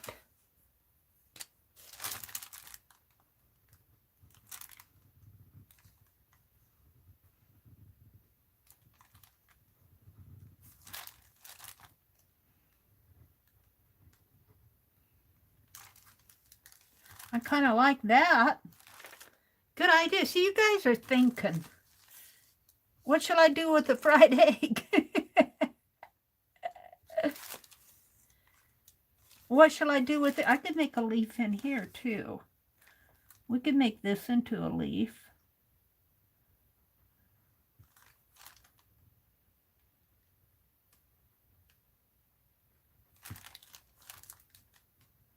And put another one down in here.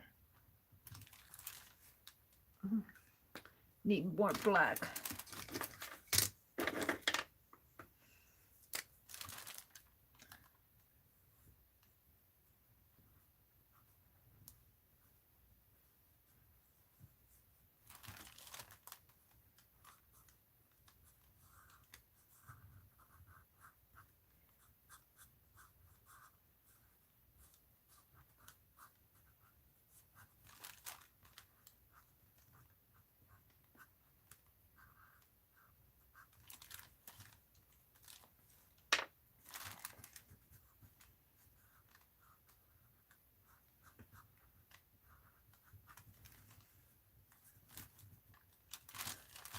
Let's glue that down and draw around it a little. I think I'm going to leave this off. Now all I'll see is a fried egg on that piece. But I still kind of like that up there. If I can find a smaller, I think she sent some smaller pieces. Let me glue this piece down.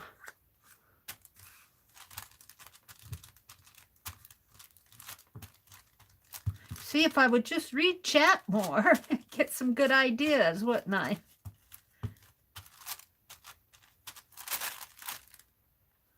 All right, I think I was putting this up in here.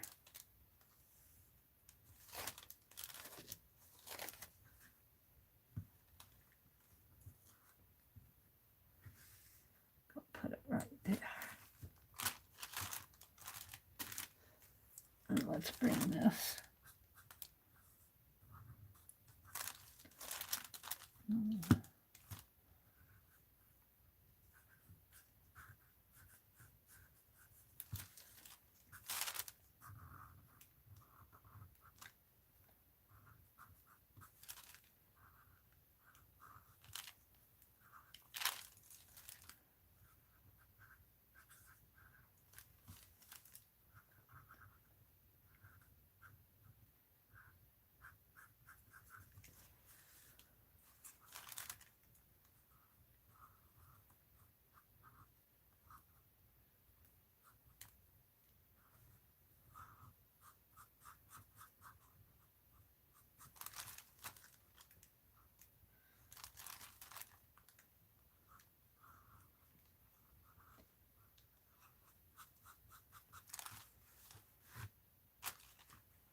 Now I got on to doing these black leaves in here.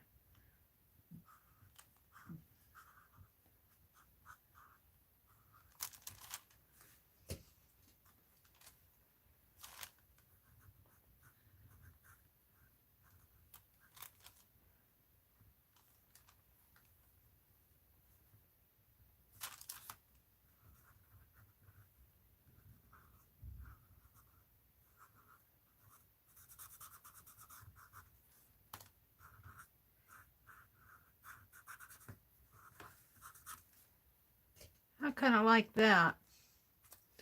But now maybe I should glue this down. I glued the flower down, but I didn't glue her down. Let's glue her down. That's really thinking, Mary. Yeah, let's see if I can get it all matched up again.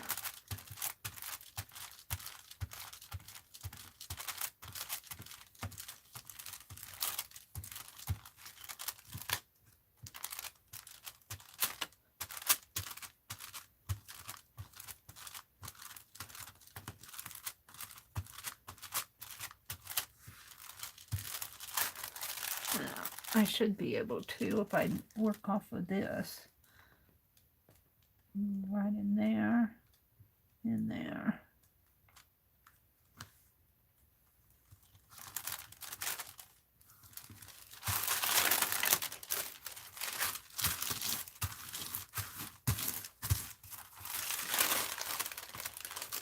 Uh-oh. What do I have on there?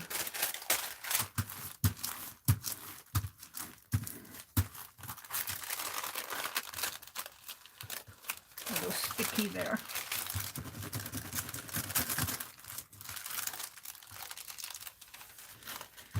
Okay. Now, though, I still need something up there. And I'm thinking she sent some smaller, and she probably meant it as a page. She sent some smaller. See, I'm liking something like this. Maybe I could paint something like that. Because I see this as being an entire page. Although that one really isn't going to fit my journal anyway. Maybe I could paint.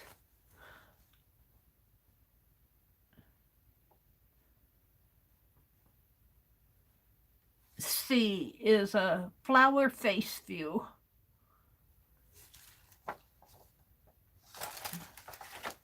I don't know.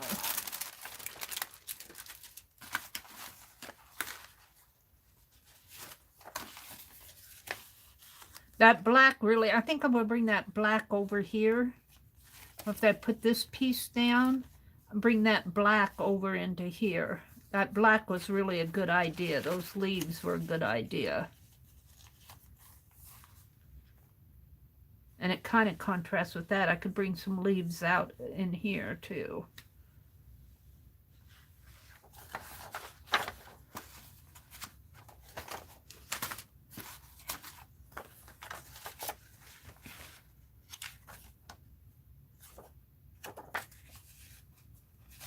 How about that pink flower?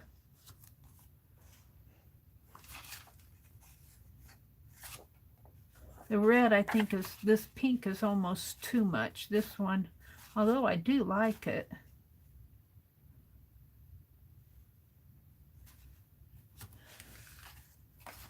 I'm going to cut it out. There's another white flower on the back. We're going to cut, only when I cut it, I'm going to cut it in here.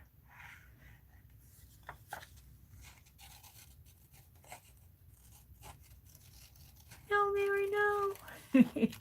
Too bad, it's already done.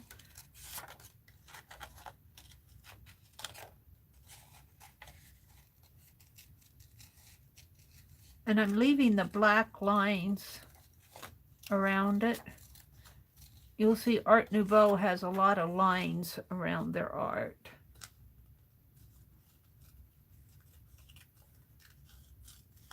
Or at least I think it does.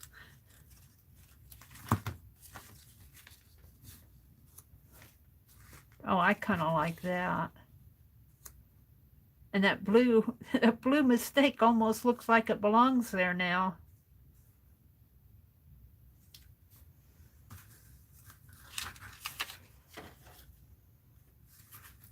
Let's do that. And let's put this down and bring these black flowers up around in here. And maybe up in here.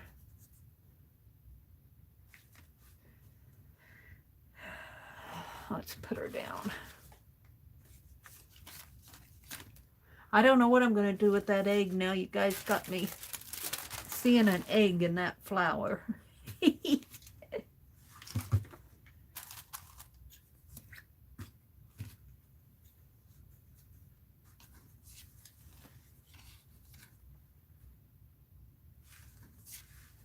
Do you want it going up this way or down this way? I like it both ways.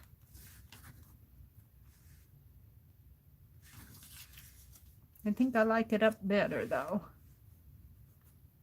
Tip it a little like that maybe. That's how I'm gonna put it.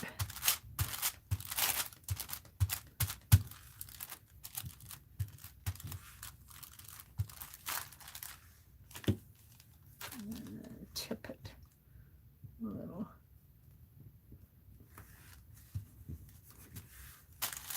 Yeah, I like that. That was a great idea, Janice. She says, I sometimes wish I had a kitty to pester me, but I'm on the fence about getting another pet. My brother doesn't want another pet. I'd like to have one too, Janice, but not gonna happen here. Oh, no, I still have these. But I might save these for another day. They kind of, I think I'm gonna go with the black. But I might use these as inspiration. Just keep them out here. I've got a can of pop and I haven't even taken a sip of it yet. I had some out here Friday night. I came in here tonight to get ready and I had half a can of that other left. All right, we're going to put this down with that glue again, that glue pen again. I think that'll probably hold it. Wallpaper. This is wallpaper. I wish I could refill these. I've got a cap on it, a plug in it.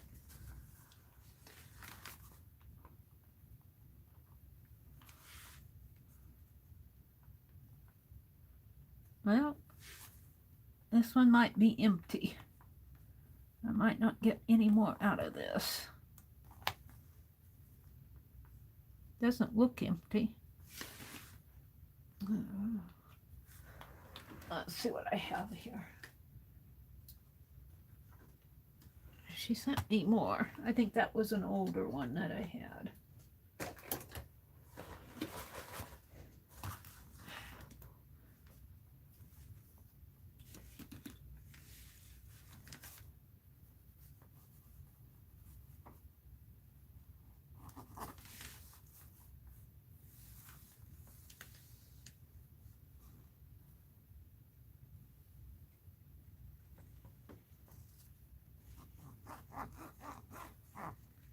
No, this is where I need the wax paper out. Mary.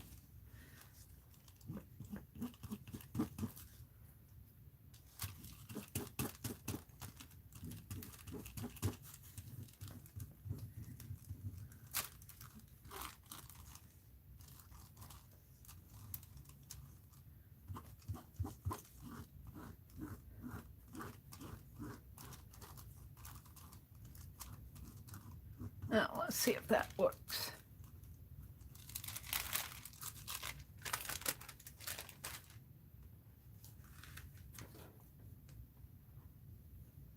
could make that into a leaf. Do I want it clear out to the edge? I think I do. I'll put it right there.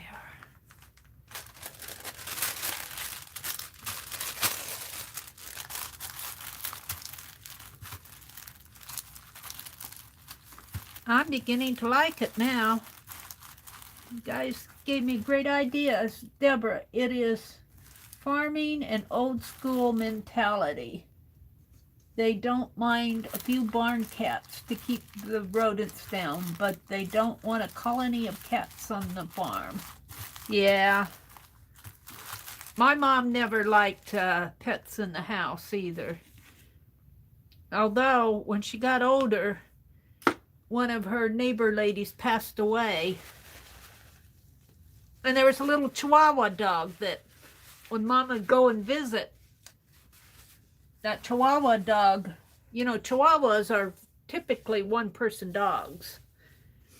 And of course, that little Chihuahua was a one-person dog, but she took to Mom. She didn't take to anybody else, but she took to my mom after the other lady passed away. Let's see if I can get a little inspired by this. Not this, this one.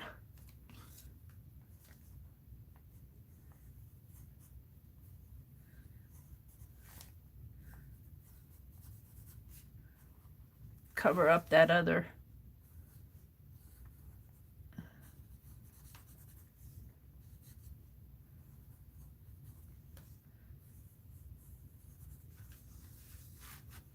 We're going to bring it down like this. Do some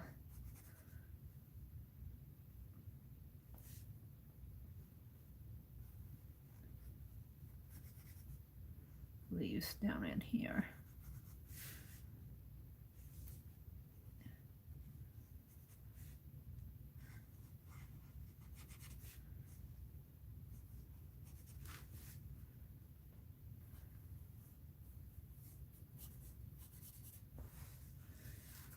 I'm gonna also bring these over in here.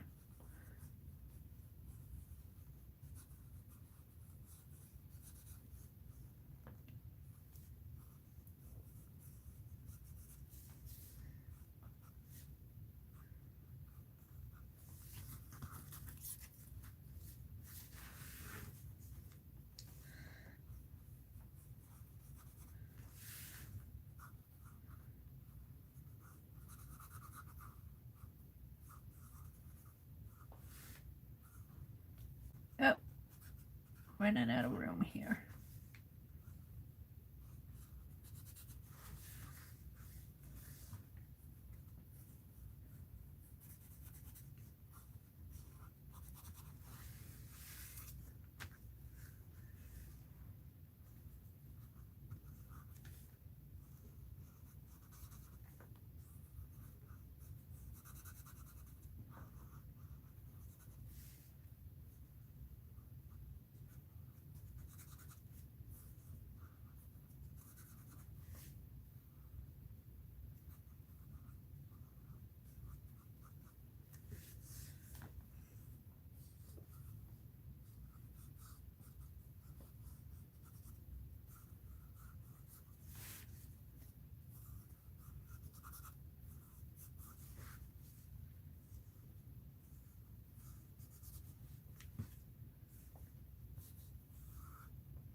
Now, I think the only other thing I want to do to this is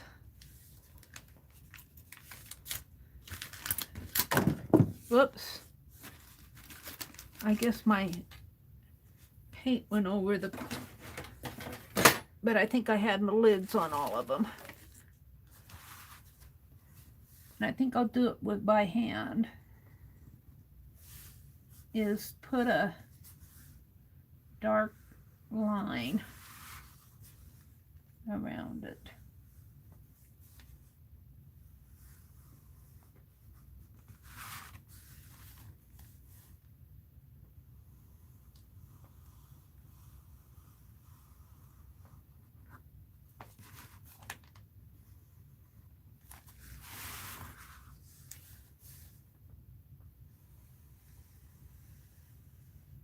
And then I'm going to double it.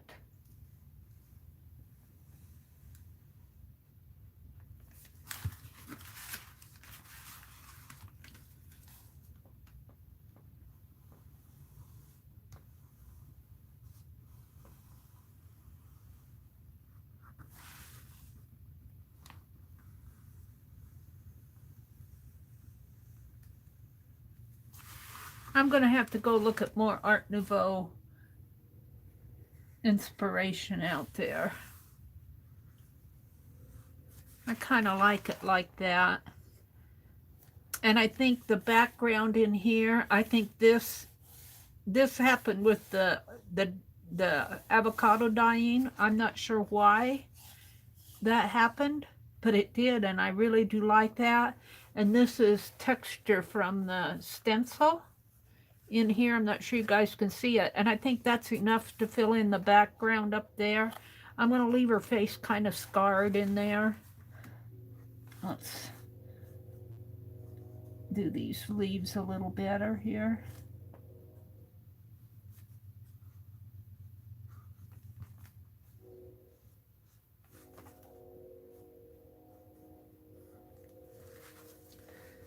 And maybe I'll even bring that out like this. I think I like that. I'm so tempted to outline her around in here, but I think I'll leave it for now. I think I'm going to call this done for now. Let's date it. Let's sign it right in. Where can I sign it? Right in here.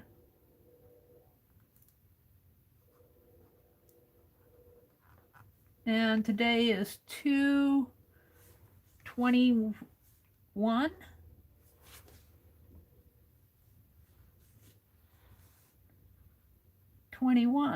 Oh, it's 2/21/2/21. Oh, 2/21/21.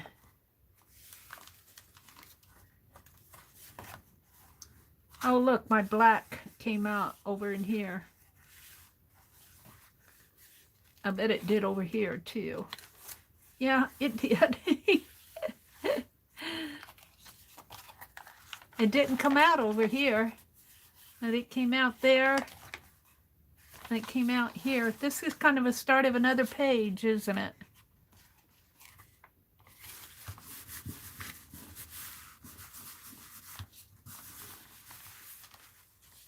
Very cool.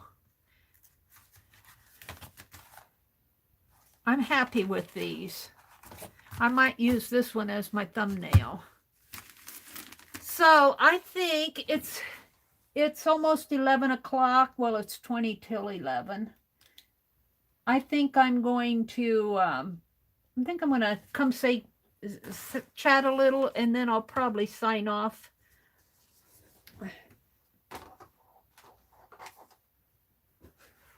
Get a little rest.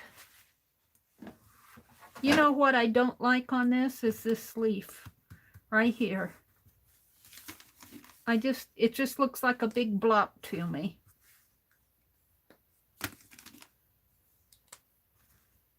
I wonder if I could cut that. Is it down?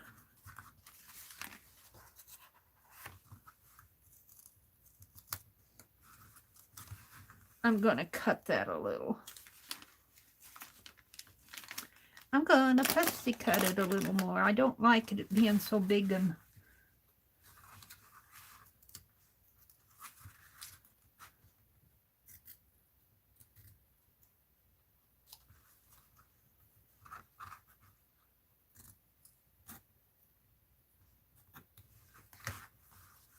I like that a lot better, and we could almost make 2 leaves out of it, like that.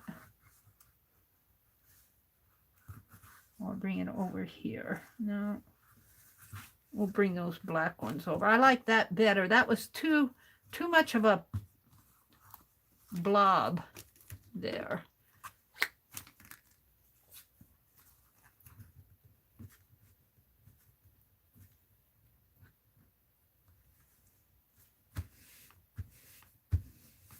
Now let's fill it in with some more.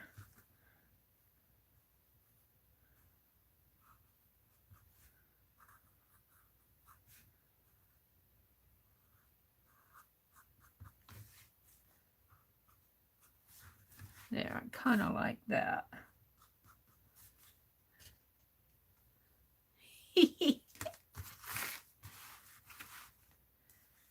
So, let me come out and chat. Let you guys go home early tonight, huh? Thank you all for coming. Deb is here. She's got kisses and claps. Candy's here. She says, bye, Deb. Hi and bye, Deb. Deb said, just in time for me to say hi and bye. Thought Mary said she was leaving. Oh, I am going to leave. I like to say good night to everybody first, but I am getting ready to leave, Deb. Oh, let's see. Sharon Lombard says, I can't bring it in me to have 2 rescue husky dogs and an Australian shepherd. Oh my goodness. That is a lot of dogs. Candy says, we've had at least 20 over the years, and we have 5 now, and that is good. One is a little skittish and lives in our crawl space. Are you talking about cats? So I have a bed and a litter box and some toys, and I feed her in there. Aw, Candy. Oh, Rosemary. Hi, Rosemary. If you're still here. Rosemary, I'm sure having fun with your Art Nouveau. I did this page and this page tonight. But I'm going to have to go hunting for more flowers, and I'm going to have to review my Art Nouveau artwork.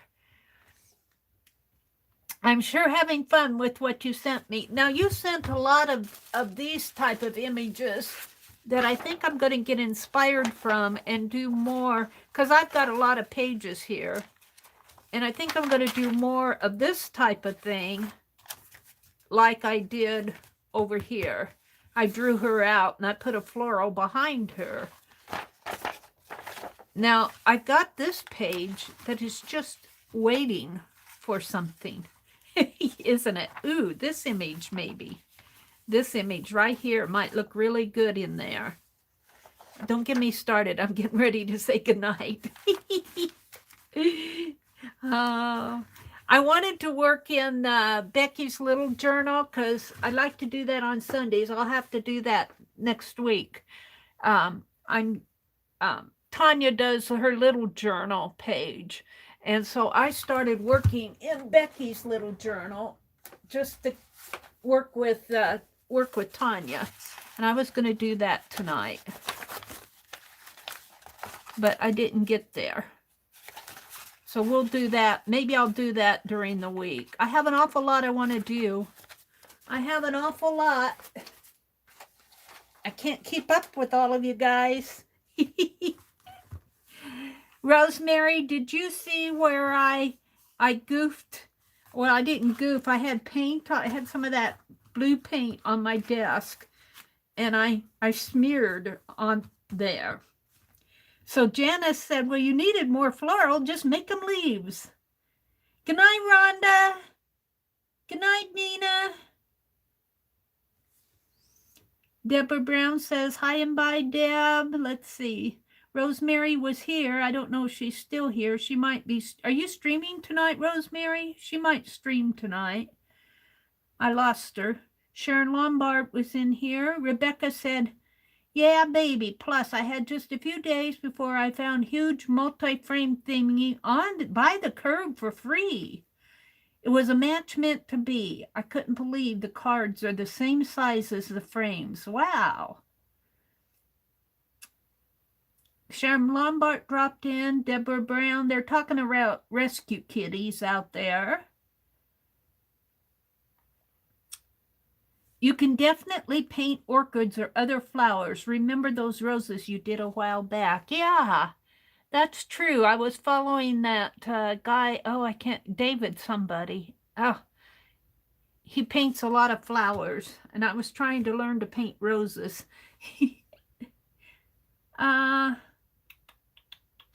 Riri was here.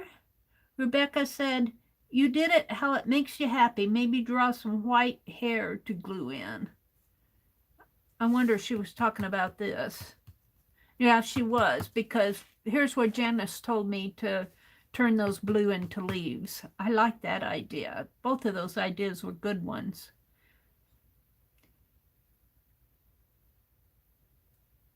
Oh, Rebecca, don't worry about spelling my name wrong. Everybody spells my name wrong, and I goof all the time. Paint over the blue with white. Rebecca says, just me, Becca, in Buffalo. I didn't realize you came on Sunday nights. Perfect timing. Yeah, I come on, if you're still out there listening, I stream on Sunday nights at 6 o'clock. Sometimes I go late, but I'm going to leave here in a little bit.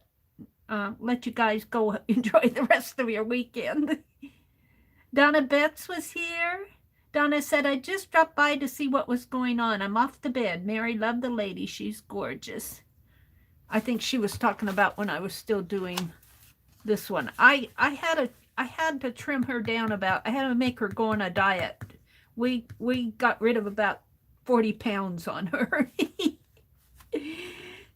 Tanya was here. She's probably in bed. All right, Keisha was here. I'm back up to where Keisha came in. Don't forget, Keisha has a marketplace sale going on the first weekend in March. So I'm going to say goodnight to everybody. Tell you guys to have a really great weekend. And don't forget, tomorrow morning at 8:30, Dee Dee Willingham is on. And then after her, and Janet Nash comes on around 9 Eastern. And Janet Young comes on around 11 or so, maybe a little bit later than that. They always say about an hour after Dee Dee goes off. So it could be early afternoon. And Monday afternoon, I completely lost track of whoever streams Monday afternoons. And Monday night, Lisa at My Eclectic Life will be on. So thank you for coming. Have a great start of the week, and I will see you Tuesday morning. And I love this Art Nouveau project, Rosemary. Bye, everybody. Good night.